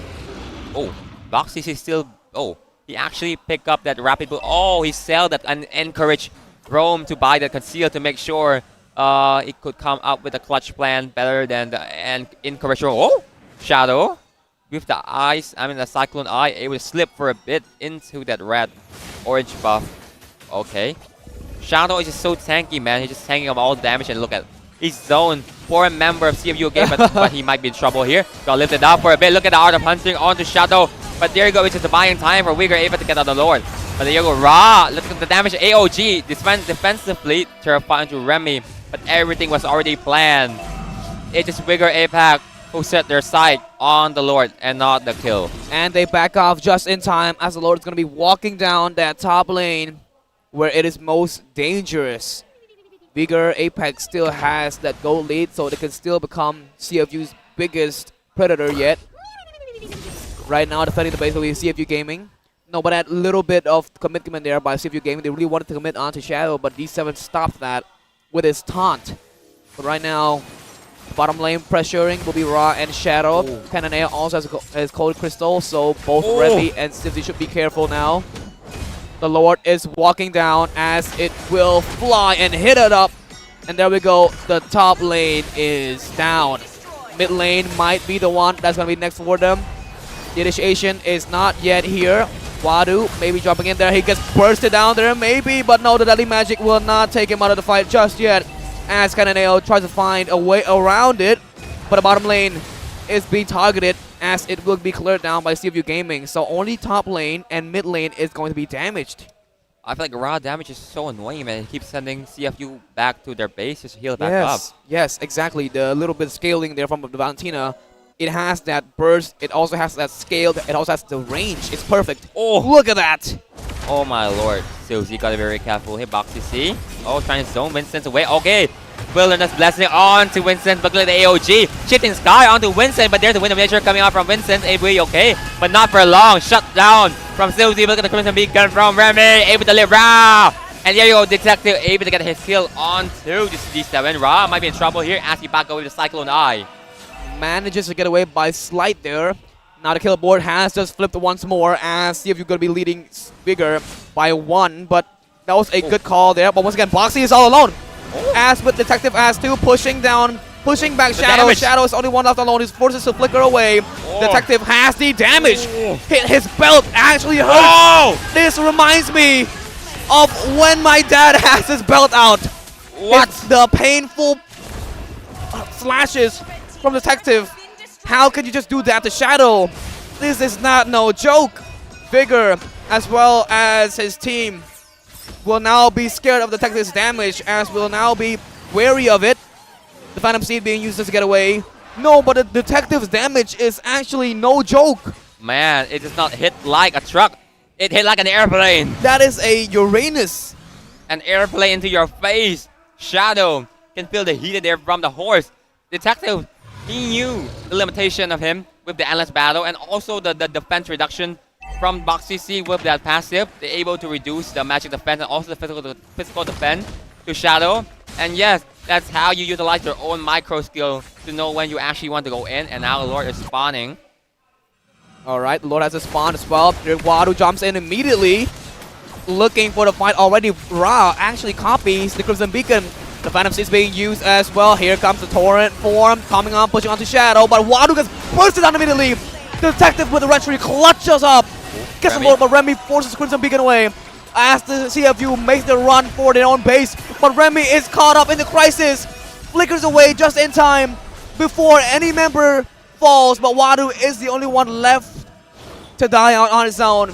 But Vigor Apex, Vigor Apex has now the flow of the game, but the Lord is on the side of CFU Gaming. They are forced to do this once again. Phantom Seed being used, locking on the Shadow once more. D7 is low. Foxy is in trouble as Vincent uses Split the Light Wheel, locking onto him, but he does get away just in time before before Vincent has his damage. It's just the first game. It's been this intense, 80 minutes in, but the game is not that brawl as the first match. As we look at that, Silvzy damage onto D7 was really non-existent. I think D7 has his hands on the plate armor already. You can see how Silvzy actually hurting himself more than he actually dealt to D7. And there you go. There was no enabler from CFU Gaming. Wadu do down, so they gotta give the Lord for free. Shadow, there you go. A little bit from movement speed reduction. My God, lifted up here, but he should be fine. D7 here walking up. The taunt onto Boxy. But there you go, shifting sky onto Ra. Ra has the Crimson Beacon out, and there you go. AOG got cancelled out. Okay, Remy with the Crimson Beacon. Big web from Winston. It's not enough. Oh, onto the art of delivery. Look at Shadow. Shadow got lifted up, and now into the piercing strike of the horse. Silvzy, that was beautiful. BMI in and then BMI out immediately. No pressure. No pressure for CFU whatsoever. Detective's insane damage is to watch out for. How did he just burst down D7 and Shadow just like that? Cannonale is Ra, and Ra is the only one left to watch out for their own base. Let's see if they can defend it. There comes the Phantom Stampede. Sorry, the Phantom Steed coming out as well. Cannonale is low. Look at 60 damage. What? One strike. Cannonale is also out. And that is it. Game number 1 goes to the start of CFU Gaming in a beautiful wipe out. The minion HP was non-existent, but however, the basic attack was Silvzy was on the base already, and there you go, the crystal explode as CFU take game number 1. That was a beautiful ending for the side of CFU Gaming as they slowly walk in, take out Ra, take out Cannonale, and secure their win. Yep, the blazing duet from Silvzy was to go around the map, and then you go, look at Winston, even with the Wind of Nature, but you have to forget. Yeah. I mean, he must have forget about the magic damage from the Jusin too. The Wind of Nature is not enough to actually cover up himself, so he's gonna have to fall there earlier than most of the member from Vigor APAC, making Vigor APAC loses their core damage. Exactly, and in that instance, Detective, how did Detective manage to get that much damage in? Detective has gotta be one of the best junglers in MPL KH as of right now. Yeah. How did he manage to get that much into Leo Mord? And you can see how much damage he does to D7. Normally, it wouldn't be able to be that much, that painful, but with Detective's Leo Mord, he actually managed to deal so much damage. Yep, when I play Leo Mord, my Leo Mord does not do that. The damage was nowhere to be seen. Exactly. But look at the damage from Leo Mord from the side of Detective. He literally shred down Uranus like a paper. I guess it was the War Axe passive and the Endless Battle, the enhanced basic attack that you able to dish out the true damage. Oh my lord, the crit too from the passive Leo Mord able. Oh man, the damage was so much. It only took 3 swings for Shadow to completely lose all his health. Yep. Yeah, and even D7 in the last instance, his passive was supposed to grant him health. No, it was all shut out. And even in that last late game, even in that last fight, Vincent was supposed to get out, but Silvzy, in the most clutchable way possible, goes in, first kill, BMI out, no problem, no pressure, and continues on their march for Vigor's base. And man, just one winning team fight, and CFU able to swing back not just the goal, but the whole game has changed. It's now CFU leading the process 1-0 already in our series best of 5. That is such a great game, man. Honestly, by CFU Gaming, they played a really well game. A really good game, honestly, by both teams. But it seems like the execution there was a little bit better in the late game by CFU Gaming. Yeah. Yep.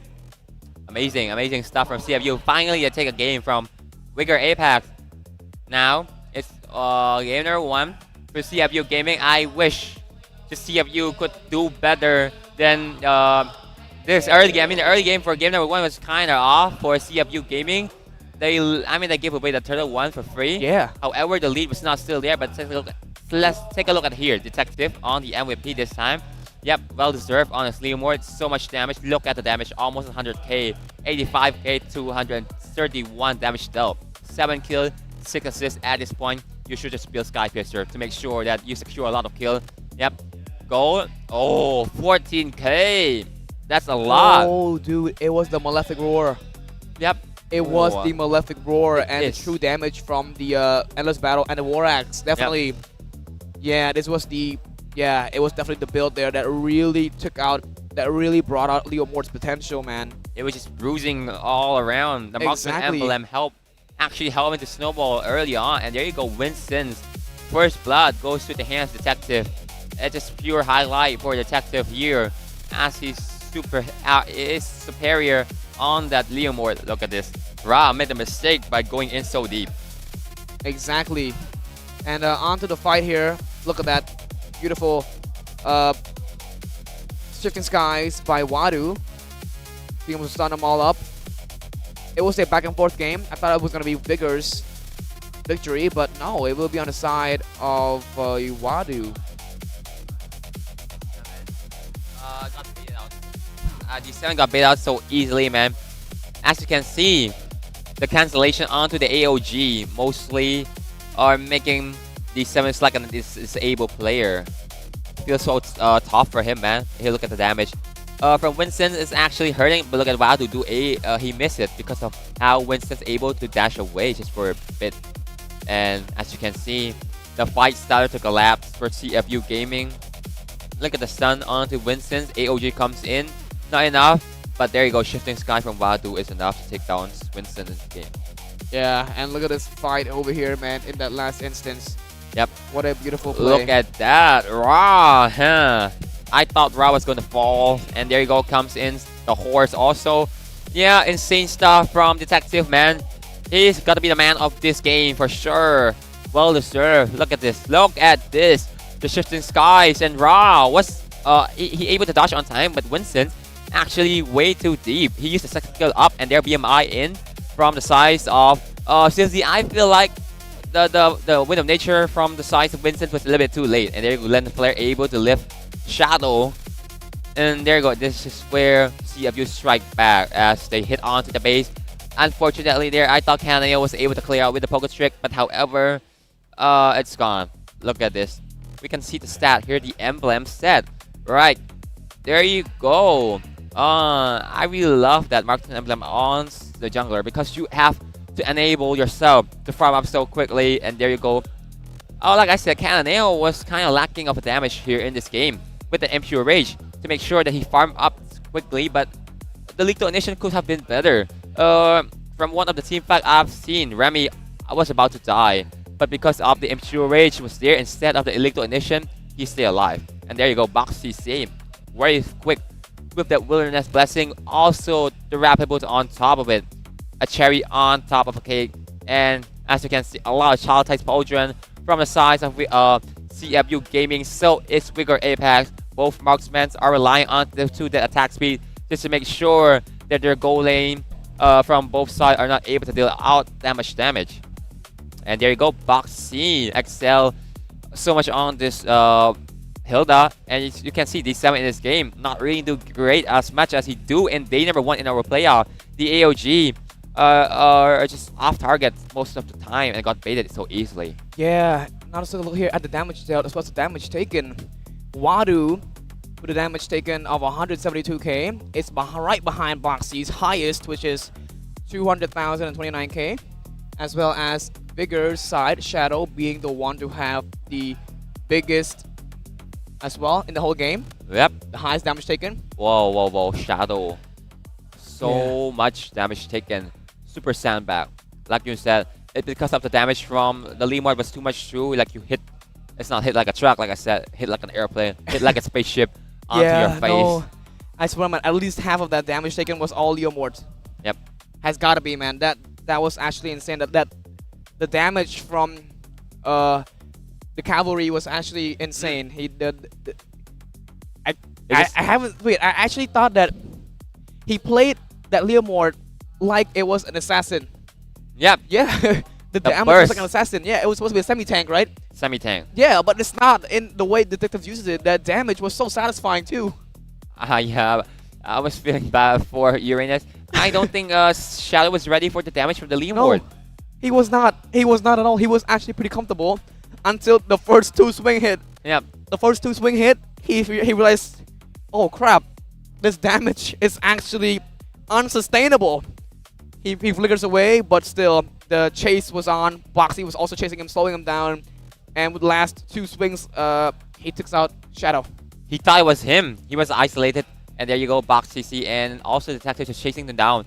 And don't forget about Boxy passive. That Hilda, the passive they're able to actually reduce the amounts of physical defense. They're actually cherry on top onto that true damage from the endless battle of the Leo Mort. That's why you're able to break through that the wall, the barrier that we have seen a lot. It is Uranus.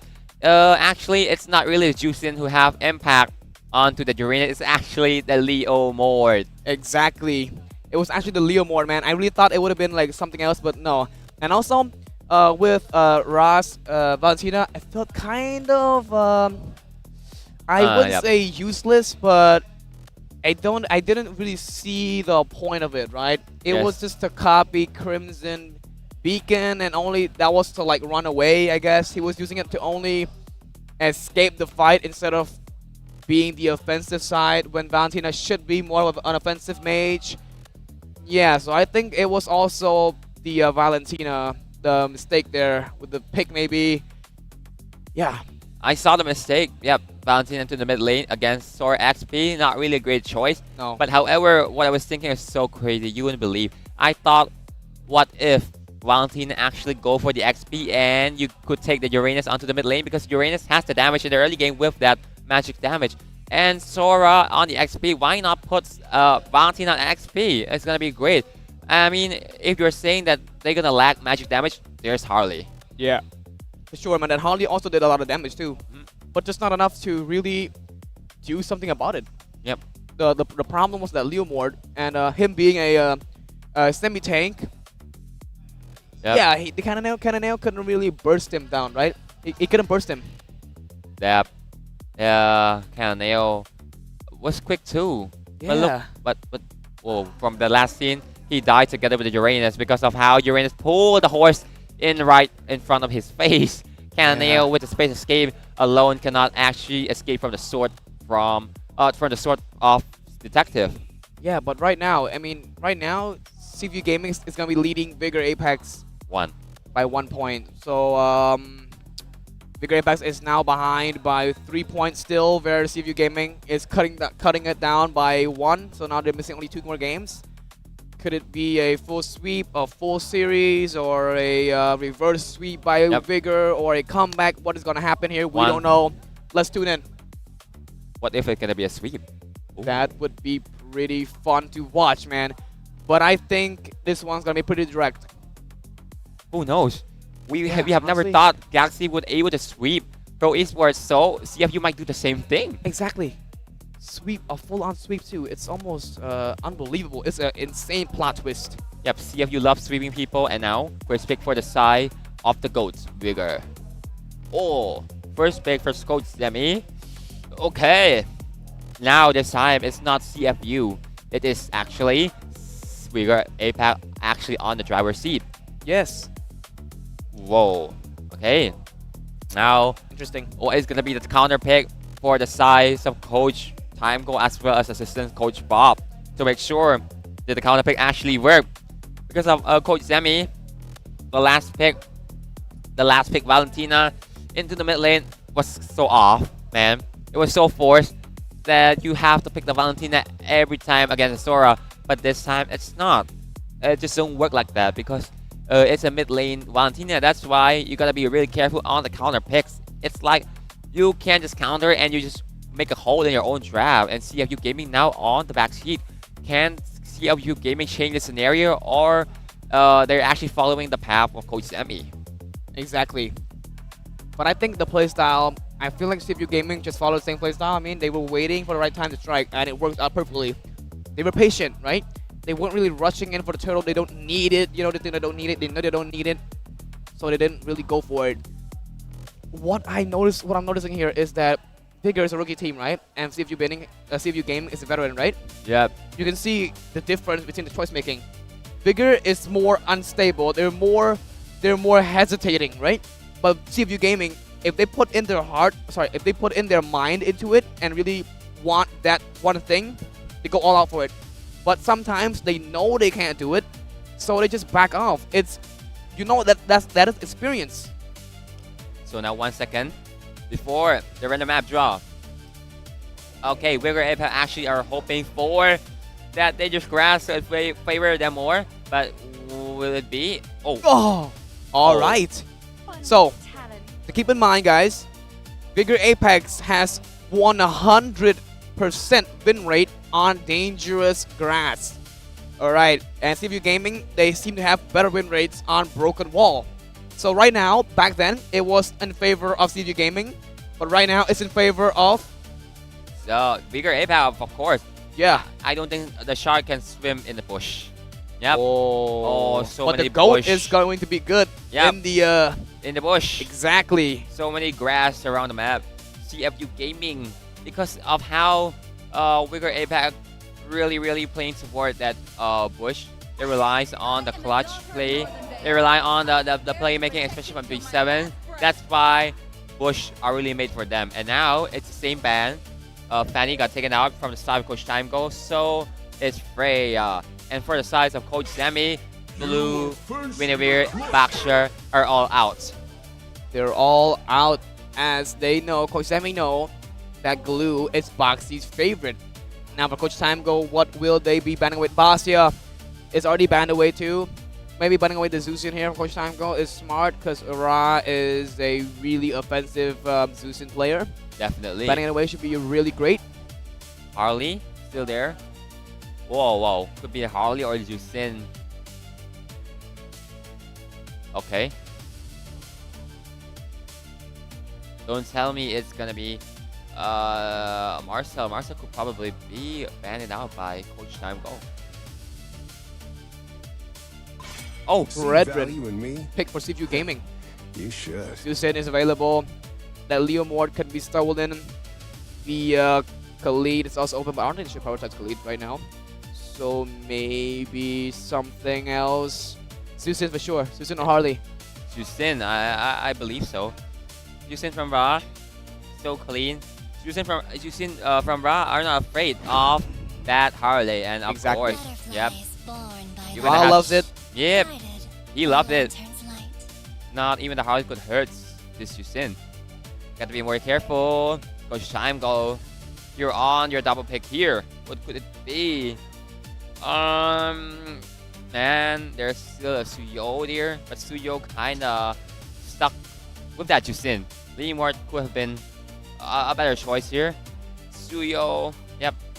Leomort, and there you go. A goal lane is still up. Harif Phobias could beat here, because if you take away the Phobias, then Harif would be great. Leo Mord or the Karakacha should be good here to be stolen. Leo Mord again could be nice.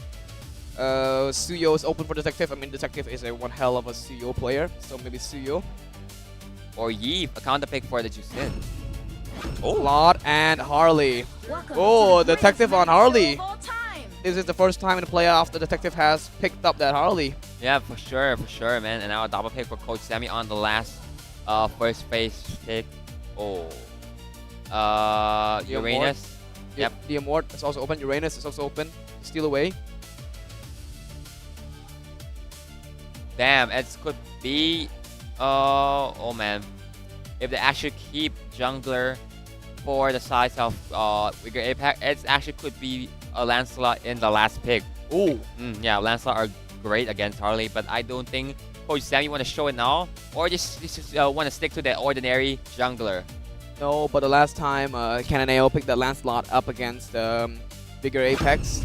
Sorry, up against. Never mind. Oh, it was Valhalla. Suyo and Kalea. It's actually up against Valhalla or Pro? Pro. Coily. Coily Pro. solo killed him. Oh yeah. Yep. Oh. Kalea, pick up. Yeah, Suyo too. Kacha could be possibly here because Kalea. Kalea worst enemy is the Kacha. Oh. Yep. Oh, there's a Tian. The Tian got the passive and got that Fear of the Phoenix able to cover up the team fight in case his teammate got caught by the Tsunami Slam. Or the Garakacha, because Garakacha does counter the Kalea. I mean, D7 loves the Katot as well. Oh, sorry, Boxy also likes to play Katot. Oh. Or XP. Tulu is banned. Oh, there you go. They got a Of course. Of course. Garakacha counters the Kalea. Yep. Oh. Should ban out that. Wadudu. Still missing for the XP. I could think Coach Tam wants to ban out that gold lane or XP, but carry is still there. You do not want to carry Kalea to stay in the same team. No, you do not. Banning with the carry is also good. Ranger too should be banned out. Yeah, Vincent first hero. You don't want to get Curry. Oh yeah, of course. Been waiting for too long. And for Coach Sammy, what will he be banning away? Should ban that Zetian. Zetian, Pure the Phoenix into the AOG. It's gonna be massive combo. Or even Valentina. Yeah. Because Valentina could copy the Tsunami Slam. Crowned Yep, by heaven's that's You're mandate. right, Zetian. Granger is left. Could be. Granger should be banned out from the side Coach Timego if he want to shut down Winston in this game. Moscow still left open, but Moscow feel a bit off here.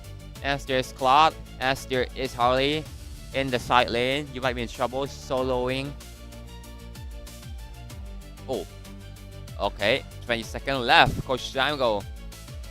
It gotta be a marksman. It gotta be a goal lane for sure. Yeah. I mean, I don't see any other point, man. But like the Valentina is still open for the side of CFU Gaming. Oh, we actually forgot about Arlot. We did. We forgot about Shadow's Arlot. But CFU could actually pick the Arlot though. Man. They're on the first pick in the second phase. Yeah. But I think they're on to something else. Coach Sammy. Kimmy could be. Oh.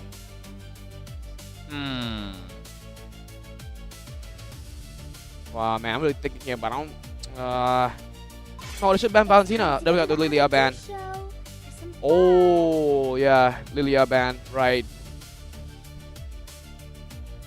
Yep. What else do they have for CFU Gaming? What are they gonna pick here? They're gonna pick gotta be an XP. Yuzong. Uranus. Oh. Valier! Valier instead. For Remy. Yes, Valier. Uh-oh, Kalea should be in trouble here. And there you go. XP left missing. So is D7. Oh, and I'm sorry, not D7. Winston. No goal lane in the meta pick are left for him. Moscow, Obsidia, or Beatrix if you want to combo with the Kalea. Yeah, Beatrix also a good combo. Gold lane, there isn't much of a gold lane for Vigor Apex. But Granger is still there though. Oh, Moscow is dead. As well as a Phobius. I am not the Phobius? Huh? No one's really dashing though. I think they want a Phobius because CFU might take it away.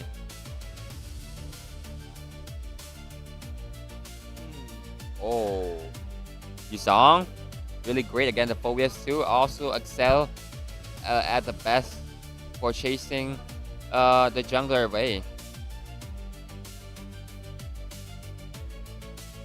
Okay. Give you gaming side. Last man. Sora's open. I'm the last pick. No, Sora. but before we counter Sora. Terizla for Terizla. CFU Gaming. There we have it. The full on lineup here for Vigor as well as CFU Gaming for game number 2.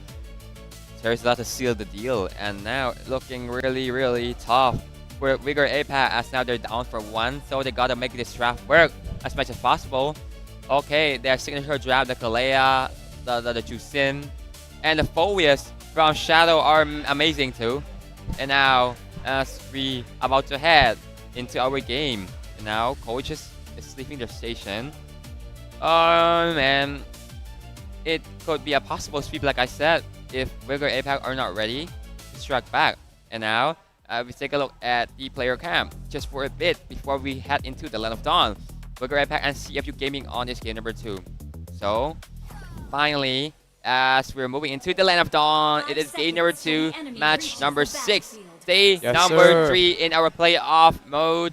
And there you go, Vigor APAC down for 1 as CFU is leading. Welcome to Mobile Legends. Oh. Let's see here, man. This might just be a hard game for both teams as right now CFU Gaming is leading by 1 point, so if they get this win, they're at match point. But if Vigor manages to get back 1 point, it'll be an equalizer. Okay, for Remy. Vigor. Airborne onto Remy. D7 and Boxy meeting each other here. Oh, yeah. Maybe the Land of Flare gets a lift on the Boxy. Oh, and Ra and Boxy used to be former teammates. So I'm pretty sure they know how to play against each other, right? Yep. They've been together for a few years, actually, before... never mind that. Look at the emblem first. Oh. Wait. Vincent is equipping with the Fire Emblem, but Boxy gets it around immediately. But get that Searing Torrent, pushes D7 back off. You can see how both XP are having that tank emblem to make sure that they can actually survive with the HP more than the Expel Bam. Yeah, I mean, I feel like right now it's a meta for the gold laner. They always pick up that Fighter Emblem now. Yeah. No one's really using... No, it's like, it's pretty weird, isn't it? Jungles go for the Marksman Emblem, some of them. And gold lane prioritizes the Fighter Emblem now. Everything is switched. Oh. Cannonale in that bush. They're being very sneaky. Not going to anything yet, being patient. Gotta be careful. Boxy still has that Revitalize. So diving in is not easy in this early game as the healing is still there. Okay. Should be an XP grab for Shadow. And now Wadudu is still level 3. As Cannonale is already starting off the turtle. Boxy C got Auton onto Shadow. But look at Detective, just has no entrance into the turtle fight. But look at the Dali Magic onto Shadow for a bit. Inferno pursuit from Shadow just to sustain. But however, first turtle secure for Cannonale. And we got the first turtle being secured. Once again, not much aggression from both teams. But the first turtle did go to Vigor Apex as they did secure it. Okay, but look at the lead. It's not leading at all. No, at all. It's both of the teams know what to do when there's no turtle. And they know what to do when there is a turtle. D7 gets the level 4 as a Sivzy. And a Vincent will just play it safe. Not like the first game. They're going pretty easy on each other. Not much aggression showing just yet. Vigor Apex is normally aggressive, but right now they're showing that they are more disciplined. Going up against a team like CFU Gaming, a very patient team. Not making hard moves. SOD being thrown but misses by Vincent. Oh, Dali Magic to Ra. Okay, it should be fine. I feel like CFU Gaming, despite giving the first neutral objective every time to their enemy, but they just have to keep the lead toned down always. Oh, the lead is not existent. What's wrong? Yeah. This match has been so quiet. 0-0. Very quiet, right? Vigor Apex normally aggressive, like I said, but they're adjusting to the fact that CFU Gaming is very passive. No, not doing anything at all. CFU Gaming is not doing anything, but never mind that. Wadu makes the first move as penalty zone does come in handy here with Detective as well. But look at that Inferno Pursuit being able to sustain all the damage there from Detective as well as going for them even more. But there goes the passive as well from the Inferno Pursuit. Not letting him escape at all. Shadow survived that 2v1 as Boxy might be the one who gets down, who goes down, but AOG does come in handy as he clutches up and escape that little square. A lot of resource burn as the turtle about to spawn in 5 seconds. Oh, and there you go. The goal lane is still shoving up the wave. Probably Silzy gonna be able to rotate to the turtle. But look at once again, look. Oh man, you just don't care about the neutral objective. Oh man, do you want to fight? No. Lantern Flare locked on to Vadu though, but no, once again, no fight whatsoever, man. It's still 0, man, but look at the lead, it's not leading. No, CFU knows what to deal with, how to deal with this. They're not going to contest. Detective does not contest. I keep saying this over and over again, but in the early fight, Detective would rather not do it. He's not going for it at all. And it's proof that the gold lead is actually proof that it doesn't really matter. And even Vincent is leading Sivzy in gold. Actually, Sivzy the one who take that gold crab. Oh, Detective sneaky space escape into that creep from Vigor. Phew. Oh. Okay, Remy also here as well. No. Usually it was coily, then the Moscow could have been really low. Exactly. Very aggressive teams. Oh, look at the top lane. Wow, almost got taken out by the Infinite Pursuit of Shadow. No, man, no aggression at all. They're not doing anything at all. Cannonale in that bush there. Oh, taunt on him, but no, still no. Rock gets a glowing wand. The way the game is going, the pace is very slow. It's all just a square up and down, It's been 5 minutes, 0 kills, so I'm just going to take the time to talk about Infinix GT50 Pro 5G as well. It is the first liquid cooling gaming phone ever of its kind, and you can run MLB at 144 FPS. And fun fact, if you are here at the MPL Cambodia Arena, simply show that you have the Infinix GT50 Pro, GT30 Pro, or any model of Infinix phone. You will get free diamonds, as well as an epic or an elite skin. No, sorry, elite and an epic skin given to you over as a gift by the MPL KH. 0 kill. The leader non-existent. Ra might be the first kill here on the board. But look at Shadow. Shadow on the Inferno Pursuit. Oh, still 0 kill. Oh, Tom misses from Box CC. Might be in trouble here. Got lifted up. Box CC. Oh, first blood for Shadow in the 6th minute. And also the turtle. Perfect turtle for Vigor APAC. Oh, Vigor Tsunami Slam onto Badudu, but he's so tanky. But look at the Detective. Got smacked by the Queller of Cannonero. Okay, Flicker penalty zone defensively. Oh my lord. Here comes in the BMI out. Silzy should be fine here. The first fight of the whole entire game, and it's on the favor of VGR. Leading now, finally, the gold lead is there now. We can see it now visibly, more visibly. 2K gold lead. In that one fight as Boxy makes a little mistake. He makes a little mistake there by jumping in.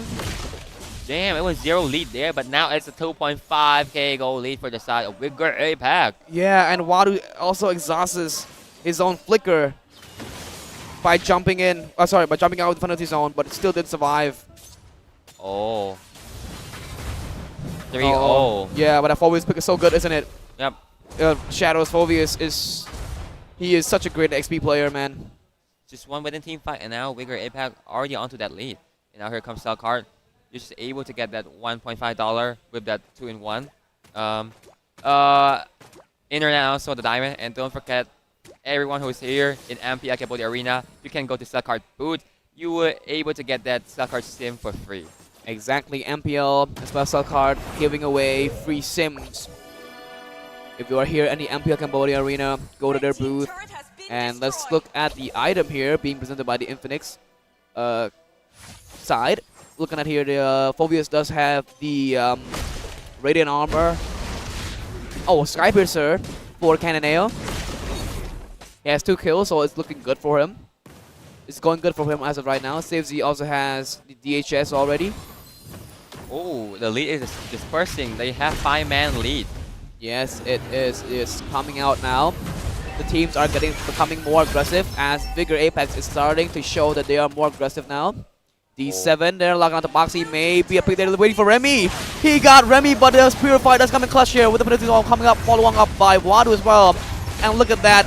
Look at the SOD. It does connect up. As Sivzy will now use the Blazing Duet. Shadow is low. Wadu is chasing them down, but 0 casualty. It is the fight there, but 0 casualty. Detective Space escape out of there. Oh, I thought it was a kill against onto CFU, but Boxy C still has the AOG and able to use it out just in time. Wait, it wasn't Purify. Remy used the ultimate. It should be fine though, but he has the flicker anyway. Okay, now Lennon Flare onto Boxy C. Just slow for a bit, and now the Mountain Force onto Wild do could be an Infernal Pursuit, and there you go. Here comes the Dark Wave, lands to the Boxy C. The stun, the Fireball just burning Shadow onto half. And now Deadly Magic onto Cannonale. Cannonale able to Blade Search out just in time. Boxy C looking for the taunt. Not able to. Oh! Trying to, but now he misses once again. Mike got lifted up here. Punish for sure. Look at the damage from the Jusin. So annoying. Scaling on every single thing their HP has been waiting for. But look at Sivzy there. He's not fearing anything as he has the BMI as for him. D7's charging up his passive. Yeah, everybody is rotating back home. And look at the Lord. CFU, bro. CFU does not care. Oh, man. And there you have it. The Lord given over to the side of VGR for their first Lord. They said neutral objectives are just extra tool to win the game. It is actually them. If they want to change how the game, then they would find that gap to make sure that everything will favor them. Exactly. On the top lane, though, Ra does come up on Wadu here. Look at the bottom lane. We do see that Boxy as well as Detective is over there. Remy also has Ice Queen Wand now. D7 there, maybe locking on to no one. Gets up the top lane. Wow. They are not doing anything at all. Detective. Except taking everything. Yep, Detectives are unbothered. They just want to clear out lanes, chilling out with the minion. He just don't care. He just doesn't care about his teammate, whether they die, whether they got smacked by Vigor Apex. He said, I just want to farm until I reach my core item, until I can deal enough damage and I will join the team fight. Exactly, and it's working out pretty well for them as the gold lead isn't that much. Right now the Lord will be walking on the bottom lane though. Shadow is present over there. Maybe something special we'll be seeing, but it's only Ra and Shadow. The Lord might The not rest be are able the to take top out lane. this T2. And Line there of you flare go. onto Ra there. Look at that damage. The split by Detective there. Look at locked out of Detective too. Cannonale's going for Detective. He gets low as Cannonale gets chased on penalty zone by Wadu on 3 players. A very precise, good play. Patience is key here for the CFU Gaming as they wait it out and wait for the perfect time. And right now, it is finally their time to show aggression as they walk down the mid lane, taking down 2 turrets at once, and only Ra and Vincent is left to defend for themselves. Detective! Vincent is so low. He still survived there. He still survived the deadly magic. Lantern Flare brings down Boxy. But would you look at Detective's damage? The patience is very rewarding for them, isn't it? Like I said, perfect turtle what? What is the Lord? I do not need a Lord. I do not need a turtle to actually snowball. If I want to fight the right moment, I will do it. And see, Detective, he actually come in clutch with that deadly magic. He said, I'm here for you guys. We are ready to fight. And look at the goal. Just got swung.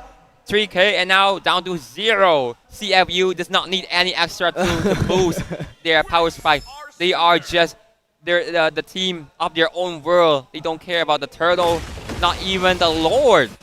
They are very patient, man. But right now the Lord here, they might become a little bit more wary of the Lord here because the Lord is going to be very important as it is a second Lord. And the base and the mid lane for Vigor Apex is all gone. It's funny to say that CFU does not need the Lord to actually break that inhibitor. Exactly. Man, so brutal. Shadow does have his Oracle now. Oh. And now it's actually CFU who capitalized that third Lord area. Look at the position of Detective.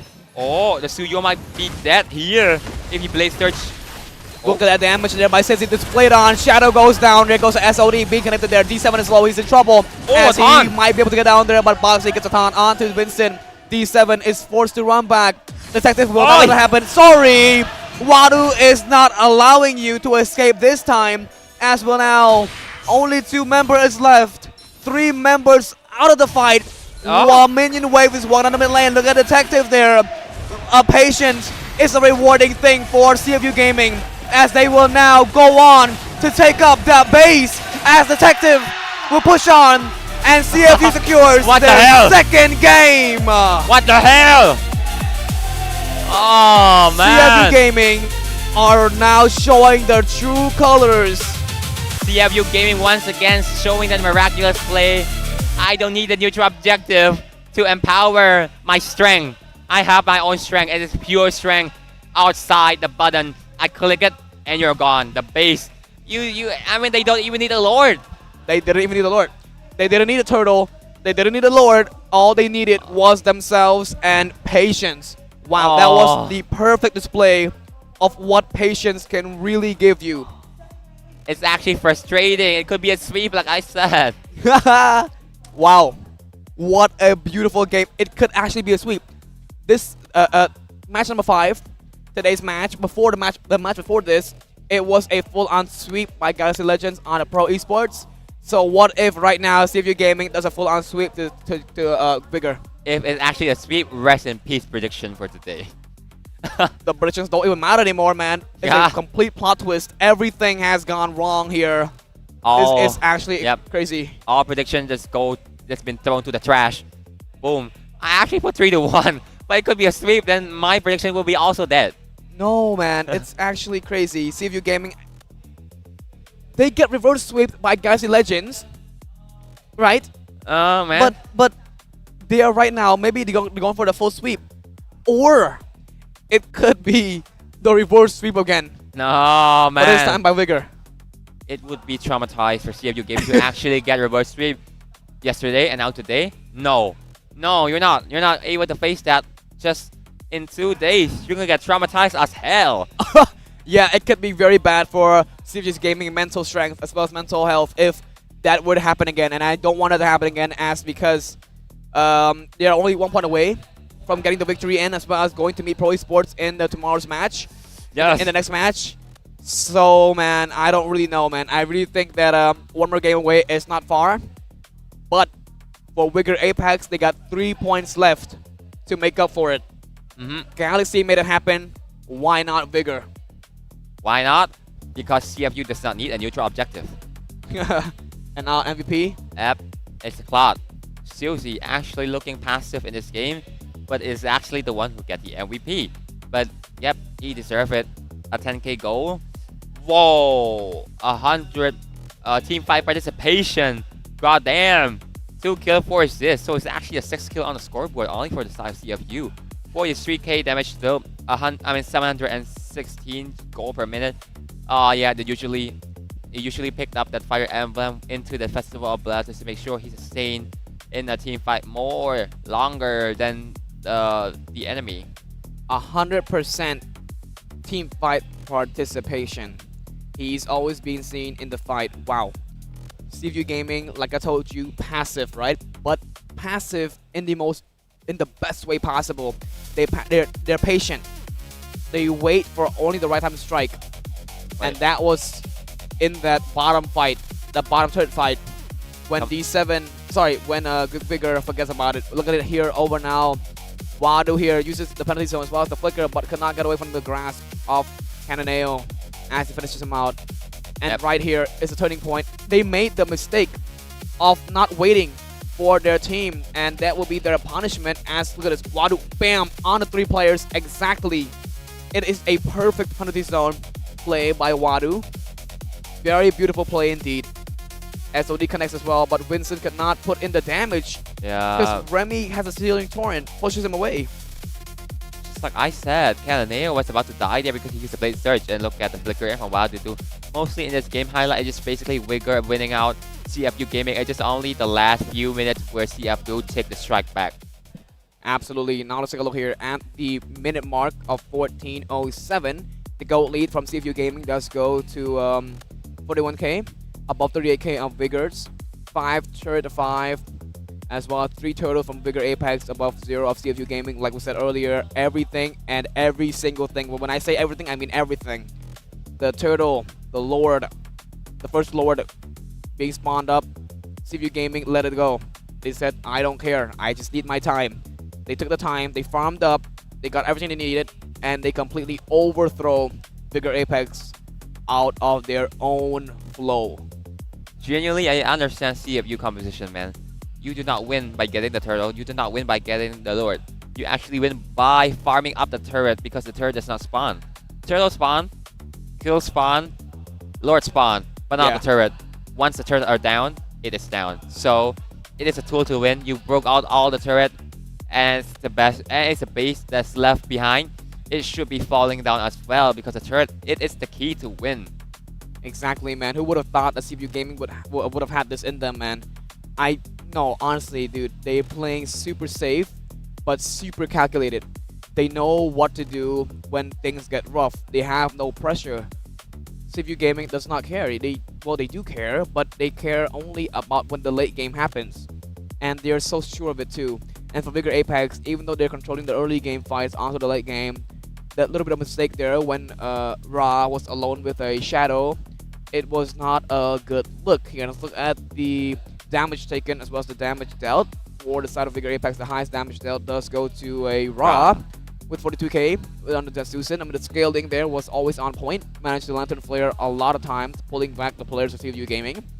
And also the highest damage dealt for the side of Vigor does go to Shadow once again, because Shadow is with that durable and sustaining hero, obvious. And for the side of CFU Gaming, their damage dealt, the highest damage dealt does go to the side of a Sivzy with the highest of 43k in all the whole game. With the Claude, as well as the highest damage dealt does go to, of course, Baxi with that Karakacha, being able to taunt as well as bringing in and being the team's entire sandbag for the whole early game until the late game. But I'm pretty sure he was way more useful in the early fights as well. Absolutely a beautiful game played by both teams. However, it was honestly such a great patient game and show you how waiting will give you good things. Yeah. They just had to wait until the late game, and then the power spike hits. They become so powerful in the late game. Vigor Apex has nothing to respond with. They made one mistake of letting Ra be alone there. Detective taking on that deadly match onto him and bursting his HP down to a fault. Yep, CFU Gaming are just one step left to defeat Vigor Apex and drop them to the 4th place. It's actually the first time for the defending champion to actually stay in the lower bracket, but they actually did a really great job here. Now they're on the verge to sweep Vigor Apex. CFU Gaming gotta remember, you should not let it slip just like yesterday. If it would, then you lose your momentum. Your mental broke down, and then Vigor Apex start building up their momentum instead, and then they start going through you, and CFU Gaming just start falling apart like Game of 5, like yesterday against Galaxy Legend. Yeah, but for this whole, let's talk about the entire season, man. The entire playoffs, it's been an unpredictable everything. Everything is unpredictable, and the talent prediction is proof of that. Nothing is going the way we're predicting it to. Nothing is going the way that it's supposed to, right? When you're thinking, oh, this team's a little bit stronger than this team, but then the other team is just this strength level, and then the other team they think is stronger, it's like at this level. It's a big difference when it comes to playoff, because everyone's entering that playoff mode. It's actually crazy. I mean, with CFU Gaming as well, man, they were losing a lot in the early yesterday. They got reverse sweep by Galaxy Legends, the grand finalists for Season 9. Absolutely. And now they're doing what? A 2-0 against Vigor Apex. Yeah, so low-key we can tell that CFU Gaming and Galaxy Legends are strong. Are powerful. I would say they're more powerful than Pro Esports. Look.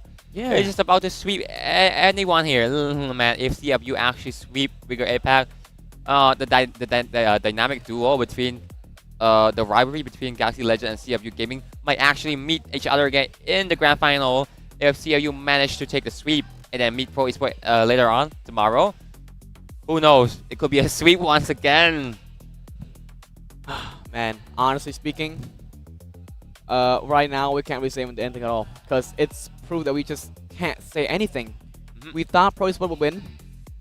Galaxy Legends, insane plot twist pull, beating Pro Esports in the 3-0, right? Dethroning the king. What? King of the regular season who?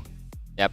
Beating them out 3-0 flat, breaking the 10-win streak in the most beautiful 3-0 ever, right?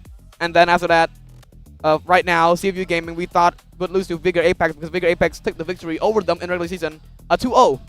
A 2-0 victory in the regular season, but now in playoff mode, they get the 2-0 back. Yeah. It's actually kind of a crazy, unpredictable season. Everything is spicier, everything is harder to predict, everything is harder to look at. It's actually so crazy to look at. I mean, Vigor Apex, they tried to respond well enough, but it just didn't work. CFU Gaming was just more sure of what they were doing. Right? Yep. Definitely.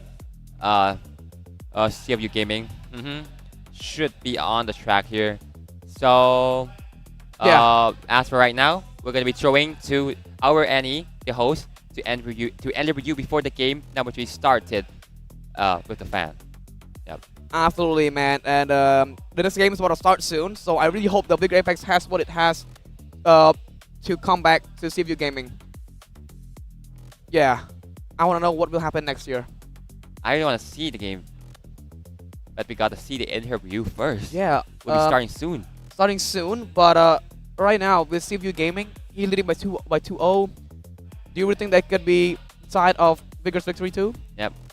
But as of right now, we're gonna give it over to our host Annie to interview first.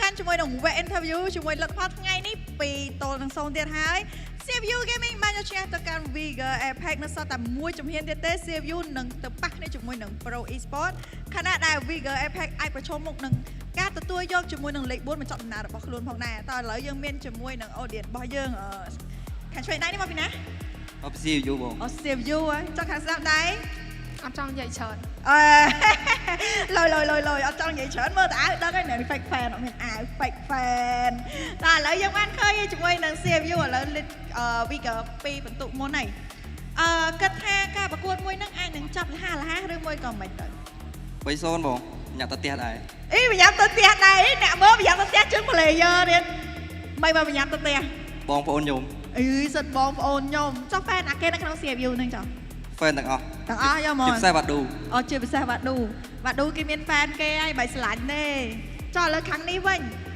ដោយសារតែឥឡូវគេនាំមុខយើងចំនួន 2 បន្ទុកបាត់ហើយយើងសល់តែឱកាសដែលយើង comeback មកវិញវារៀងពិបាកបន្តិចគិតថាការប្រកួតមួយនេះ Vigor អាច comeback ប្រហែល%ទៅ អត់ចង់និយាយច្រើនទេមនុស្សតែបញ្ញាប់ពេលខ្លះរៀងផ្លាត់ដែរអញ្ចឹងណាអញ្ចឹងកុំបញ្ញាប់ពេកមួយអញ្ចឹងលទ្ធផលថ្ងៃនេះ Vigor Apex អាចនឹង comeback ប្រហែល%កាត់មើលរបៀបអ្នកខ្លាំងគេមិនសូវនិយាយច្រើនទេចង់និយាយច្រើនចាំមើលលទ្ធផលហើយចុះនៅក្នុង Vigor ហ្នឹង fan ណាគេចុះ fan D7 fan D7 និយាយតិចបានទេខ្លាចគេដឹង ដាក់ microphone លើឡើងមហលខ្លាចគេដឹងចាចឹងបងប្អូននេះសម្រាប់ការប្រកួតរបស់យើងថ្ងៃនេះគូទី 2 របស់យើងមានជាមួយនឹងលទ្ធផល 2 ទល់នឹង 0 ទៀតហើយយើងចាំមើលទាំងអស់គ្នាថាតើអាចឈានដល់វគ្គទី 4 វគ្គទី 5 ដែរឬទេស៊ីសងនៅលើ Vigor Apex អាច comeback ជាមួយនឹងការប្រកួតរបស់យើងទៅលើ CFU Gaming បានដែរអត់មុនយើងចាប់ផ្ដើមនៅវគ្គទី 3 របស់យើងសូមបង្ហាញពេលវេលានេះឲ្យ analyst របស់យើងបងនិយាយបន្ថែមមុនយើងចាប់ផ្ដើមនៅការប្រកួត Okay, now that we're back from the interview, that was between the fan of Vigor Apex as well as from CFU Gaming.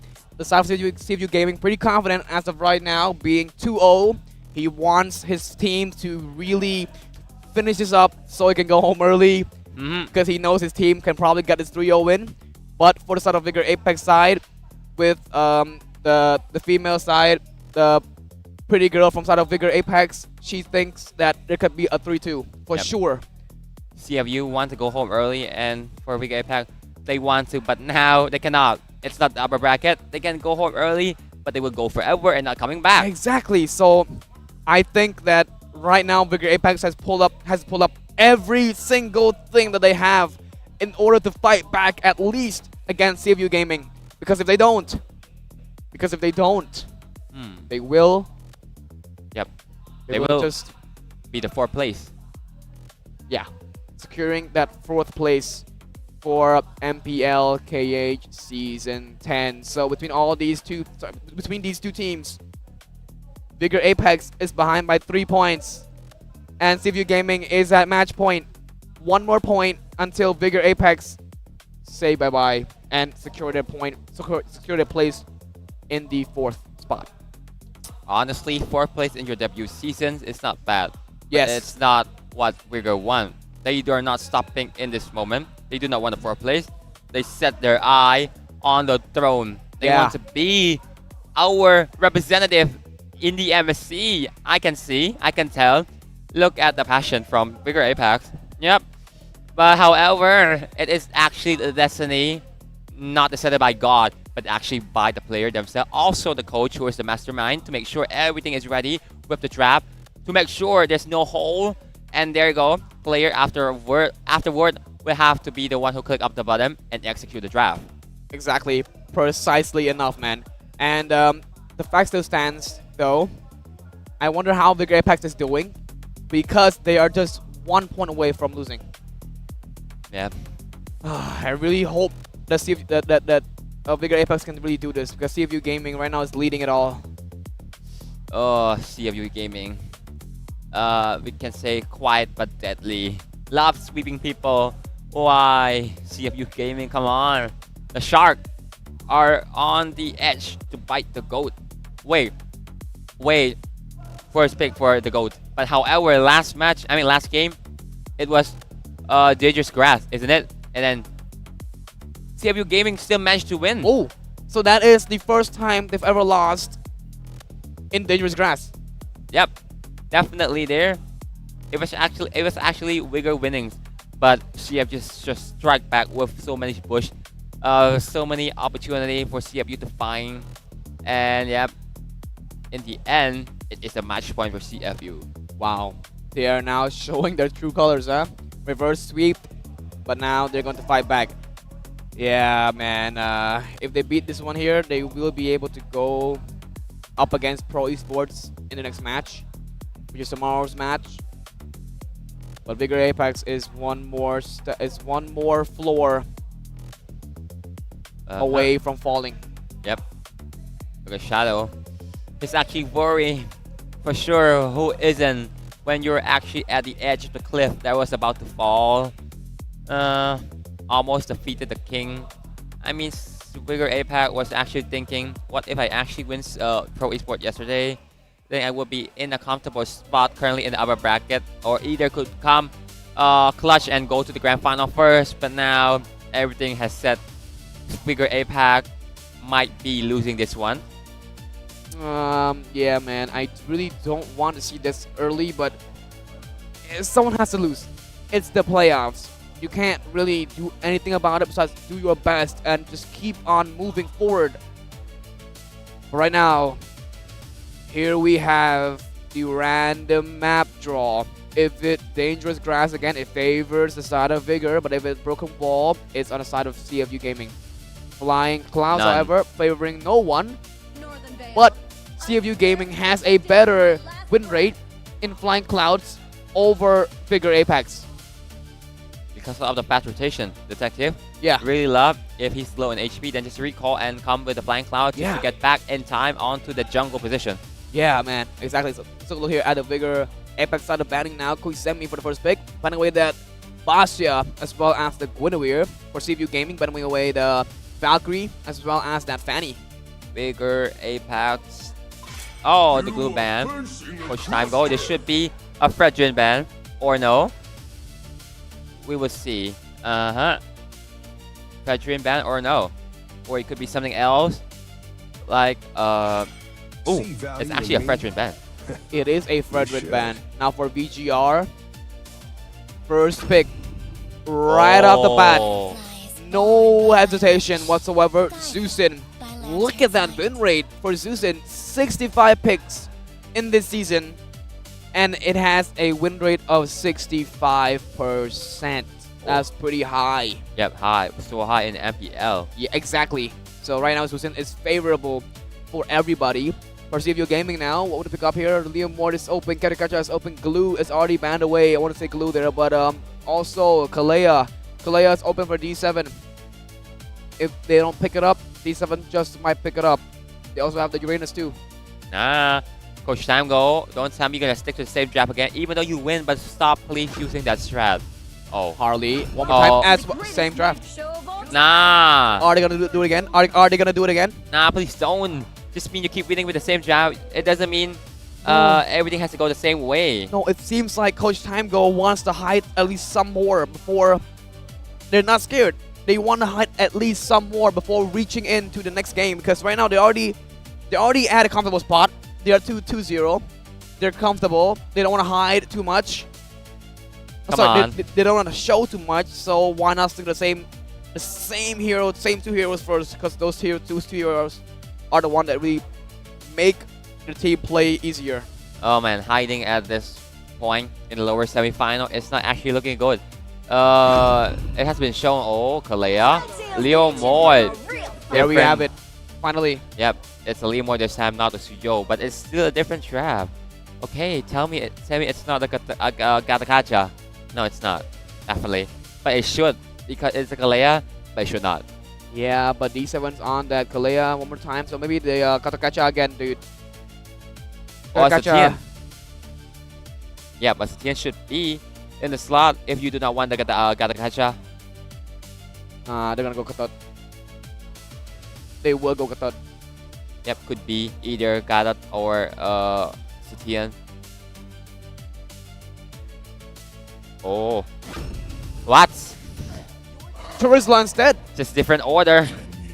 Okay, still same three heroes, but different order.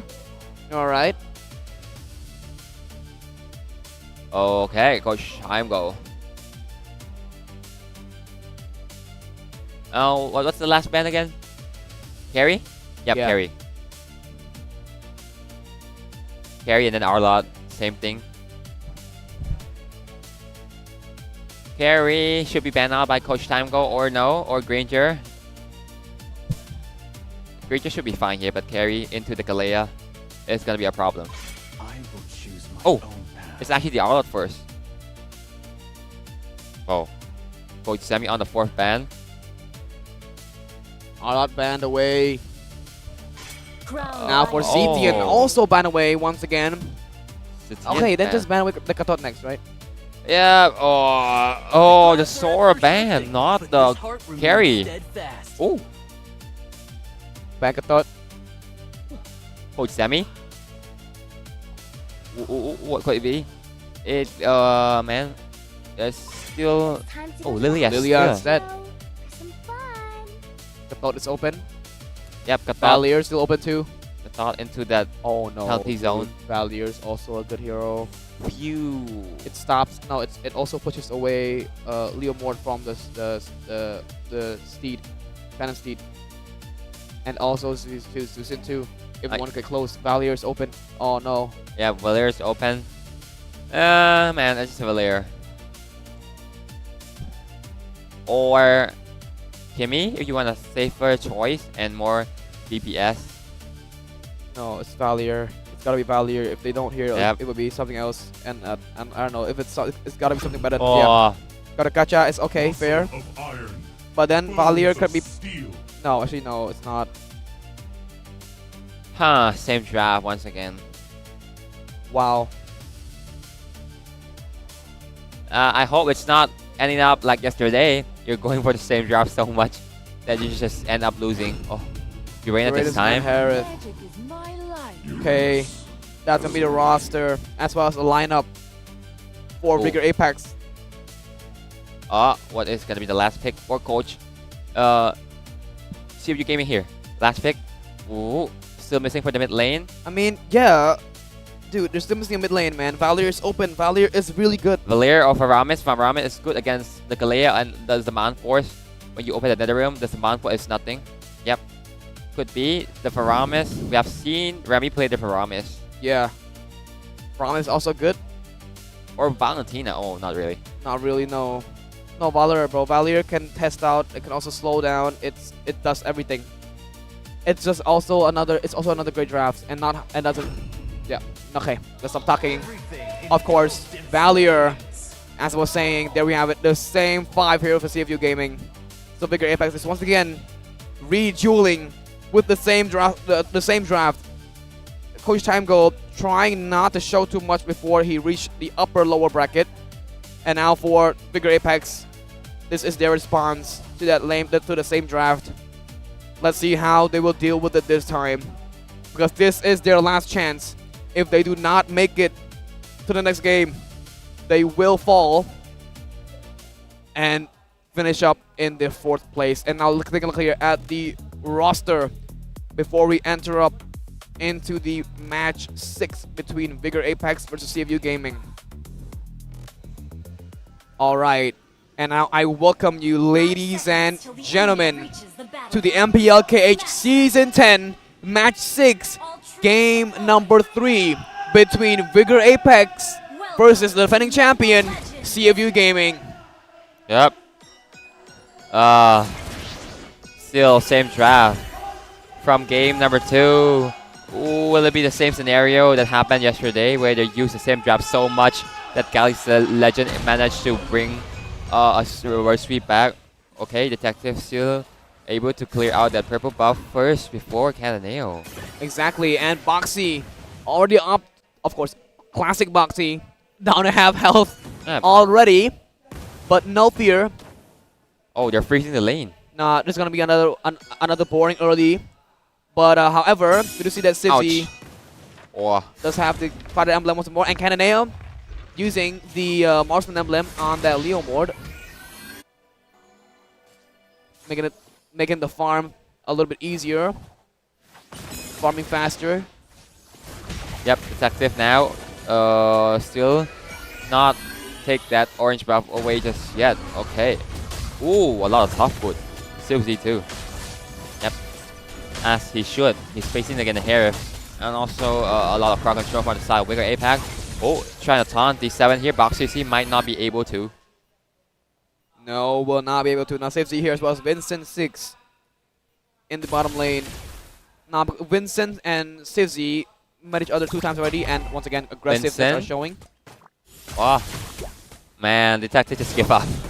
He's very patient. See that? He don't force things. He wait for things. You just come and you give up. What? Once again, first turtle fight. I predict. See if you won't go in. Ouch.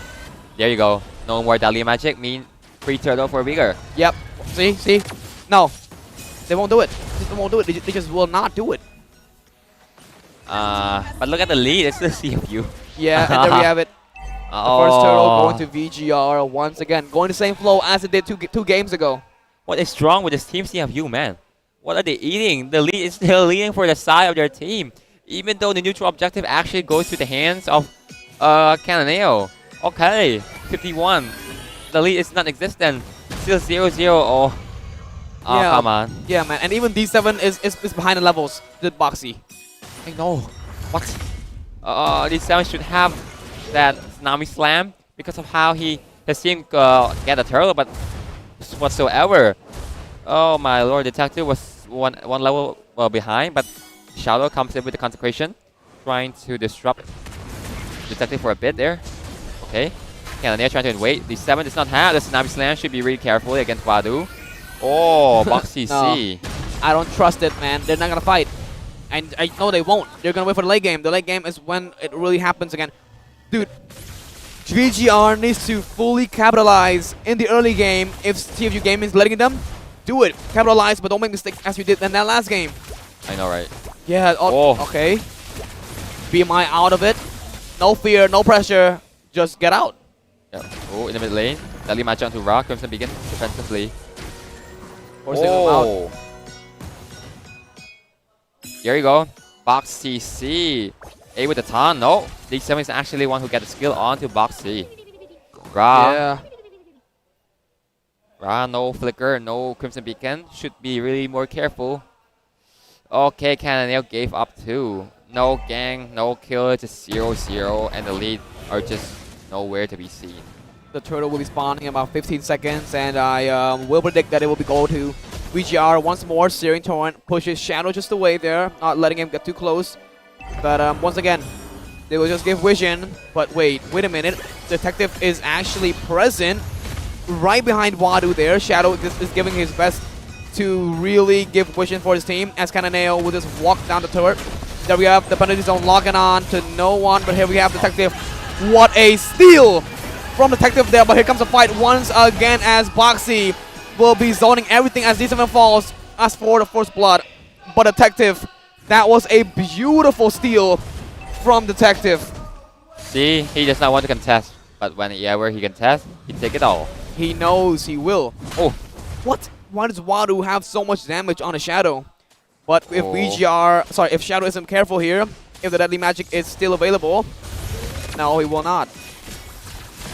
But would you look at the side of CFU Gaming now, with just that little bit there, they're now leading the goal lead, but once again, it's not much. One kill as well as one turtle. Not much going to happen there. Ouch.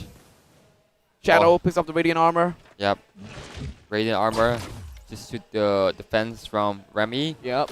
Oh, D7 is swinging the bush, holding on to that Tsunami Slam, and Remy going to take the long way. Okay. He still has a sure fight though, but the gold crab is going to be taken out by Silzy. Boxy C walking into the bush. C D7 there. Cananeo now waiting in the top bush. Should be a gang here onto Silzy. Silzy. Okay, Boxy C. They shift their focus onto Boxy instead, but there's a Mon Force dropped down by Winston inside the turret, and there you go, Crimson Beacon aggressively too, but look at the Stomp. Boxy might just be next here as he also AOGs in a mistake in trying to help out his gold lane, as he also falls and perishes right under that turret. Vigor strike back, and now they're on a lead in the kill. Oh, Remy taking a lot of damage there from Shadow. Yep. Wadu might be is able to clear out this lane just in time, but look at the turtle. Last one of the game will be up about in 10 seconds. Absolutely. Now VGR also leading it out here. Detective's also in that bush to Cananeo. Gets damaged. Gets damaged by Detective there. D7 also there as well. Gets the Searing Torrent, pushes him out, but still jumps in Shadow. The taunt is also there. Remy is half HP. Shadow is still zoning and peeling for his team, as Cananeo will freely get to the turtle. Detective cannot reach in, and he is forced to give away the third turtle to Cananeo. Yep. Okay, it's actually the third turtle for Vigor Apex. So now the lead starts to getting toned down to 54 gold. Yes. On the bottom lane, once again, Sivzy is being targeted by the side of Vigor Apex. The bottom lane is fully free, and Winston will take advantage of that. Oh. Free turret for Vigor Apex. Oh, the lead is starting to go for Vigor Apex side. CFU, they start to take out your turret one by one. Shadow. Okay, look at the burn damage to Shadow. He still has the Radiant Armor though. Yes, he does. But right now, penalty zone locked on to two players, as D7 is stuck in that Tsunami Slam locked on to Wadu. He is slow. Wadu is in trouble as he flickers away as well. Detective going for a Shadow. Deadly Magic under him as he goes down. Detective is right now still on the run as Cananeo chases him down. Ouch. Remy is so low, he still survives. Sivzy is bursting down Ram.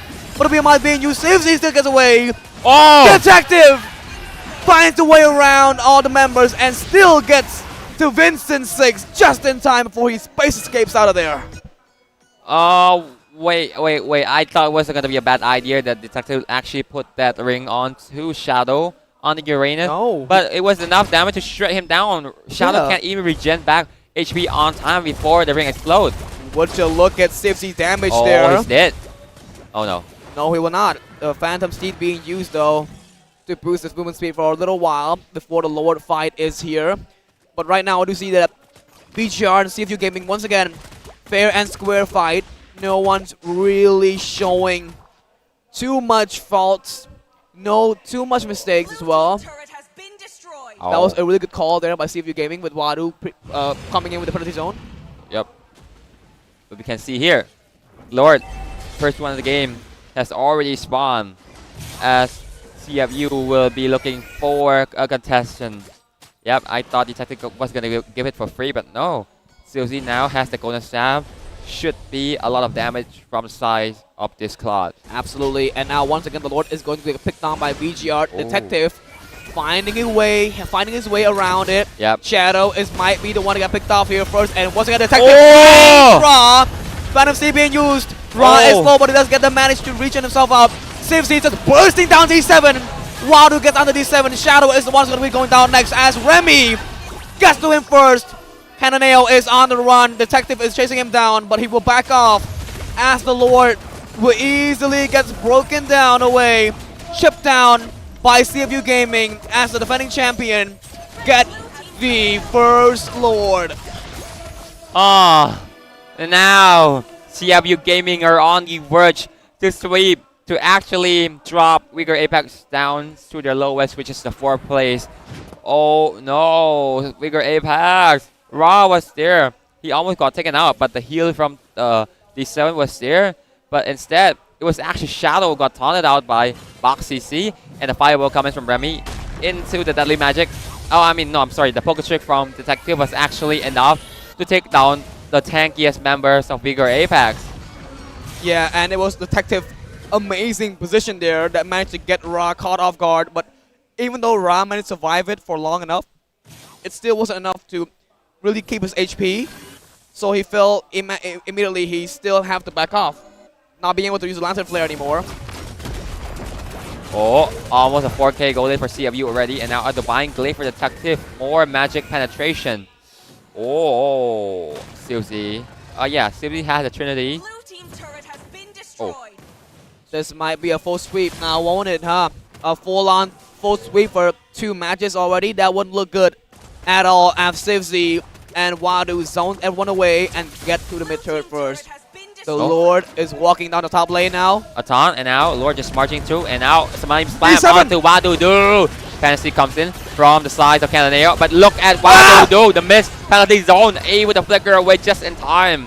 But there you go, the resource burn from the side of Wadu Do. Oh my god. Forced to walk away from that one. Wadu expends his flicker as well as his penalty zone in I feel like that was a little bit like maybe too panic in a panic there for Wadu. Yep. We don't know there, but he should have been a little bit more patient with how his skills went. He almost died from that one.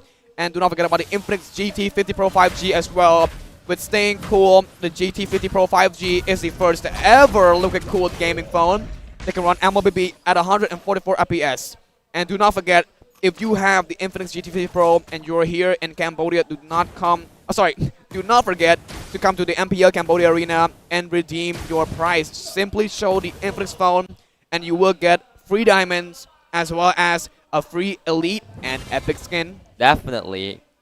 Ooh, D7 now. Bob, that conceal boot just to find more room for the Tsunami Slam play.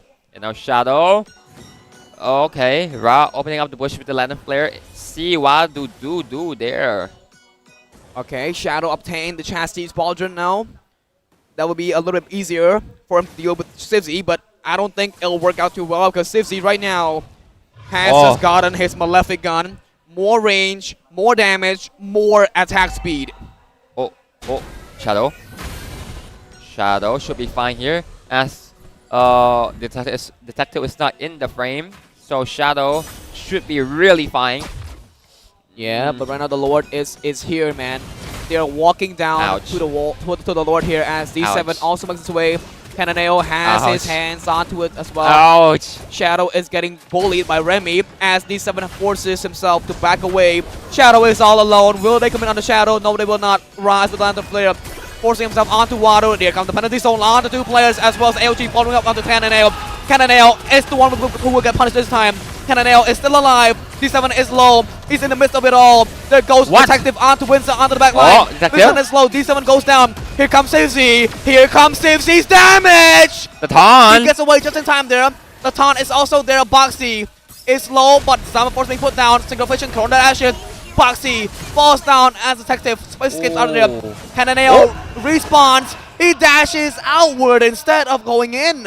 Oh man, they got zoned away, and now Cannonale, no penalty, meaning hey, the damage. Shadow is out.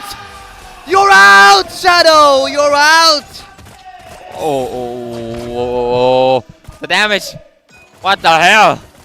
The damage is there. What? Why is it always effective there? Once again, penalty zone on to Vincent. Venom C being used up onto Wadu as well. He goes out of the fight. Vincent takes him down with a Chrono Dash. Oh, he shouldn't be using. Penalty. Oh, I'm sorry. The Deadly Magic onto Ra for a bit there. Should be fine. Wadu shouldn't be participating in this unnecessary fight. But why did he commit it with that penalty zone? I think he overstepped. He just come back away, and now Detective with the Holy Crystal. Oh, he's still on top. He's not there. He is not present at the fight. I repeat, he is not present at the fight. The Lord is currently getting tested down there. The Shadow has spotted Detective, and once again, D7 goes down. There comes CFC's initiation with a blazing duet being used. Cannonale is low. Remy is tasting his damage down onto him. Look at the Lord going down as Detective secures it once more. Right now, CFC is chasing down Shadow. Might be in trouble there, but BMI does get him out of there. The Detective goes back in, but the Lord is walking down the mid lane. Will this be a full sweep for CFU Gaming, or VGR might be able to find a miracle play and defend him there? It looked like once again CFU not actually sweeping Vigor, but it's going to sweep our talent prediction once again. Once again, he misses there, but Ra will be in trouble for the blazing duet as well. There goes the timestamp onto the Detective as they fall there. Shadow is slow, knocks onto Wadu, but all 5 remains alive as Detective will go down as well as the Lord. Wait, how did Detective got caught there? Maybe by the Tsunami Slam? Yeah, Tsunami Slam. Oh, yeah. Oh, I mean, the team was so clumped up, I can't even see. And look at that. It seems like they're falling for a bit there. CFU gotta be really careful. It was in the mid lane that you lose under the T3 against Galaxy Legend in game number 3. That's why you lose the whole series, because of how you overcommitted in just one lane. It should be a lane management. It should be better than this. It's just one lane push. Yeah. Oh. And now once again, maybe Wadu in the bush might make some type of a play there. Remy, interesting choice there with the brute force breastplate. Oh, look at. Oh, wait. Ra holding on to the Sky Piercer. I want to see how many stack he has. Okay, look at Shadow. He cannot move around with the fireball throwing at his face. The slow from the Ice Queen Wand, the burn from the genie. I mean, I'm sorry. What do we call it again? Oh, whatever. Shadow got burned into his face. The stun onto again, and there you go. Wadu. Oh my god! Oh my god! Stun. Shadow probably in trouble here. A knock up onto Wadu. Wadu got lifted up by the Tsunami Slam, but the AOG coming clutch again with the blazing wave from CFU. Damaging onto everyone. This should be a win for CFU. But look at, here comes Detective coming in with the Poker Trick onto Cannonale. But there you go. There you go. A possible sweep. Wipe out. CFU Gaming in the most fashionable way possible finds the absolute sweep onto Vigor Apex as they walk down the mid base and just auto skills the base. This is the winning moment as CFU Gaming comes back from the sweep and does a sweep. CFU 3-0. What? No way. There's just no way, bro. Man. Nah, congratulations to CFU Gaming. What a day. Match number 5. All out again. Talent predictions are gone to the trash. There is nothing to talk about anymore besides for the fact that what a play. Farewell. Oh man.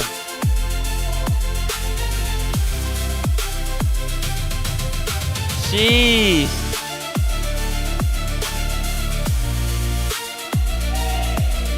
Congratulations. យើងបានឃើញការកាត់សេចក្តីនៃគូទី 2 របស់យើងរួចរាល់ហើយដែល CFU Gaming បានបញ្ចប់ការប្រកួតនៅក្នុងលទ្ធផល 3-0 តែម្ដងទៅកាន់ Vigor Apex សម្រាប់ថ្ងៃនេះផងណាយើងគ្មានទេជាមួយនឹងវគ្គទី 5 CFU Gaming ក៏បានបន្តដំណើរដែលនឹងជួបគ្នាជាមួយនឹង Pro Esports ខណៈដែល Vigor Apex បានបង្ខំចិត្តទទួលយកលេខ 4 នៅក្នុងការប្រកួត MPL Cambodia នារដូវកាលទី 10 នេះយ៉ាងណាមិញយើងក៏មានជាមួយនឹងវគ្គ interview ដូចគ្នាផងដែរ សូមអញ្ជើញវត្តមាន Vigor Epic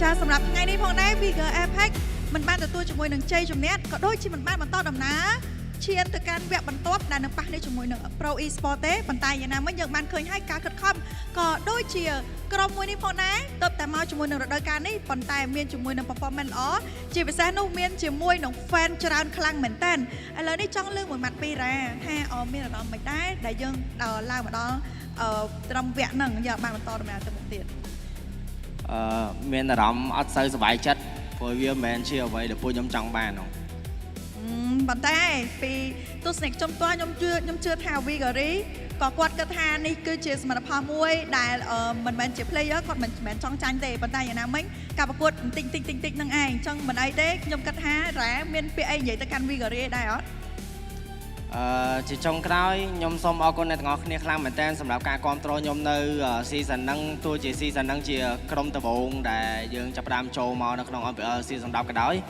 ខ្ញុំពិតជាអរគុណអ្នកទាំងអស់គ្នាមែនទែនដែលបានគាំទ្រពួកខ្ញុំតាំងពីដើមរហូតមកដល់បច្ចុប្បន្នហ្នឹងចឹងខ្ញុំសង្ឃឹមថានៅ season ក្រោយៗទៀតអ្នកទាំងអស់គ្នានឹងបន្តគាំទ្រពួកខ្ញុំឲ្យកាន់តែច្រើនទៀតចាអ្នកទាំងអស់គ្នាសូមសម្លេងហូរแล้วចិត្តទៅឲ្យ Vigor Epic មួយមកចាធ្វើបានល្អហើយសម្រាប់ថ្ងៃនេះផងដែរទោះបីជាយើងមិនបានបន្តដំណើរទៅមុខទៀតឆ្ងាយប៉ុន្តែនៅក្នុងថ្ងៃនេះគឺជាដំណើរមួយដ៏ឆ្ងាយដូចគ្នាផងដែរអញ្ចឹងយើងបានជាមួយនឹងចំណាត់ហាលីមុននៅក្នុងការប្រកួត MPL Cambodia នេះរដូវកាលទី10នេះចាអរគុណអញសម្រាប់បាន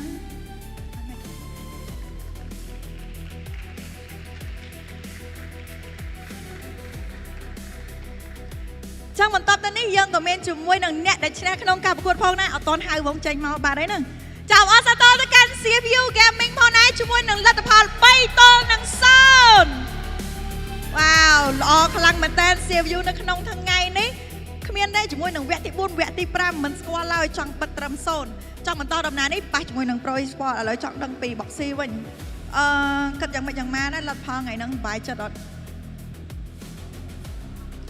មកណៅអូយស្អប់ពាក្យនឹងខ្លាំងហ្មងឲ្យតែសួរធម្មតាបងធម្មតាមែនតែនមែនបាទចូល detective មានអីនិយាយអត់មាននិយាយមែនតែនអើយលេងខ្ញុំឃើញវគ្គទី1លេងសាហាវខ្លាំងយកហ្មងអត់មានចង់ឲ្យណាគេតដៃដល់ពេលឲ្យនិយាយអត់មានអីចង់និយាយតឥឡូវយើងនឹងប៉ះជាមួយ Pro Esports ដែរនេះប៉ះគ្នានេះយើងធ្លាប់ប៉ះម្ដងហើយដោយសារតែយើងលេខ2គេលេខ1ការ regular season ឥឡូវទៅជាភាសាទៀតហើយនេះមានអីនិយាយទៅគេអត់មានអីបាន regular ឡើង play off ឲ្យ0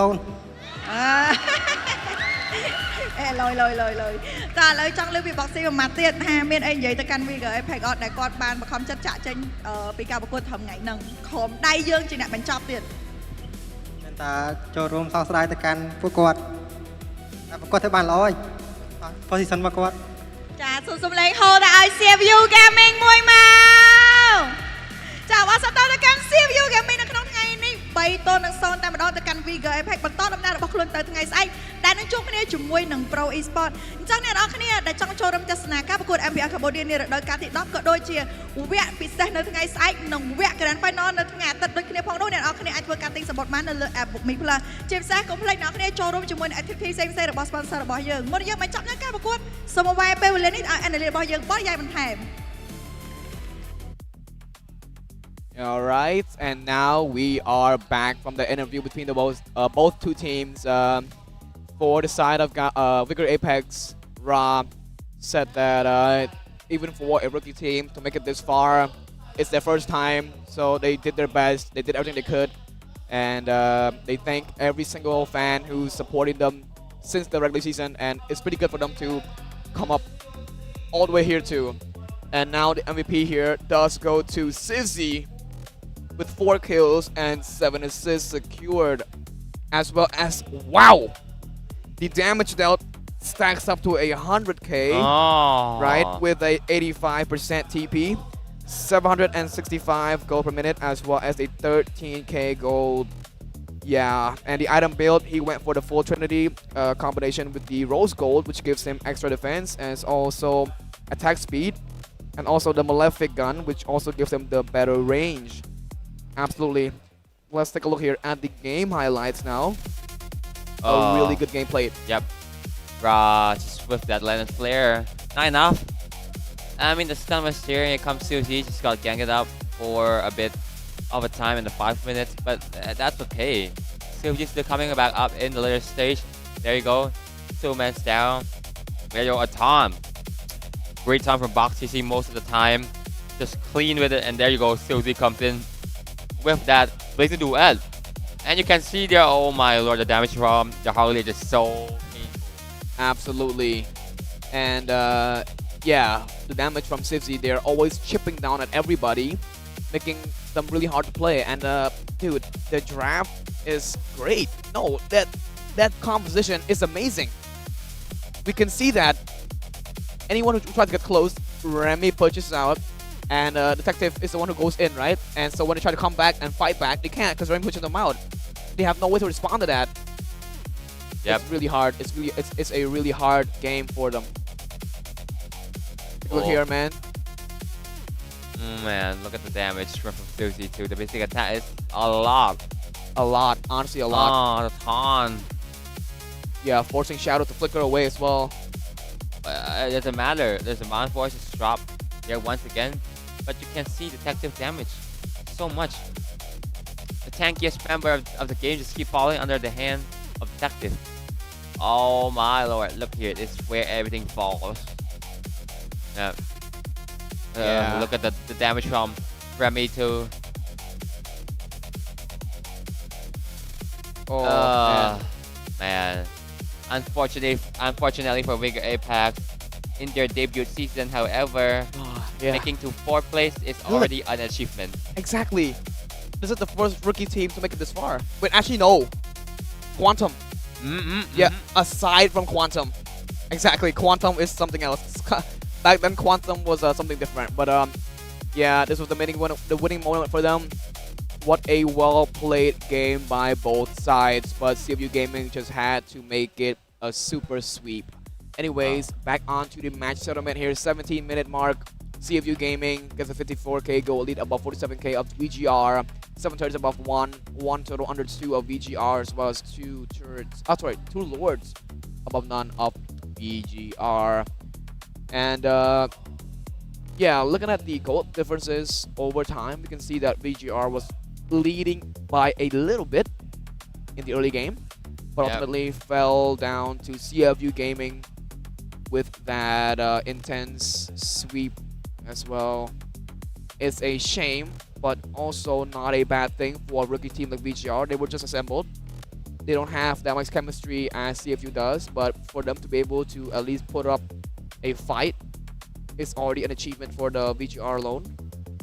They did really well, and I'm hoping to see them again in the next season. But right now, they've secured their spot at the 4th place. Yeah, and look at the item, by the way. The itemization for the Sky Piercer. Yeah. I don't think it's really that good because CFU Gaming, I mean, aside from the early game, if he built in the early game, it would be fine because they were leading in the early game. But when it came to the mid game, it was all CFU Gaming, and there was nothing to be that could have been done there in the late game. Who would thought today will be a sweep day? Not me. CFU, so clean with it. As you can see, the stats say it all. CFU, look at the graph. Oh, you're swinging towards CFU, everything. And look at the damage taken from Shadow, just taking so much damage, especially from Detective alone. Yeah. But look at damage from Silzy, like we mentioned earlier in the MVP stat, a lot. Absolutely. So this game are just a CFU game, and as we can see, who would thought it was a sweep day? I thought it would be a full 10 game like yesterday, but it's not. Yeah. Pro lose. The King bleed for the first time. Vigor. Oh, almost made the King bleed. Now bleed himself. Exactly. And look at this, man. Match 5 was also a sweep, and match 6 was also a sweep. So today is a quick day, right? I mean, it's better. It's better this way, making things fast. But I still wanted to see Pro at least put up a fight, right? Pro Esports was the number 1, right, in the regular season, and as well as VGR being number 3. Let's take a look now at the lower final.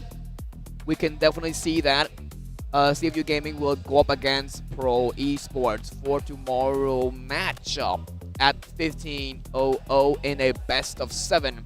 which then whoever wins will get derived to grand final, meeting up with the grand finalists who are waiting for them, the Galaxy Legends. Yep, we're close to see the champion for our MPLK season number 10 closer than ever. It just tomorrow, and then 7th May would be our grand final, and then lower final is a best of 7 too, starting off at 3 p.m. Yep. Absolutely, man.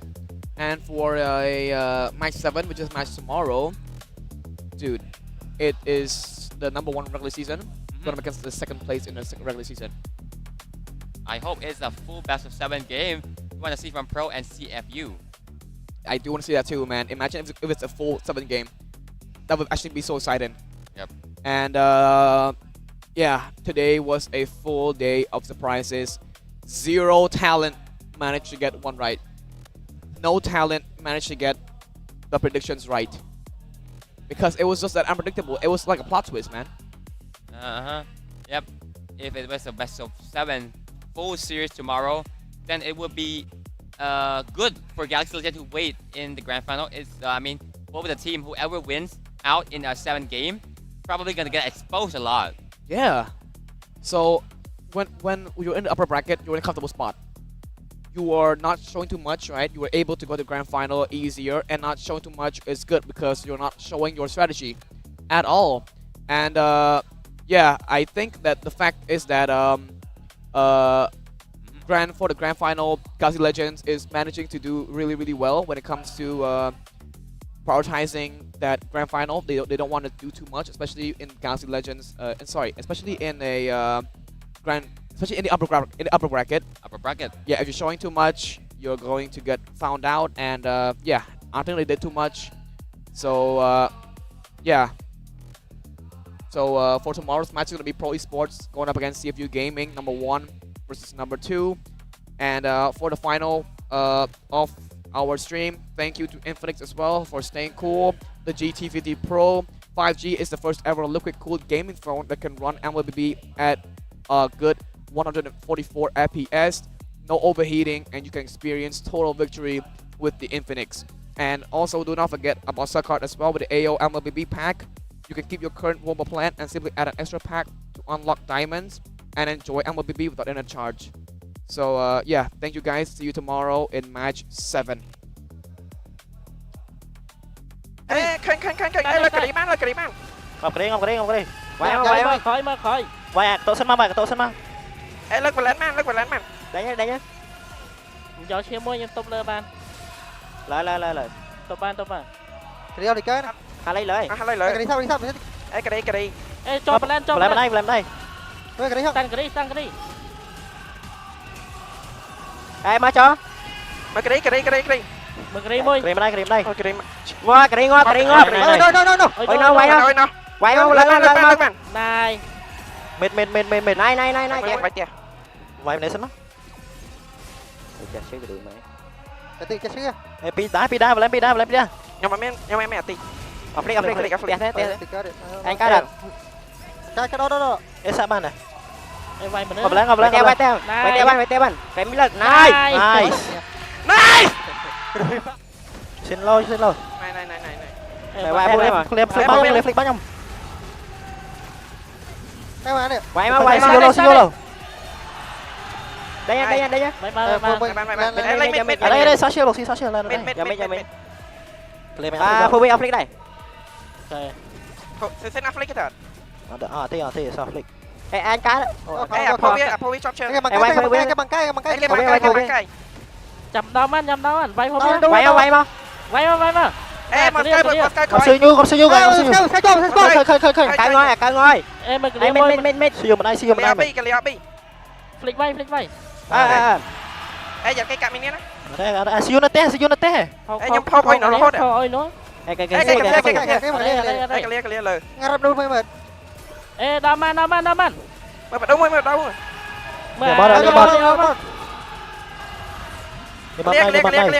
Clear. Sao đâu, clear afflict. Vay mà đâu. Hai đứa trên kèo thêm fire. Khai cho lo. Xin lỗi bạn. Lo. Mở buộc, xin mời. Ê, bắt Leo. Mở bàn Bao, leo bao, vào. bao. Chui. Ê cho hết. Mà hết đây. Ngọc. Bay thôi. Bay. Em mới coi. Mà khỏi pi. Lemon, ngọc lemon này. Ra đâu giật đi. Đâu dắt thế đâu. Đây, quay bạn. Come on. Nice. Finally. Ok. Lộc Mân thật đây mình, Lộc Mân với thật đây mình. Bây giờ Bay, tiền bay giờ. Tiền bay AT. Cả tiền bay AT, episode 2, tiền bay AT, episode 2.